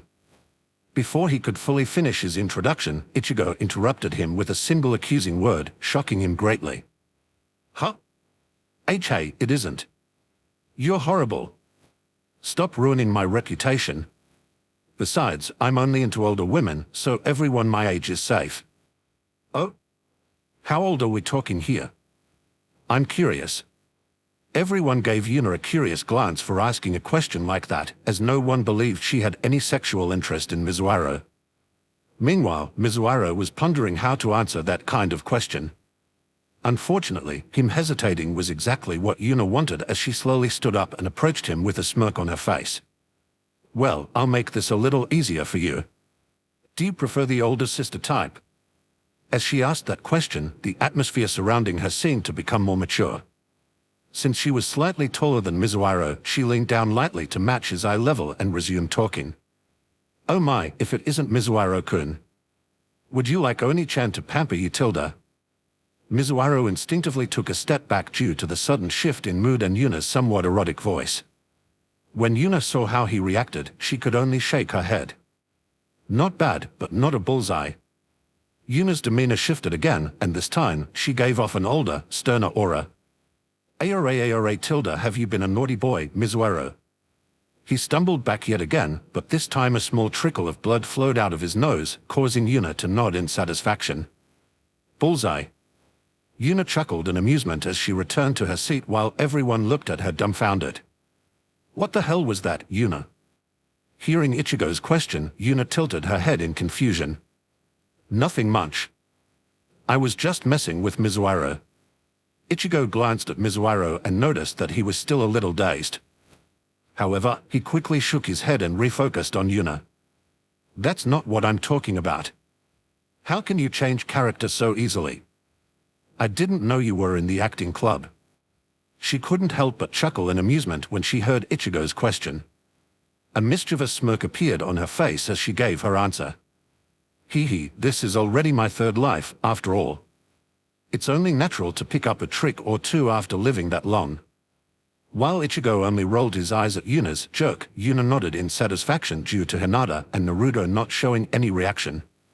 She would have been somewhat disappointed if they had exposed that she was telling the truth by showing a big reaction. Since this is your third life, Naruto must be on his third as well, right? Hearing Tatsuki's question, which clearly intended to double down on the jerk, a smirk appeared on Naruto's face. Nope.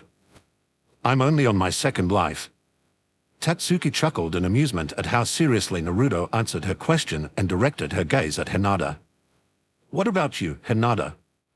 Hinata, who had only quietly listened to the conversation until now, chuckled in amusement when she heard Tatsuki's question. Well, just like Naruto, this is my second life. While everybody was amusing themselves, Rukia had a severe expression on her face. Unlike the others, she didn't completely dismiss the trio's words. After all, many Shinigami were on their second life. Although instead of a human, they were now Shinigami. However, a second life is one thing, but what about a third? Rukia had never heard about that. Besides that, none of the trio appeared to be Shinigami. Rukia pondered about that matter a while longer before simply shaking her head and giving up. There was no point in investing more time in something she hadn't any information about. A while later, another young man entered the rooftop as well. He had medium-long brown hair and brown eyes. It was Keigo Asano, the person who would probably be considered the class's pervert together with Chizuru if it weren't for Yuna's presence. He was just about to introduce himself when someone kicked his back, causing him to stumble forward. Yo, Kurosaki, you bastard. Two thugs appeared, almost resulting in Yuna killing them instantly out of reflex. Damn bandits. Even when I'm in a different world, they bother me. Are you seriously mad at bandits because you killed so many of them that it became a reflex that is now bothering you in this new world? Yep. That's pretty unreasonable. Which makes it something you would definitely do. You know me so well. Well, I'm literally stuck inside you, so it can't be helped. Kinky. What was it called again? Nodding. Sometimes I'm really fascinated by how fast stuff like that comes out of your mouth. Meh, I'm not sure about that. I'm more of the swallowing type. Okay, I walked straight into that one. Well, rather than straight, I pref. Yeah, I get it. While Yuna was bothering Kurama, the lead gangster was sent flying through the air due to the arrival of another person, Yasutora Sado. He was an absolute monster of a man, standing at 197 meters with a massive frame and well-defined muscles. He had dark skin with pronounced cheekbones and wavy brown hair with bangs that usually hung over his brown eyes. Despite his looks, Sado was a surprisingly gentle person and had been friends with Ichigo for a while now. Before meeting Ichigo, he wouldn't even fight back when attacked, but after Ichigo helped him, he was convinced by Ichigo to use his massive strength and giant fists to protect the people around him. Sado sat down next to Ichigo and placed a small cage holding a bird inside in front of them, making everyone curious. However, Ichigo barely paid any attention to the cage due to the bandages wrapped around some parts of Sado's body. Chad, what's happened? Are you injured? Chad, which was Ichigo's nickname for Sado, only shook his head in denial. No need to worry, it's just a little injury. As for what happened, a steel beam fell on me. A steel beam? Are you really fine? Naturally, Ichigo was dumbfounded by Sado's words. Most people would undoubtedly be dead after getting hit by a steel beam, but Sato's resilience was on another level, so he only had light injuries. Yeah, and a motorbike crashed into me as well. What? What the hell are you doing? As I said, no need to worry. After the crash, I carried the driver to the nearest hospital and they told me he would be fine despite somewhat severe injuries. Seriously, what kind of body do you have? While Ichigo and Sato were chatting, the other people fussed over the parakeet Sato brought with him. Like all parakeets, it could imitate human words, but talking to this one felt like talking to an actual human, surprising everyone greatly. However, those who were a little more spiritually aware immediately noticed something off about the bird. Chad, can you tell me where you got this bird? Ichigo quickly noticed something off about this bird as well, so he promptly asked Sato where he got it. Yesterday. I got it. Hey. Don't skip the explanation because it was too much work. That's a bad habit of yours. Well, Sato was never a man of many words, so that was just how he was. Anyway, a few seconds later, Rukia whispered into Ichigo's ear that whatever that bird was, it was nothing malicious, so Ichigo dropped the topic for now. I will have to deal with this tonight, meaning my sleep time will probably be cut. Being a Shinigami sure is a bothersome job. A few hours later, Yuna was on her way home, and she was actually alone this time. While Naruto had another date, sparring match with Tatsuki, Hinata had joined the sewing club. Apparently, she will have some kind of match today. It was against a lanky guy with glasses, who clearly was a Quincy, but he probably thought he was hiding it. Well, considering Rukia lost most of her Shinigami powers and Ichigo sucked at everything except for swinging his sword, at which he wasn't very good at either, the duo probably hadn't found out yet. While she was leisurely walking home, she noticed Ichigo running toward her in his Shinigami outfit. Additionally, she noticed another presence trying to sneak up on her, causing her to shake her head with a wry smile on her face. Seems like this will be a busy afternoon. Yuna. Have you seen Chad? Before Ichigo was even halfway to Yuna, he was already yelling loudly, asking whether she had seen Chad or not. Haven't seen him. Since things seemed to be hectic, Yuna decided not to wait for Ichigo to reach her and yelled back at him. However, she felt a little weirded out. Not that the other presence was closer to her, she could clearly tell that it was a hollow. By now, said hollow was in the perfect position to ambush her, but she couldn't fathom why it wasn't doing so. However, as soon as Ichigo got closer to her, she realized what was going on as the familiar feeling of being watched returned. This is another one of these staged events the unknown puppet master has planned. Don't tell me. He wants Ichigo to see me die in front of him. A dangerous glint passed through Yuna's eyes as she internally upgraded the unknown puppet master from annoyance to a target. That insect thinks of me as one of his puppets. I, Yuna Uzumaki, am nobody's puppet. They think they can just kill me to advance their plans. Laughable. I don't know who or where you are, but you will die. Meanwhile, Ichigo managed to get closer to Yuna, and just as he was about to continue talking to her, a hollow jumped out of the bushes behind Yuna and attacked her, causing Ichigo's eyes to widen in shock. Yuna, dodge. And this was precisely what she did as she squatted down to avoid the hollow's teeth that were about to bite her head off in a gruesome manner.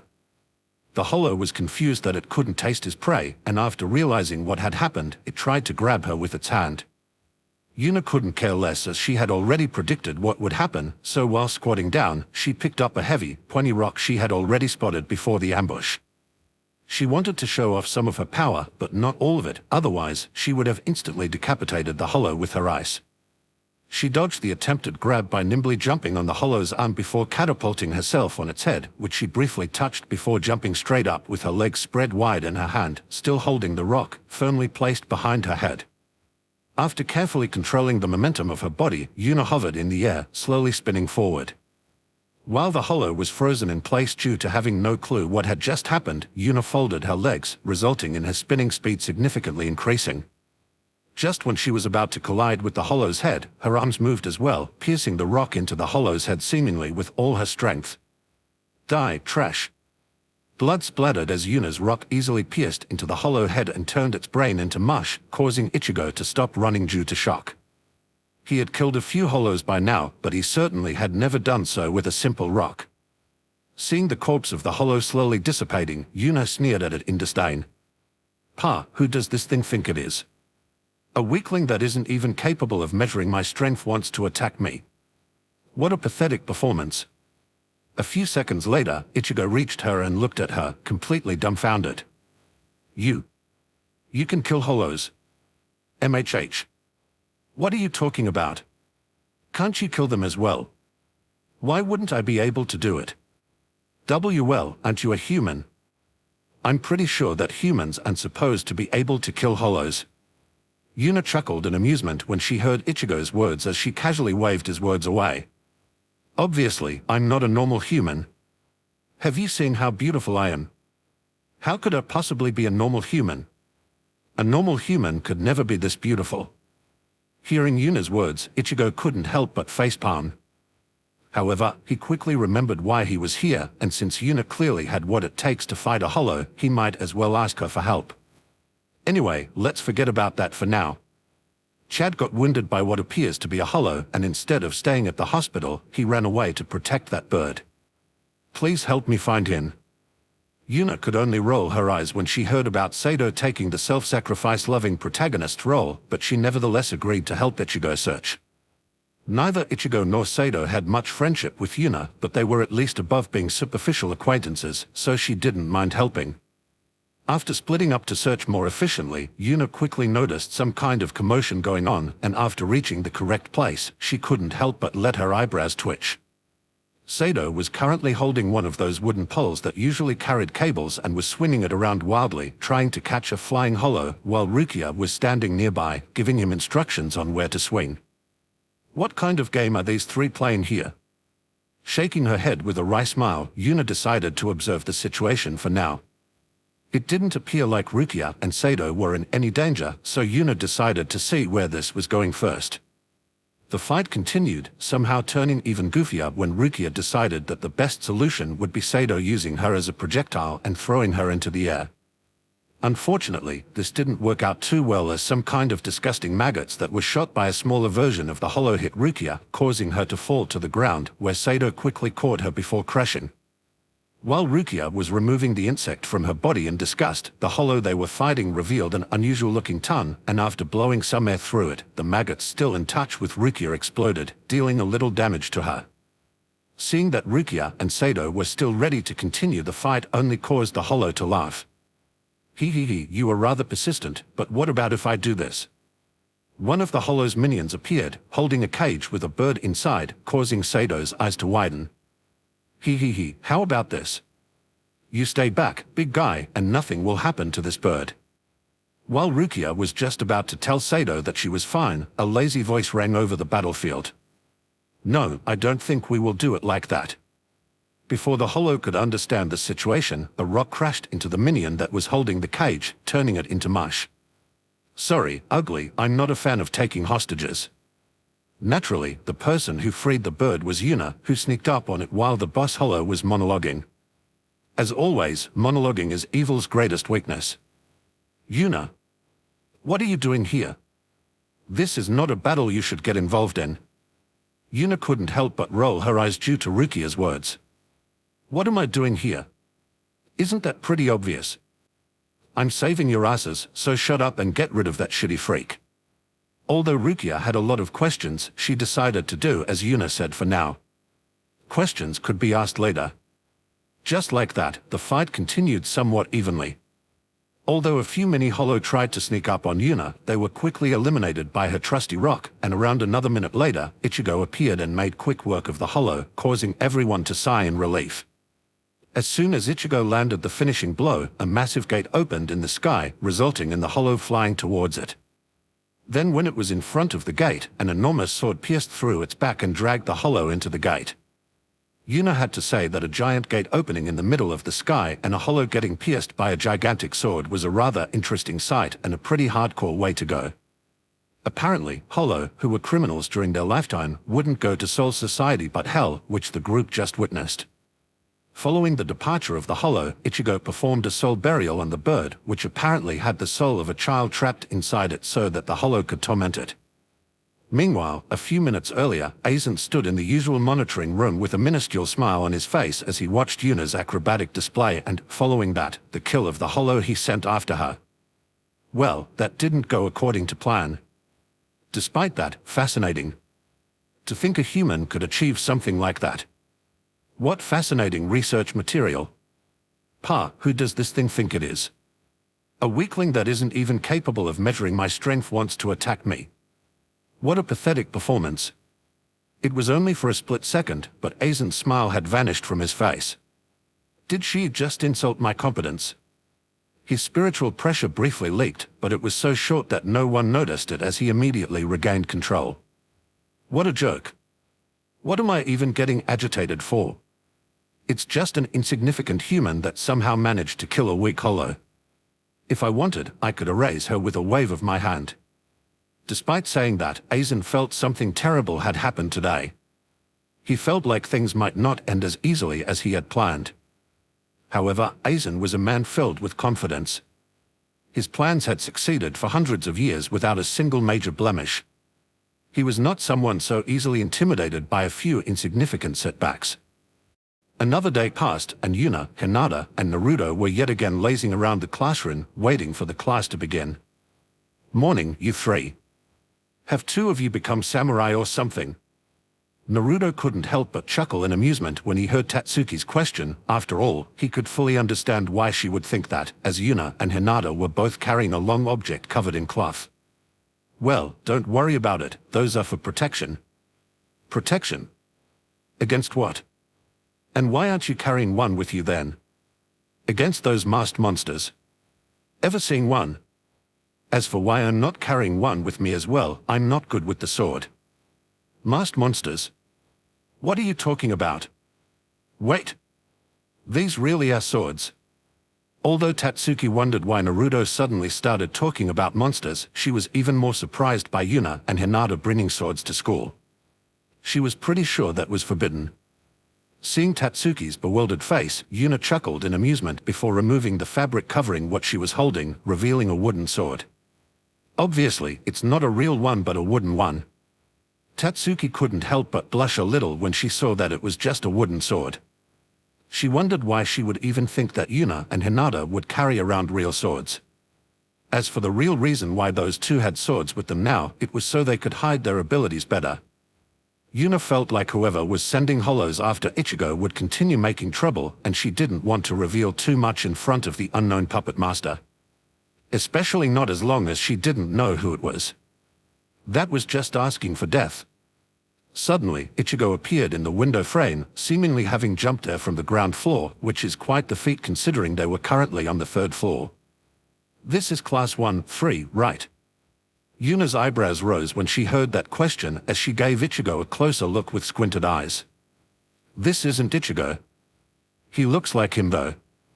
Yeah, it's the same body but a different soul. I would probably have a more severe reaction if I hadn't seen Rukia pulling off the reverse of this. I assume Ichigo doesn't want to leave a motionless body behind every time he goes hollow hunting, so he got his hands on an artificial soul. How did you get there? This is the 3rd floor. While Yuna and Kurama were talking, Tatsuki couldn't help but ask Ichigo how he got here, causing him to smile. How? Didn't you see it? I jumped. Pretty amazing, right? Are you surprised? He became even more excited when everyone started talking about him, and as he was basking in the attention, his gaze wandered over the people in the classroom. Or, more precisely, the women. Moments later, he found his target, and his eyes started shining as he quickly moved toward it. Pleased to meet you, pretty lady. Could you please tell me your name? As he said that, he slowly lifted her hand and kissed the back of it. Yuna, whose hand was just kissed, couldn't help but look at Ichigo blankly as another commotion broke out in the classroom. What the hell? Isn't this thing supposed to help Ichigo keep his Shinigami activities hidden? Why is this guy acting so rampant? Seems like someone messed something up. Damn, someone is causing chaos, and it isn't me. I'm not happy about this. Despite her slight bewilderment due to the artificial soul's behavior, a leisurely smile appeared on her face as she answered his question. The name's Yuna Uzumaki. What is yours? Or do you prefer using your body's original name? At first, Ichigo was happy that Yuna gave him her name, but as she continued talking, his face paled visibly and a trace of panic flashed through his eyes. She knows I'm not Ichigo. Shit, why did I need to show off? Is she a Shinigami as well? Considering I jumped up here, she might conclude that I'm not an artificial soul but a mod soul with enhanced leg strength. If she finds out, won't I get destroyed? No. I need to run. He was just about to turn around and run when a hand landed on his head and grabbed it in a vice-like grip. Oh wow, what the hell? Is a gorilla holding me? He tilted to think you would call a small, fragile maiden like me a gorilla. How rude. A shiver went through Ichigo's spine when he heard a woman's ice-cold emotionless voice speaking to him. Meanwhile, the other people in the classroom could only look at the scene in front of them in absolute bewilderment. The always calm and gentle Hinata was currently lifting Ichigo in the air with a single hand. What the hell? Where does that strength come from? Crazy, has she always been that strong? Forget about the strength, look at that ice-cold facial expression. Before the other student could comment any further, Hinata moved her hand and casually tossed Ichigo out of the window where he had entered from, shocking almost everyone. Hinata, won't he die from this? Hearing Tatsuki's question, Hinata simply shook her head in denial. The usual Ichigo would probably get some damage from this, but this wasn't the normal Ichigo. No need to worry about that, Tatsuki. If he can jump up here, then he should also be able to jump down. Oh, are you sure? Hinata held her chin, seemingly thinking about how to answer Tatsuki before a small smile appeared on her face. Yep, around 60%. 60%. Seeing the shock in Tatsuki's eyes, Hinata couldn't help but chuckle in amusement as Naruto rolled her eyes. Don't get tricked, Tatsuki. Hinata is just messing with you.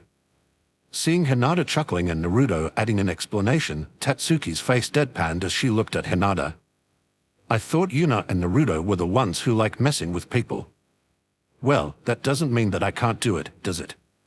Tatsuki could only shake her head as her gaze landed on the window Ichigo was just tossed out of. Seriously, though, what was going on with Ichigo? I have never seen him act like that. Naruto shook his head when he heard Tatsuki's words. He could easily throw Ichigo under the bus but decided not to do so. It was simply too easy, so where was the fun in that? That wasn't Ichigo. It's a little strange, but I can guarantee you that that wasn't Ichigo. Everyone looked at Naruto in bewilderment when he claimed that the person who looked exactly like Ichigo wasn't actually him. However, considering how differently he acted, they could somehow acknowledge Naruto's words. And I assume you know about his situation. Yep, but that is his secret to tell and not mine. Although Tatsuki frowned when she heard that, she could only nod her head in acceptance. She was not someone to forcefully pry other people's secrets. However, she had to admit that she was curious. Additionally, she couldn't help but be annoyed that Ichigo told Naruto his secret but kept it from her. As if he could read her thoughts, Naruto poked his finger into her side, making her flinch as he leisurely resumed speaking. Don't worry your cute little head about it. We found out about this by ourselves. Oh, so it's like a wait. See cute. Naruto chuckled in amusement when Tatsuki started glaring at him while blushing. Seeing her glaring at him, Naruto couldn't help himself and gave her a wink, resulting in her blushing and glaring even harder. Well, my brother's flirting aside, I wonder. Asterisk bang asterisk. Before Yuna could finish speaking, the door was violently opened, revealing an out-of-breath Rukia, who quickly scanned the room before silently cursing to herself. Has anyone seen Ichigo? Yeah, I tossed him out of the window a few minutes ago. Rukia nodded her head when she heard Hinata's words and was just about to continue running when she froze in place due to finally registering what she had just been told. Why you tossed him out of the window? Yeah, he tried flirting with Yuna, so I had to interfere. Rukia couldn't help but facepalm when she heard that the Motsol started flirting with Yuna. Was there any more obvious way to blow one's cover than a man flirting with a woman that he knew was a lesbian? Asterisk I have no time to deal with this now. As she said that, she jumped out of the same window, causing everyone's eyes to widen. Ichigo jumping well, being thrown out of the window was one thing, but Rukia jumping out was a different matter. Everyone gathered at the windows, hoping not to see Rukia's motionless body lying on the ground, but to everyone's surprise, Rukia landed safely and immediately resumed running. Tatsuki was probably the most surprised due to Ichigo actually waiting for Rukia on the ground. However, he somehow managed to change his clothes and was now wearing a black robe while carrying a massive sword. She was just about to exclaim in surprise when she noticed Yuna making a shushing motion. At first, she was confused about why she shouldn't talk about Ichigo, but she quickly realized that no one else seemed to have noticed him. What is going on?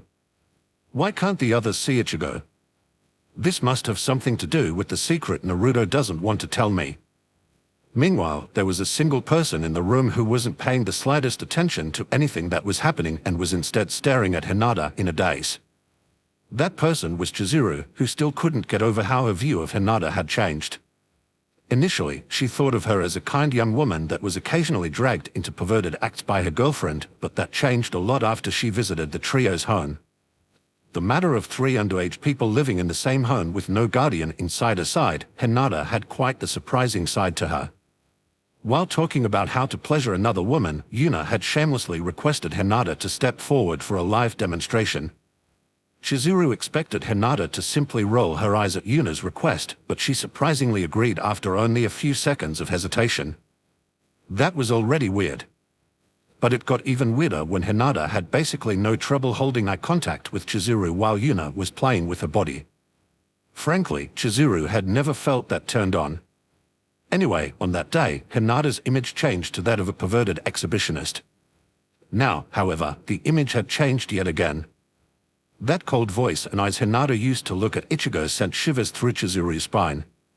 Although Hinata was still a perverted exhibitionist in her eyes, she was also a very dangerous person one should rather not cross. A few days passed, and inside Soul Society, Aizen was yet again watching a monitor with a calm smile on his face. The monitor showed a young man with orange hair fighting a large furred creature wearing a white mask that had a long appendage on its head.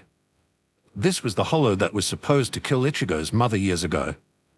Although Aizen wanted Ichigo to fight this hollow with the thought in mind that it killed his mother, Aizen decided not to bother with that. Instead, he had it wound Ichigo's 2 little sisters, which served as an excellent substitute to make this fight personal. The hollow, Grand Fisher, was actually quite powerful compared to other hollows, as it had already killed multiple Shinigami and had been hunted by the Soul Society for quite a long time, so Ichigo was actually on the verge of losing this fight. Despite that, Aizen wasn't worried that all his preparations surrounding Ichigo would have been for nothing due to him dying. He knew that there was a lot of potential in Ichigo and that he was using far from what he should have been capable of. Hell, he wasn't even utilizing his spiritual power properly. That alone would enable him to slay the hollow in front of him easily. Another minute of fighting later, a heavily wounded Ichigo finally managed to land a near-fatal blow on Grand Fisher, but unfortunately, that blow wasn't enough to actually kill it, allowing Grand Fisher to retreat. Seeing that Ichigo had more or less won while further unlocking his potential, Aizen couldn't help but smile. Just as planned. Aizen couldn't care less whether Grand Fisher died or not, as his only goal was strengthening Ichigo and unlocking his potential, something a fight to the death certainly did. Let's see. Should I send people to retrieve Rukia, or should I wait a little longer? Aizen calmly stroked his chin as he pondered his next step, and after a few seconds, he nodded his head at the conclusion he came to. I'll wait a little longer. I feel like another good opportunity will come soon. Another day passed, and Yuna was currently on her way home. Today, she noticed that something seemed to have changed about Ichigo. She couldn't really put her finger on it, but it seemed like he was more determined than he previously was. Considering he was slightly wounded, she concluded that he had probably fought a strong hollow and set some kind of goal for himself. As she was walking, she noticed a stuffed toy lying on the street in front of her, causing her eyebrows to raise in surprise. The reason for her surprise wasn't the toy itself but the presence it gave off. That thing has a soul. What the hell? She cautiously approached the toy and squatted down next to it. After making sure that it wasn't some kind of trap, she picked it up and gave it a closer look. MHH, you feel a little familiar. Yuna squinted her eyes as she tried to remember where she had felt the toy's presence before, and after a few seconds, a light bulb lit up above her head. You are the soul that previously inhabited Ichigo's body, right? Yuna noticed that the toy briefly flinched when she asked that question, pretty much confirming her guess. Despite that, the toy continued pretending to be just a toy, causing Yuna's eyebrows to rise. No need to continue pretending, the jig is already up. I already noticed you moving, but can you talk as well? The toy stayed unmoving for a few seconds longer, clearly thinking about its next step, before it started swinging its arms up and down and started talking. Ah, how impressive, so you noticed. As expected of someone with nice breasts, you are really smart. Well, last time I checked, a woman's intelligence isn't correlated to how nice her breasts are, but thanks anyway. Huh? Last time you checked. What do you mean? Hee, isn't that obvious? There are a lot of breasts I get to check out, so I have a massive sample size. What? That's outrageous. I'm so jealous. Yuna chuckled at the wiggling toy in her hand and resumed speaking. Anyway, what should I do with you? Guess I'll just return you to Ichigo. No. I don't want to return. Ichigo and Nasan don't treat me well and don't appreciate me enough. I want to live with someone else. MHH. Nasan. Who is that? Nasan. Ah, it's Rukia. Yuna's eyebrows rose when she heard that. Surely it isn't like that, right? Are you telling me that Ichigo and Rukia are living together? Hearing Yuna's question, the stuffed animal tilted its head in confusion, not really understanding the reason why Yuna would ask that. Yes, Rukia lives in Ichigo's closet. Yuna almost choked when she heard that Rukia lived in Ichigo's closet, but moments later, a wide grin appeared on her face that sent shivers down the toy's spine. Hee, so those two live together like that, huh? What excellent blackmail material. While Yuna was leaking a dangerous aura, the stuffed animal she held was sweating like crazy. Oh shit, I made a huge mistake. I placed myself in front of her thinking a beautiful woman would pick me up and take me home, but she was actually crazy. I need to get away from her. Anyway, could you let me down? I need to search for a new home. After hearing the toy's words, Yuna simply nodded her head and let it down. Although she found an artificial soul moving around in a stuffed animal somewhat interesting, she had better stuff to do and didn't want to deal with its personality, either. A few more days passed and Yuna and Hinata were currently at home, preparing themselves to go to school. Well, they woke up early, so they were basically waiting for a good time to depart. Bohahaha. While Yuna was in the kitchen, weird laughter echoed out of the living room, causing her eyebrows to rise. As she walked back into the living room, she noticed Hinata watching TV with a somewhat weirded-out face. What the hell are you watching, Hinata? Hinata glanced at Yuna before her eyes returned back to the TV where an extravagantly clothed man was swinging around a staff wildly while laughing like a maniac. I'm not entirely sure, but I think it's a series about some widow exorcising ghosts. Yuna glanced at the TV and could only shake her head due to what she saw. It was a classic case of something being so over the top that it started getting fascinating. So bad, it's good. A few minutes later, Naruto entered the room and saw two women watching the TV screen with a combination of disgust and fascination, causing question marks to pop up above his head.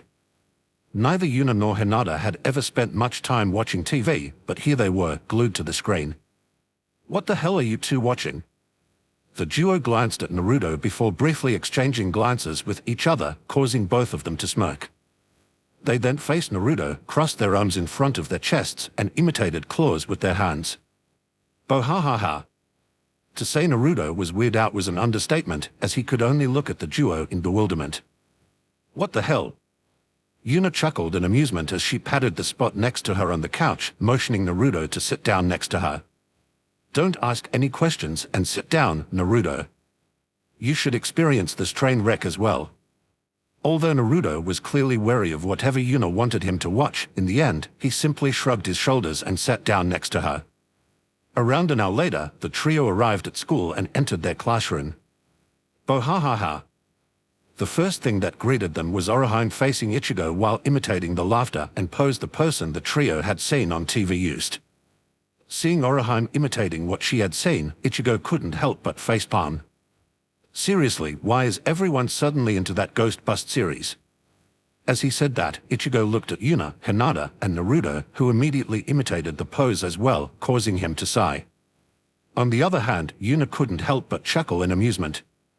"Ma, don't be like that, Ichigo. The concept of it's so bad it's good isn't actually a new one. You'll just have to live with it." Ichigo could only shake his head while smiling wryly, hearing Yuna's words. Although he was a little relieved that Yuna at least acknowledged that the show was terrible, he still wasn't happy about it having so many viewers. Worst of all his family members are into it as well, and they even planned to drag him to an event where the star of the show would do a live exorcism here in Karakura town. Obviously, he didn't want to go, but his resistance was slowly ground away as even Sato, of all people, was a fan of the show. And so, only a few days later, Ichigo found himself at an abandoned hospital surrounded by a massive crowd of people. Apparently, the exorcism would take place here. However, the moment he got into the vicinity of the hospital, he paused. This thing is actually haunted. He looked around and quickly found Rukia looking at the hospital with a deep frown. The duo's gazes briefly met, and Rukia shook her head at him, indicating that it was very likely not a holo. Whistle that's a haunted building if I have ever seen one. What do you think, Ichigo? Ichigo couldn't help but flinch when someone started talking very close to him. After glancing at the speaker, he noticed that it was Yuna who had just spoken. I know, right? Isn't this really exciting? Before Ichigo could answer, the little girl next to him answered Yuna with excitement in her voice. Seeing the excited little girl, a warm smile appeared on Yuna's face as she squatted down to be at her eye level. Haha, it is. My name is Yuna, I'm Ichigo's classmate. Who might you be? The little girl blushed a little when she realized she had just interrupted someone else's conversation due to her excitement, but she nonetheless happily introduced herself. I'm Yuzu Kurosaki, I'm Ichigo's little sister. Yuna nodded her head as she noticed a big man with broad shoulders stepping forward next to Yuzu. Seeing how the man moved and held himself, Yuna couldn't help but squint her eyes. This one is used to combat. Why would an average civilian be used to combat? From what I can tell, he barely has any spiritual power and isn't old enough to have participated in any wars. I'm not sure, but this might be one of the reasons why Ichigo has such insane amounts of spiritual power. Nice to meet you, I'm Isshin Kurosaki, Ichigo's father, and this is my other daughter, Karen. Yuna nodded her head, and before Yuna could say anything, a familiar-looking woman stepped forward as well. She was the woman Yuna had saved years ago. Hello, and I'm Masaki Kurosaki, Ichigo's mother. Are you his girlfriend? MON. Yuna couldn't help but chuckle while looking at the slightly blushing Ichigo and the glimmer of interest in his mother's eyes. Despite that, a wry smile appeared on her face as she resumed talking. Well, that question will be answered rather quickly by introducing the two next to me. This is my little brother, Naruto. Nice to meet you. As soon as Yuna introduced him, Naruto issued his own greeting and was immediately greeted back. Following that, Yuna pointed at the person standing on her other side. And this is my girlfriend, Hinata. Hello, nice to meet you. A glint of disappointment flashed past Masaki's eyes when Yuna introduced Hinata as her girlfriend. It's not like she had anything against lesbian couples, but she simply wanted her son to finally find a girlfriend. Hell, he hung around with multiple good-looking women, but he never got any closer to them than simple friendship. Oh, so you are here as well, Naruto.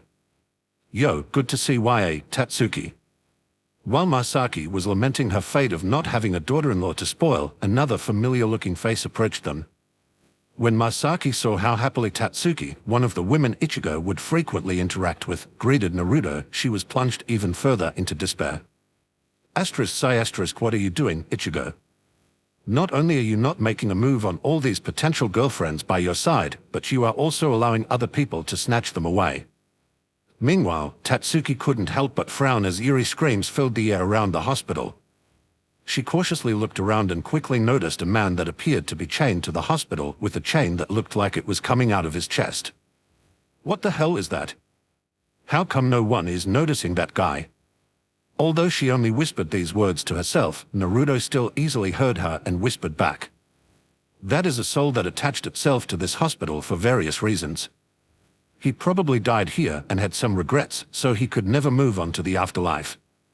People without a certain level of spiritual power can't see him, that's why nobody is reacting to him.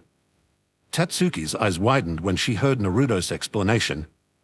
Frankly, she wanted to outright deny his words, but considering what was in front of her, she really couldn't. Are ghosts really a real thing? What's with that chain? Why does it look like a hole is about to open in his chest? Hearing Tatsuki asking more questions, Naruto briefly scanned his surroundings, and after noticing that no one was paying attention to them, he continued his explanation. Yes, ghosts are definitely real. That chain is what binds his soul to the world of the living. If I, through some method, would take my soul out of my body, that chain would connect it to my physical body. As for that hole, it's a rather dangerous thing. If that hole is fully formed, he will transform into a monster called Hollow and will start attacking and eating people with high spiritual power. Tatsuki couldn't help but gulp as she digested the words she had just heard. Everything Naruto just told her went completely against what she thought was real, but considering what was in front of her, she couldn't entirely dismiss it. Naruto was a prankster, she was fully aware of that, but after seeing the sincerity in his eyes, she didn't believe that he was actually messing with her. Additionally, people like that could only be seen by someone with a certain level of spiritual power, and Hollow would only attack people with high spiritual power. Tatsuki could easily put one and realized that she was very likely a possible target for Hollow attacks. See, can a normal human defeat a Hollow? Tatsuki was a fighter, so that was the first thought that popped up in her mind. If she was prone to getting attacked by a Hollow, she wanted to know if there was any point in fighting back. Hearing Tatsuki's question, Naruto could only smile wryly. Yes, a normal human can fight back, but it won't be easy. Let's put it like that, are you confident in defeating a bear by yourself? Hearing Naruto's question, a deep frown appeared on Tatsuki's face. Defeating a bear? I only know how to fight barehanded, how am I supposed to kill a bear without a weapon? Coming to that conclusion, Tatsuki clenched her fist in anger. However, before she could issue any regrets, Naruto chuckled in amusement, drawing her attention. Well, no need to worry. There are certainly other methods to fight against a Hollow. I'll say this frankly, traditional martial arts won't bring you far against a Hollow, but if you want, I can teach you a few tricks. Tatsuki's eyes shone with enthusiasm when she heard that there was a way. She hated being helpless, so Naruto providing her with a way to fight back was a big deal for her. Please teach me what I can do. I'll do whatever you want. Hearing Tatsuki's words, a perverted laugh escaped Naruto's mouth, causing Tatsuki to reel back. Anything. A shudder went through Tatsuki's spine as Naruto looked at her while licking his lips in excitement. What the hell? Is this his real self? Has he always been a pervert like that? And no, I won't do whatever you want. I won't be doing any perverted stuff. In fact, I don't want your help. Hearing her words, a smirk appeared on Naruto's face as he took another step toward Tatsuki, closing the distance. Now, you don't even know what I want yet. Are you sure you want to decline my offer that quickly? Tatsuki was a little torn when she heard Naruto's words. Obviously, she wanted to get stronger, but there was no way she would allow Naruto to do whatever perverted thing he had in his mind to her. What is it you want me to do? Ultimately, she couldn't help but let her curiosity take the lead. She really wanted to know if she had misjudged Naruto and that he was actually someone who would take advantage of her when she was in a weaker position. In that case. Naruto licked his lips again as he slowly moved his mouth next to Tatsuki's ear. I want you to use your mouth. Another shiver went through Tatsuki's spine when Naruto talked so close to her ear. Additionally, hearing Naruto's words, there was already an image in her mind that made her quite angry. This bastard. He actually wants to force me to perform that kind of sexual act by luring me with a method to fight back against Hollow. What a bastard, I'll never talk to him again. Meanwhile, Naruto couldn't help but smirk a little when he saw anger building up in Tatsuki's eyes. He knew that he shouldn't push this too far, so he quickly finished his sentence. And give me a kiss on the cheek. You bastard, how dare they? That's all. The perverted look on Naruto's face vanished instantly and was replaced with an innocent facial expression. What do you mean by that's all? What else were you expecting me to ask for? As he asked that question, Naruto's eyes widened as a blush appeared on his face. No way you thought I wanted you to do that. Pervert. Tatsuki felt like the word pervert pierced right through her heart as she saw how Naruto shyly averted his gaze. Shit, I'm an idiot. Obviously, Naruto pushed me to do something like that. As for a kiss on the cheek ***, well, I don't mind. Naturally, this has nothing to do with Naruto being the one who gets the kiss. Right, it's just a kiss on the cheek. No big deal, hee. However, while Tatsuki was a little caught up with her own thoughts, she realized something else. Wait a moment. Although Naruto looks innocent right now, he clearly had a perverted expression before. No way was he. Before she could finish that thought, she gave Naruto another glance. Her eyebrows twitched in irritation when she saw the smug look he was currently giving her. He was actually messing with me. Seeing his smug look, a combination of anger and shame flooded her body. She really wanted to punch Naruto, but she didn't want to punch Naruto at the same time. Before she could say anything else, Naruto gripped her hand, drawing her attention. Okay, I'm sorry for teasing you like that, Tatsuki. Hearing Naruto's apology, Tatsuki couldn't help but pout, making Naruto chuckle. You are an idiot. Naruto chuckled yet again when he heard Tatsuki cursing him. Yep, I'm an idiot that likes teasing cute tomboys tilde. Tatsuki's face became even redder when Naruto called her cute. Despite being a little angry at him, she couldn't help but be happy about Naruto's praise. Come on, Tatsuki. No need to be angry, I was just teasing you a little. How about I invite you for dinner tonight to make up for it? Tatsuki briefly pondered Naruto's offer, and as she raised her head to look into Naruto's eyes, she could clearly see how sorry he was for tricking her. Fine, I'll allow you to invite me to dinner today. Hee, great. Don't worry, I know a great restaurant.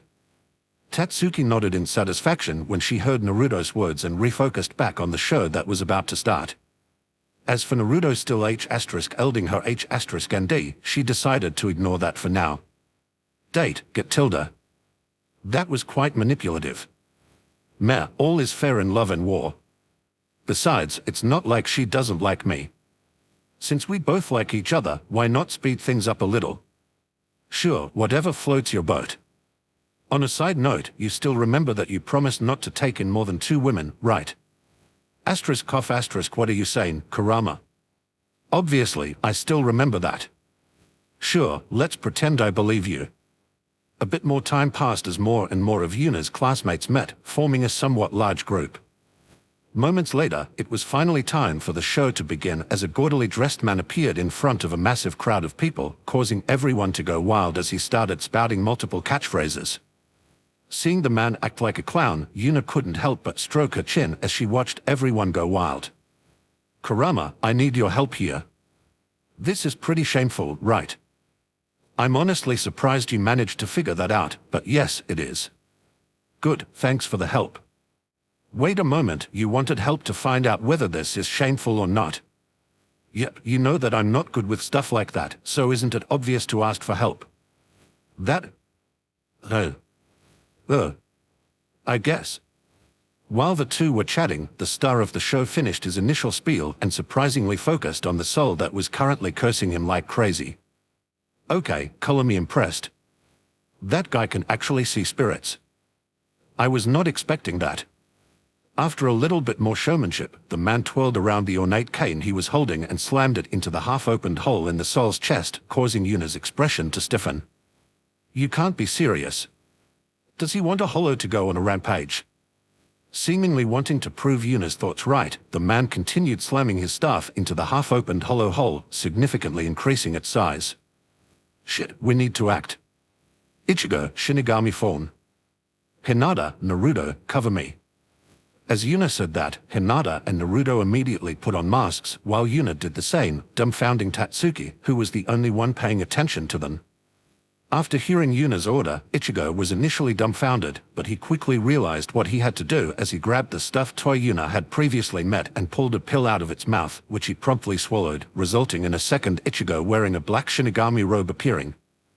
Naturally, Tatsuki was dumbfounded by a second Ichigo appearing, but she quickly realized that this was probably the same situation that had previously happened in the classroom. Right now, she was determined to find out whatever was going on with Ichigo. Well, it wasn't just Ichigo, as Yuna, Hinata, and Naruto clearly had something going on as well. As these thoughts appeared in Tatsuki's mind, Yuna, Hinata, and Naruto were already running towards today's so-called star at high speed. Obviously, security wanted to stop them. However, the moment the first guard reached Yuna, her hands blurred, resulting in the guard falling to the ground instantly and causing Tatsuki's eyes to widen in shock. What incredible speed! I could barely see her hands move. Now I really want to try fighting her as well. Although my chances to win are pretty much zero, I think I should be able to learn a lot from someone that skilled. As these thoughts swirled in Tatsuki's head, security guards were flung away rapidly, allowing the trio to reach the gaudily dressed man rather quickly. I can understand how great a fan you three are, but please don't interrupt my exorcism just to ask for an autograph. Hearing the man's narcissistic words, Yuna could only shake her head as she gripped the staff that was still poking into the soul's body, bringing it closer and closer to becoming a hollow. You shouldn't perform exorcisms if you don't know what you are doing. Removing a soul's chain of fate will inevitably turn it into a monster, so please refrain from doing so in the future. Naturally, a man that dressed like a peacock wouldn't listen to reason so easily, so he quickly puffed up his chest while futilely trying to free his staff from Yuna's vice-like grip. Nonsense, I've been performing exorcisms like this for a while now, and nothing has ever happened. Yuna could only shake her head at the man's words. Clearly, there was no reasoning to be done, so she decided to take another path. In that case, let's show you how souls are brought to the afterlife in a proper manner. As she said that, Ichigo appeared beside her, casually resting his massive sword on his shoulder. Before the peacock-like man could say anything, Ichigo pressed the tip of his sword handle on the raging soul's forehead, instantly calming it down. What? What just happened? Naturally, the man was surprised by what he had just seen. While he was exorcising a soul, it would always struggle and scream in anger, but this time, there was actually a peaceful expression on its face, lending Yuna's words some credibility. I am possible. This is just another method to send souls to the afterlife. I'm sure of it. Yuna could only shake her head when she heard the man's words as she turned around and walked away with the rest of her people. Frankly, she couldn't care less what the man thought. If he is so insistent on someday getting eaten by a hollow, then Yuna couldn't care less. Meanwhile, Tatsuki had questions. Lots of questions. First of all, she wanted to know what was going on with Ichigo and why a second Ichigo just popped out like that. Then, she would like to know why Yuna, Hinata, and Naruto were all monsters with an absolutely ridiculous amount of close combat skills. Although she didn't want to pat her own back, Tatsuki was quite skilled in martial arts. So far, the only one in her own age group that was capable of defeating her was Ichigo. Well, that changed when she met Naruto, but apparently, the people by Naruto's side were stronger than her as well. There is definitely something going on. Haven't those three attended the same school as me for all these years? Where the hell does all that combat experience come from? Something is fishy, and I'll definitely find out what exactly is going on. As she thought that, her eyes wandered to the currently masked Naruto that was running away from a bunch of security guards together with Yuna and Hinata. I'll be eating dinner with Naruto tonight. That should be the perfect opportunity to get all the answers I want. Tatsuki nodded her head in approval at her own idea before another thought popped up. Wait a moment. Naruto and I will be eating dinner together in a restaurant. Just us two alone. Isn't this a date? She wanted to dismiss these thoughts, but no matter how much she tried, that idea simply wouldn't vanish from her mind. In no way, this isn't a date. Right, he is just paying me back for messing with me. No problem. No date at all. Nothing is going on. Despite her thoughts, the blush on her face became more and more pronounced as she repeatedly told herself that she wouldn't have a date tonight but just a simple dinner with a friend. Should I go shopping for some new clothes? What the hell are you thinking about, Tatsuki? I can just wear some casual attire and there will be no problem. Well, I've been meaning to go and get some new clothes for a while, so I might as well go and do it now. Some more time passed, and it was currently time for this year's final exams. In the last few months, nothing much had happened except for Ichigo having to kill a few hollows. Well, recently, whenever he appeared where the hollow was supposed to appear, nothing happened, irritating him greatly. By now, he was pretty sure that Rukia's device to detect hollows was broken. Yes. It's finally over. And I'm dead. This year's last exam had just ended, and as soon as it was over, Keigo stood up and yelled in relief that they were finally done. Hearing his yell, Mizuhiro couldn't help but chuckle in amusement. Yeah, mine was pretty crap. Guess yours was the same. Quit worrying, final exams don't hold much meaning in life anyway. Hearing Ichigo's seemingly encouraging words, Keigo had tears streaming down his eyes as he frantically nodded his head. That's right, who cares about the final exams? Let's share the pain of being morons, Ichigo. Before Ichigo could comment any further, Mizuhiro pulled out a piece of paper and showed it to Keigo. I wouldn't make that kind of comment before reading the results of the midterm exam.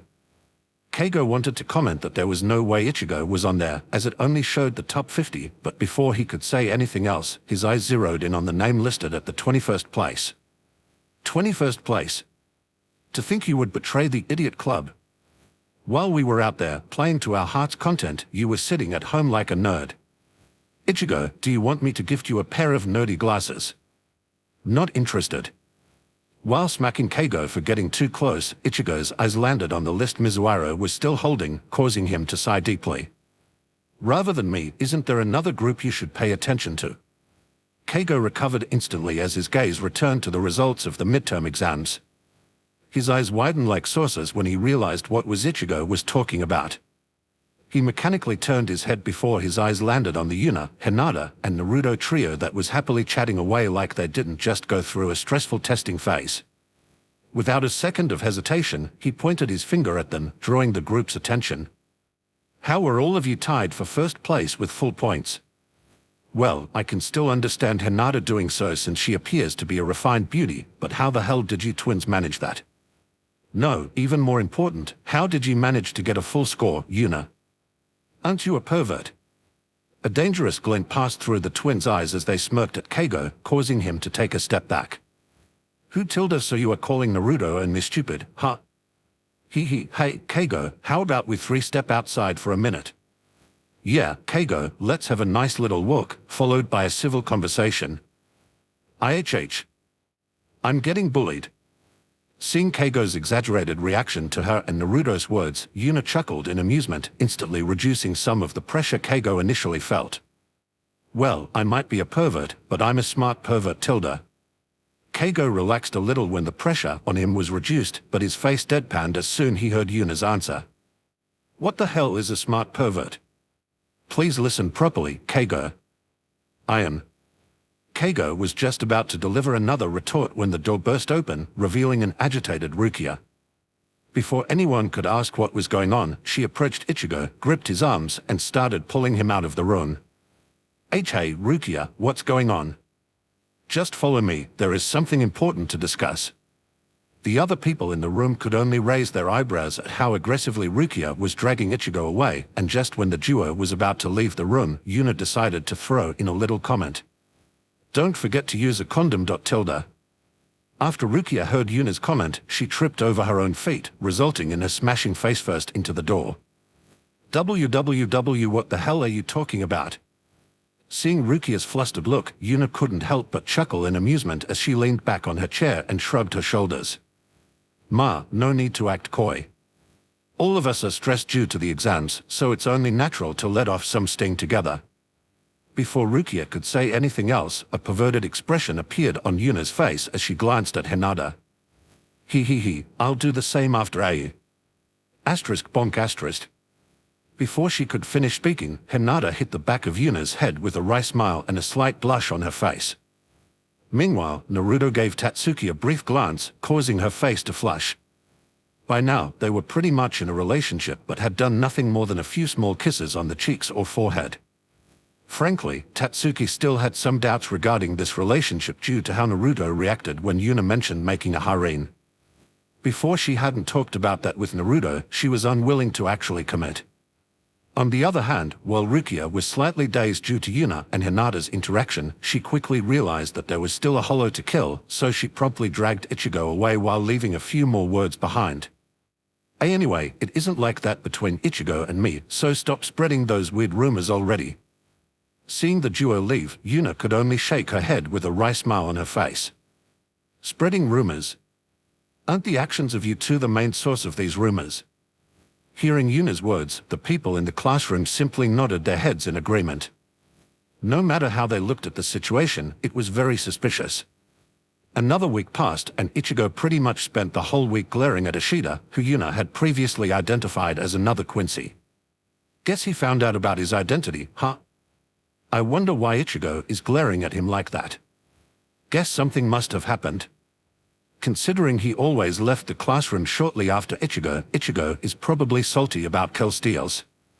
Yuna couldn't help but chuckle in amusement due to Kurama's words before simply nodding her head in agreement.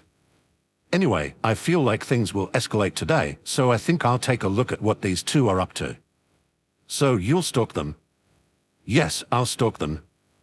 As Yuna finished her conversation, she redirected her gaze at Hinata and Naruto, who were ready to leave. You two can go ahead, I still have something to do.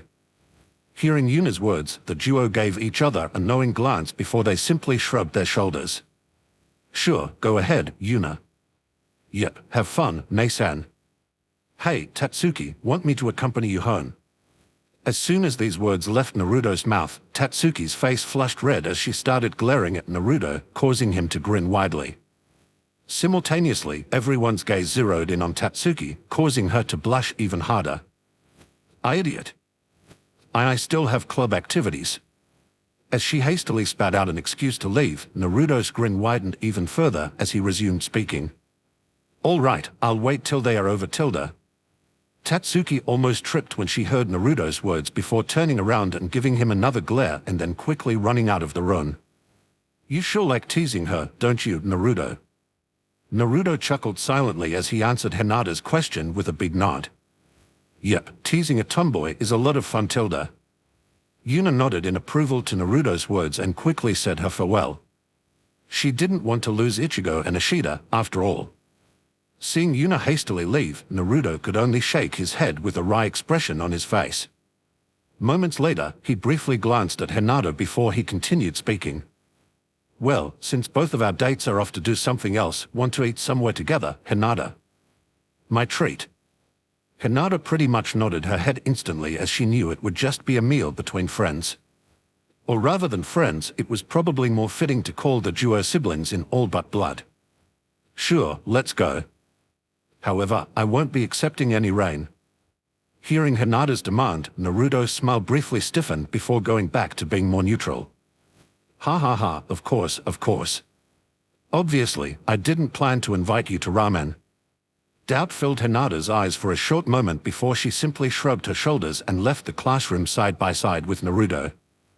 Meanwhile, drama was unfolding as Ichigo tried and failed observing Ishida's movement due to Ichigo constantly leaking copious amounts of spiritual power, making it easy for Ishida to sense him. While they were talking, Ishida revealed that he had always noticed Ichigo's high spiritual power and that he also noticed when Ichigo acquired Rukia's Shinigami powers. Why'd you fight me, Kurosaki Ichigo? Let's see who is stronger. A Shinigami or a Quincy? I'll make you understand that Shinigami are unnecessary in the world. While Ishida was taunting Ichigo with copious amounts of bullshit, Yuna leisurely sat on a nearby tree branch, watching the drama unfold. Shinigami are unnecessary, huh? Didn't Quincy kill too many Hollow almost destroy the world a while ago? Shinigami seem pretty necessary to me. Well, that is as long as the story is true. Well, we initially heard it from a Quincy, so I think the source is at least somewhat reliable. True, if that piece of information had come from a Shinigami, there would be many reasons to doubt its authenticity. After all, they would obviously make up a reason why they genocide a whole race. Yuna heard Kurama hum in acknowledgement as Yuna continued spectating the duo's conversation. Basically, Ichigo saw no reason to fight Ishida, claiming that it was stupid and that there was no reason to fight. However, Ishida quickly used a cheap provocation to spur him on, claiming that he was only a substitute Shinigami and wasn't allowed to act without Rukia. So, clearly annoyed by Ishida's provocation, Ichigo took out a pill and swallowed it, resulting in his Shinigami form popping out of his body. Kon, watch the match from there.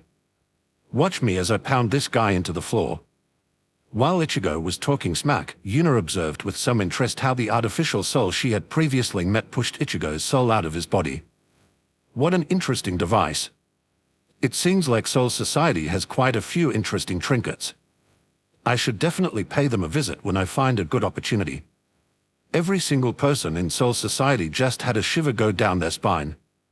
Surely, it was a shiver of excitement due to finally being allowed to meet me. Sure, let's pretend it was.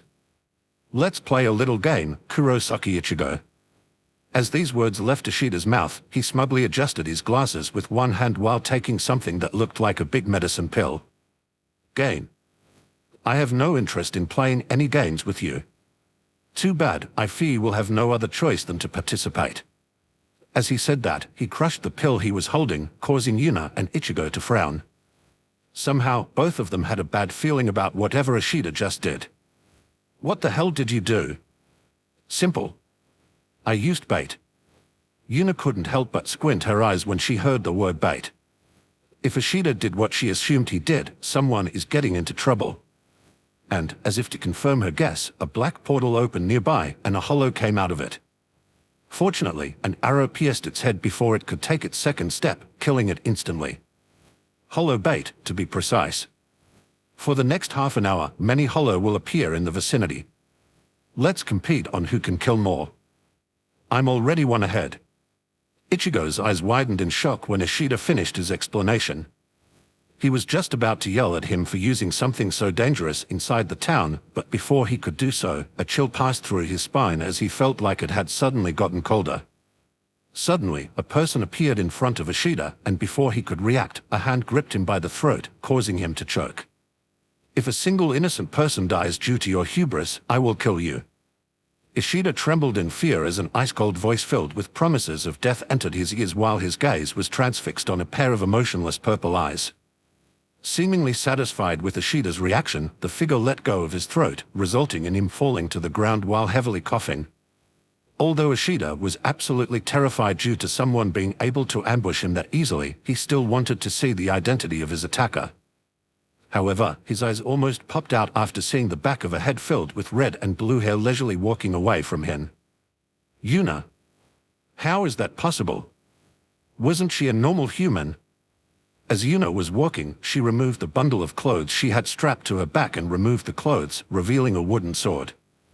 Simultaneously, another black portal opened, allowing another hollow to appear, but before it could do anything, Yuna flicked her wrist, resulting in a slight clicking noise coming from her sword.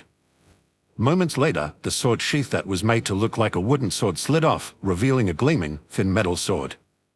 Then, her hand blurred, and before the hollow knew what was going on, its head was sent flying through the air.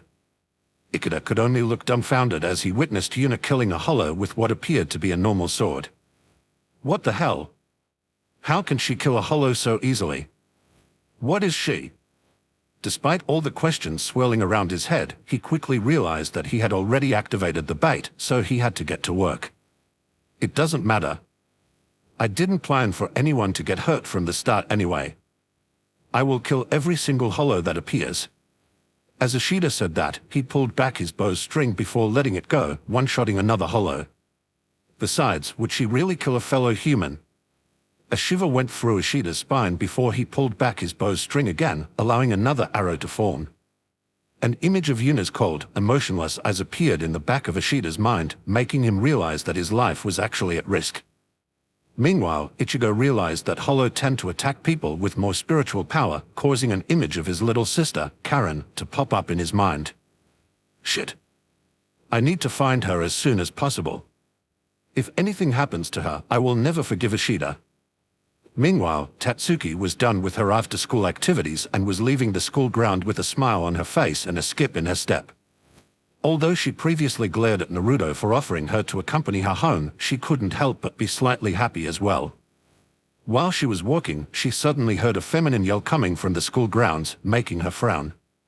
She knew that voice, so she instantly turned around and ran back towards the school. Well, she would have even done so if she didn't know the owner of the voice. Orihime, I hope everything is okay. Moments later, Tatsuki arrived at a rather unbelievable scene as Chizuru was currently choking Orihime. Although Chizuru was a pervert, Tatsuki didn't think she would go as far as attacking someone like this. Chizuru. What the hell are you doing? When Chizuru heard Tatsuki's voice, she quickly looked at her, and to Tatsuki's surprise, there were tears in her eyes. Tatsuki, please stop me. Tatsuki's eyes widened when she realized that Chizuru didn't appear to have any control over the hand that was choking Orihime. In fact, it looked like she tried to stop herself with her other hand but wasn't capable of doing so. Hee, does it hurt? It hurts, doesn't it? Before Tatsuki could react, a weird-looking creature wearing a mask with heart-shaped eyes appeared. It stood on multiple thin tentacles and had just jumped down from the building while laughing loudly and landing nearby. Since I don't like conflicts, I just inject seeds into my victims' bodies, controlling them and making them kill each other. Like that, I won't need to participate in any conflict. As the creature, which clearly was a hollow, said that, more students appeared. Most noticeably was that every single one of them had a tiny seed sticking out somewhere from their body. As Tatsuki noticed the seeds, she noticed that something similar was also stuck in Chizuru's shoulder. However, the other controlled students were currently approaching Orihime, so Tatsuki had no time to think about this weird situation any further. Shit, whatever.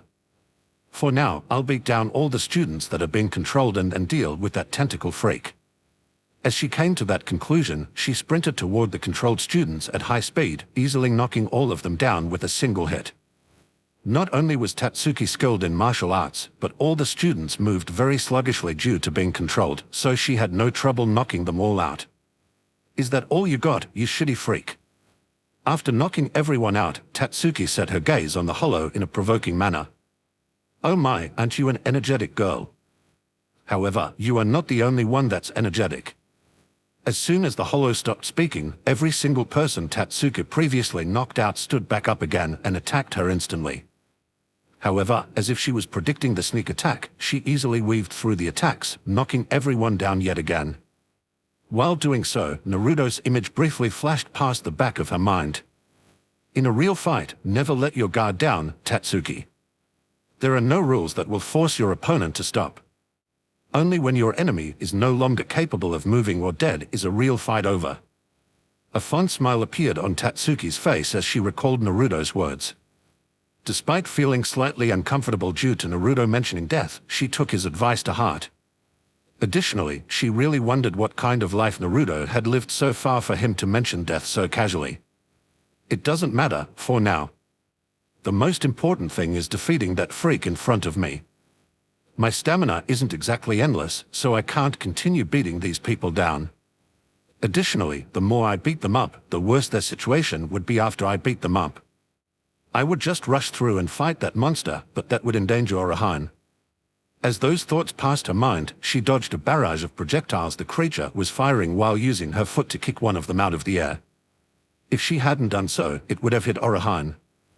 Seeing Tatsuki's action, Orihime couldn't help but grit her teeth at how helpless she was. No, she wasn't just helpless, she was actively holding Tatsuki back, bringing her in danger. She hated it. Tatsuki had always been protecting me. I hate this. I hate that Tatsuki is in danger because of my weakness. I don't want you to always be the one to protect me. I want to protect her this time.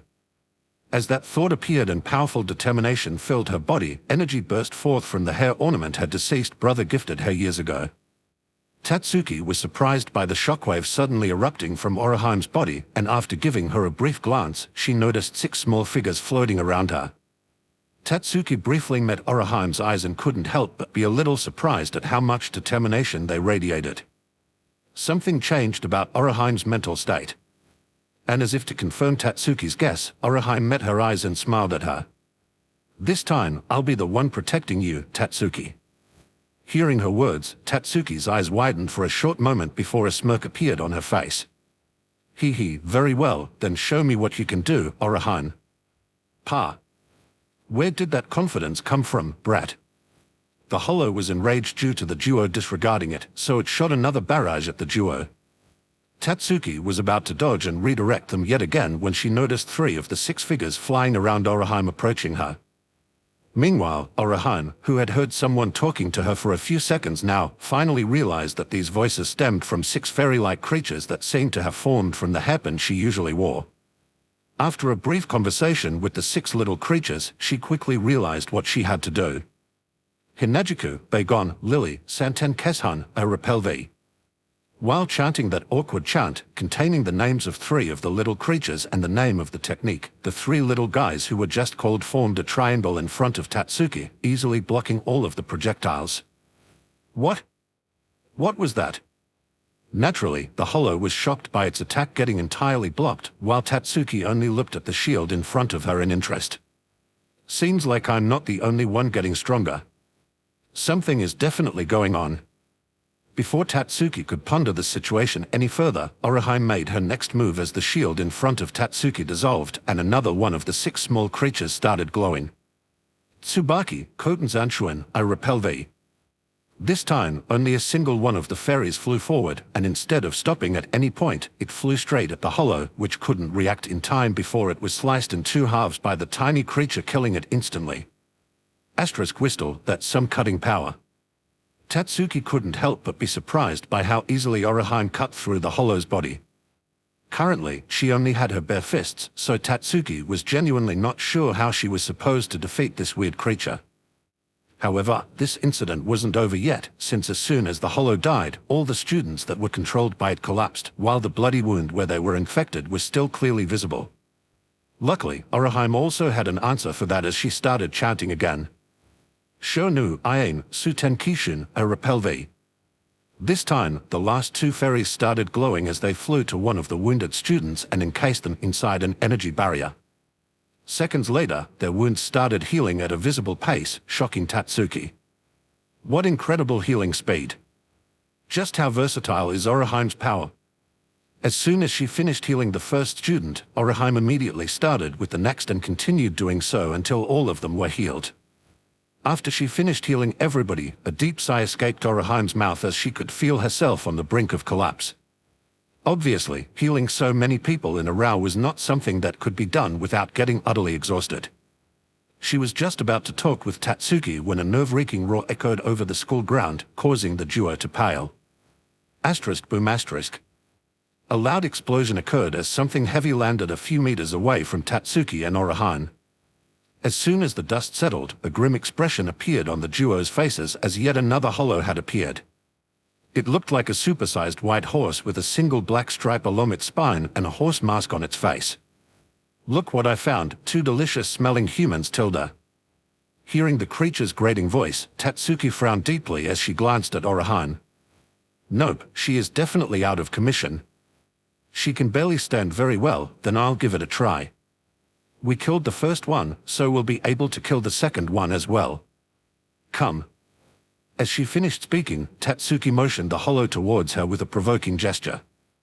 Unmistakably, she wanted the hollow to concentrate on her and ignore Oraheim. So what if you defeated a weakling? I'll show you my power. Tatsuki briefly pondered if this one was really stronger than the previous one but quickly shelved that thought. She had no time for negativity as she put all of her concentration on the creature in front of her. As the hollow started running towards Tatsuki at high speed, its mask split in half, revealing a massive mouth with a grotesque amount of teeth. Despite Hollow's disgusting appearance, Tatsuki kept her mind calm as she lightly sidestepped the creature's incoming bite attack and smashed her fist into its temple. Although the Hollow stumbled to the side due to her attack, Tatsuki could only curse as her fist hurt like hell due to the collision. Shit, that was a stupid idea. Punching a normal horse is probably already not a good experience, so doing the same to a monster version of one is definitely worse. Hee, not bad, little girl, I felt that a little Tilda. Hearing the creature's teasing words, Tatsuki scoffed in disdain and returned to her combat stance. I'm just getting started. Come. Like Tatsuki, the Hollow scoffed in disdain as it charged at Tatsuki again. However, unlike the first time, it turned around just before arriving in front of Tatsuki and threw a powerful kick with its hind legs at her. A glint passed through Tatsuki's eyes as she dapped under the kick and arrived next to the Hollow's front legs, which were the only thing supporting its body. How about this? Tatsuki lowered her stance even further as she put her hand on the ground to stabilize her position and kicked the hollow's leg with the sole of her right foot, causing it to slip away, unbalancing the hollow. The hollow, not familiar with actual combat techniques, actually fell to the ground. Tatsuki briefly pondered whether she should try to get another hit in while it was done, but she quickly dispelled that idea as the hollow was flailing around like crazy, making it too risky. Damn it, I might have made it stumble, but what's the use of that? There is only one way to win this. I need to kill this monster. However, how am I supposed to do that? She briefly glanced at the small dent she managed to leave behind on the side of the hollow's head and shook her head. That won't do. Just how often would I have to hit it in the same spot before I could deal any significant damage? Additionally, I've already spent some strength fending off all those controlled students, so I'm already exhausted. Tatsuki briefly glanced at Orihime and noticed that she had given up on standing up and seemed to try her best to activate her attack technique again. Currently, the situation was pretty helpless. No.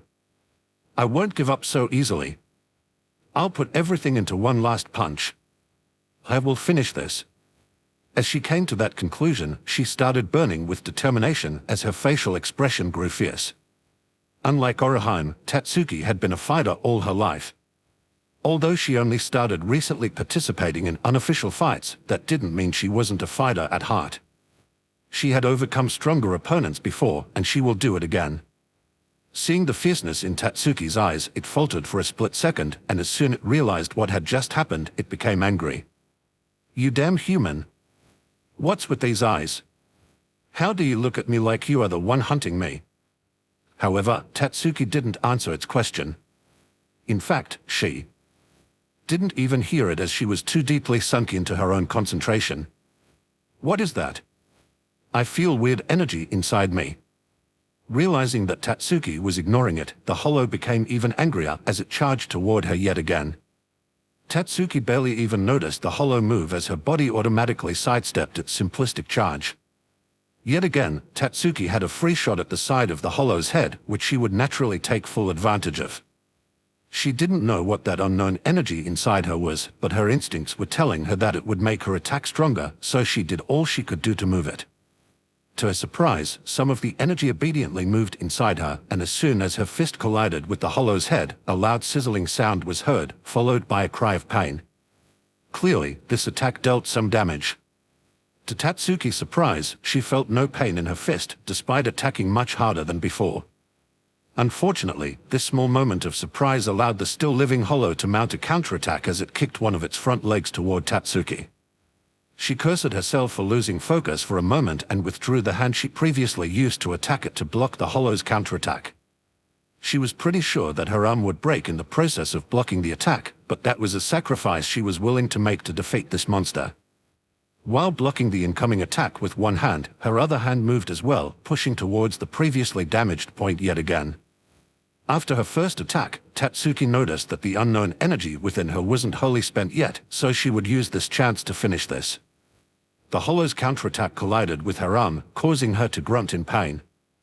To her surprise, she did not hear the sound of bones breaking and only felt that her arm started hurting. She briefly pondered whether that was because a horse's legs weren't exactly built to kick forward while standing on all fours, but she shelved that thought as she put everything she had into her next attack. Asterisk boom asterisk. A loud boom echoed over the school ground as Tatsuki's fist smashed into the hollow's head. Yet again, sizzling sounds could be heard as her arm sunk deep into its head. The hollow stilled for a moment, and to Tatsuki's relief, as it started disintegrating a few moments later, indicating that it was defeated as well. Asterisk few asterisk I actually did it. As she said that, she looked at her two arms in wonder and quickly found out why the hollow's kick barely did any damage to her. There was a glowing yellow-orange substance covering both of her arms. Initially, she thought it looked like lava, but considering how she couldn't feel any heat from it, she quickly dismissed that thought. However, around half a second later, a drop of the substance slashed on the grass underneath her, immediately setting it ablaze. Tatsuki's eyes widened as she quickly stomped out the small fire with her food, and as soon as she was done with it, she concentrated on her arms, wishing for the lava to vanish.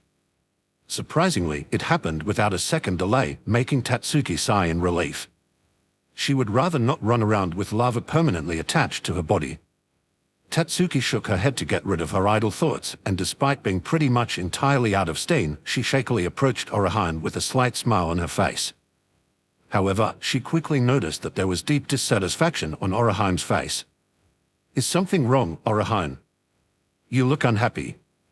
Orihime shook a little when she heard Tatsuki's words, as she would have rather hidden her current mood from Tatsuki, but since she had already seen through her, she could only sigh deeply. "Sorry about that, Tatsuki. I'm just not satisfied that I had to be saved by you yet again." Hearing Orihime's words, Tatsuki could only shake her head with a wry smile on her face. "What are you talking about, Orihime? Didn't we fight side by side and win? You defeated the first opponent and I the second." "Yes, I fought while you no longer couldn't, but the only reason why I could still fight at that point was that you defeated the first one so quickly." Hearing Tatsuki's words, Orihime had to think for a short moment before a small smile appeared on her face. "Okay, you are right, Tatsuki. Nevertheless, thank you for the help." "Oh, thanks as well." As a comfortable silence settled between those two, a few more roars covered the school grounds, causing the duo to pale. Before either of them could do anything else, 4 more hollows landed around them, surrounding them instantly. While Orihime was overcome by a deep sense of resignation, Tatsuki growled in anger as she was overcome by a desperate sense of grim determination. "Not like that. I just acquired a new power that will make me stronger. I won't fall. Not like this." Unprecedented fierceness appeared in her eyes as her right fist was coated in lava yet again. She no longer had the energy to do so with both. She took a shaky step forward towards one of the hollow, and surprisingly it subconsciously took a step back from her. "Man, I thought I might see something good, but this is beyond what I had suspected." Before anyone could locate the source of the voice, a strong wind blew, and before anyone was any smarter, one of the hollow was cut in 2 vertically, killing it instantly. No way. Naturally, Tatsuki was surprised how easily yet another hollow was killed, but when she saw the culprit, she couldn't help but relax her body, almost causing her to fall over. Luckily, before she could fall, a tall figure with blonde hair, deep blue eyes, and a broad smile on their face appeared. "These 4 were probably drawn here due to my spiritual power. Sorry for ruining your moment of victory, Tatsuki." Naruto. All Tatsuki could utter was the name of the person who had just caught her. Lying in his arms, she felt like she was finally out of danger. However, before she could drift into unconsciousness, a certain thought tugged on her mind, quickly making it clear up. "Wait a moment, did you spectate my whole fight?" "I arrived pretty much simultaneously with that second hollow." "Then why didn't you intervene?" "Because I wanted to see you fight seriously." Tatsuki was utterly dumbfounded by Naruto's statement, not understanding why he wanted to see her fight such a dangerous fight. However, before she could ask any further questions, Naruto lightly lifted her chin as his lips approached hers. "You were beautiful the whole time, but nothing can top that last moment where you decided to fight to the bitter end, no matter what will happen. Truly magnificent, Tilda." Tatsuki flushed crimson when she heard Naruto's compliment as his lips came closer and closer to hers. Now that she thought about it, wasn't suddenly screaming, "Not like that," extremely embarrassing. Well, Naruto clearly thought differently, but Tatsuki had no time to think about this any further as Naruto's lips were about to touch hers. She could push him back. She knew that. Well, she didn't have the strength to do so, but she knew that Naruto would stop if she didn't want to kiss him. She knew that Naruto was not someone who would do something that someone close to him wouldn't like. Despite that, she didn't stop him, so the duo's lips met. A shock went through Tatsuki's spine as soon as the kiss connected, surprising her greatly. She was not expecting that kissing Naruto would feel this good. However, while the duo was kissing, Orihime flushed crimson and averted her eyes, while the 3 hollow could only look at the scene in front of them, completely dumbfounded. Are these humans seriously making out in front of us? What's wrong with these 2? What kind of weird fetish is this? Despite their somewhat different thoughts, all 3 of them came to the same conclusion at the same time: attack. All 3 jumped at the kissing with fierce determination, but before they could reach the duo, Naruto's hand swiped through the air, causing another strong gale to blow, and before the attacking trio knew what was going on, their beheaded bodies crashed on the ground. A few seconds later, Naruto and Tatsuki separated from each other, and while Naruto had a satisfied smile on his face, Tatsuki's face was flushed crimson while she was breathing heavily. That felt amazing. He told her, well, we can do it as often as you want from now on, Tatsuki told her. Realizing what she had just subconsciously said and hearing Naruto's teasing tone, Tatsuki somehow managed to blush even harder as she started punching Naruto's chest, dealing 0 damage with every attack while cursing him. Idiot. Stupid. Pervert. Naruto chuckled in amusement as he resisted the urge to give her another kiss due to her cute behavior and caught her fists instead. Sorry, but could you let me go?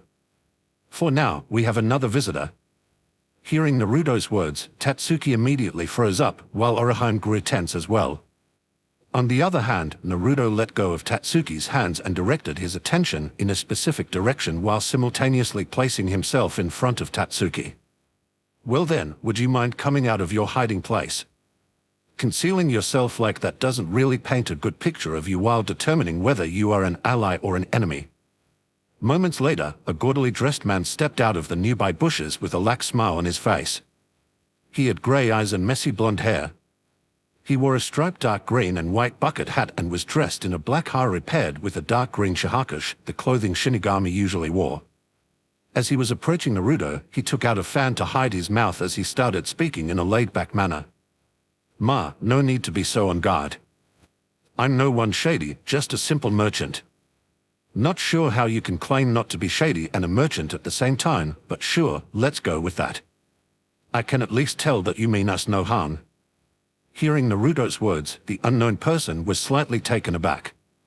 After all, he was pretty sure he should have changed his demeanor well enough for Naruto to see him in a good light immediately. As expected as someone who can kill 3 hollow with a wave of his hand. This young man is, without a doubt, not a simple person. Since he seemed to be allied with Kurosaki Ichigo and seemingly knows about Hollow and Shinigami, there is probably no need to put up much of an act in front of him. Having come to that conclusion, the air around the unknown man turned a little more serious as he put away his fan, revealing his whole face to Naruto. Well, my name is Urahara Kasuke, and you could say I'm an acquaintance of Kuchiki Rukia. Well, I assume you already know about Kurosaki Ichigo's other identity, but I would like to inform and show some by his side what he has to deal with as well. How about it, could you follow me?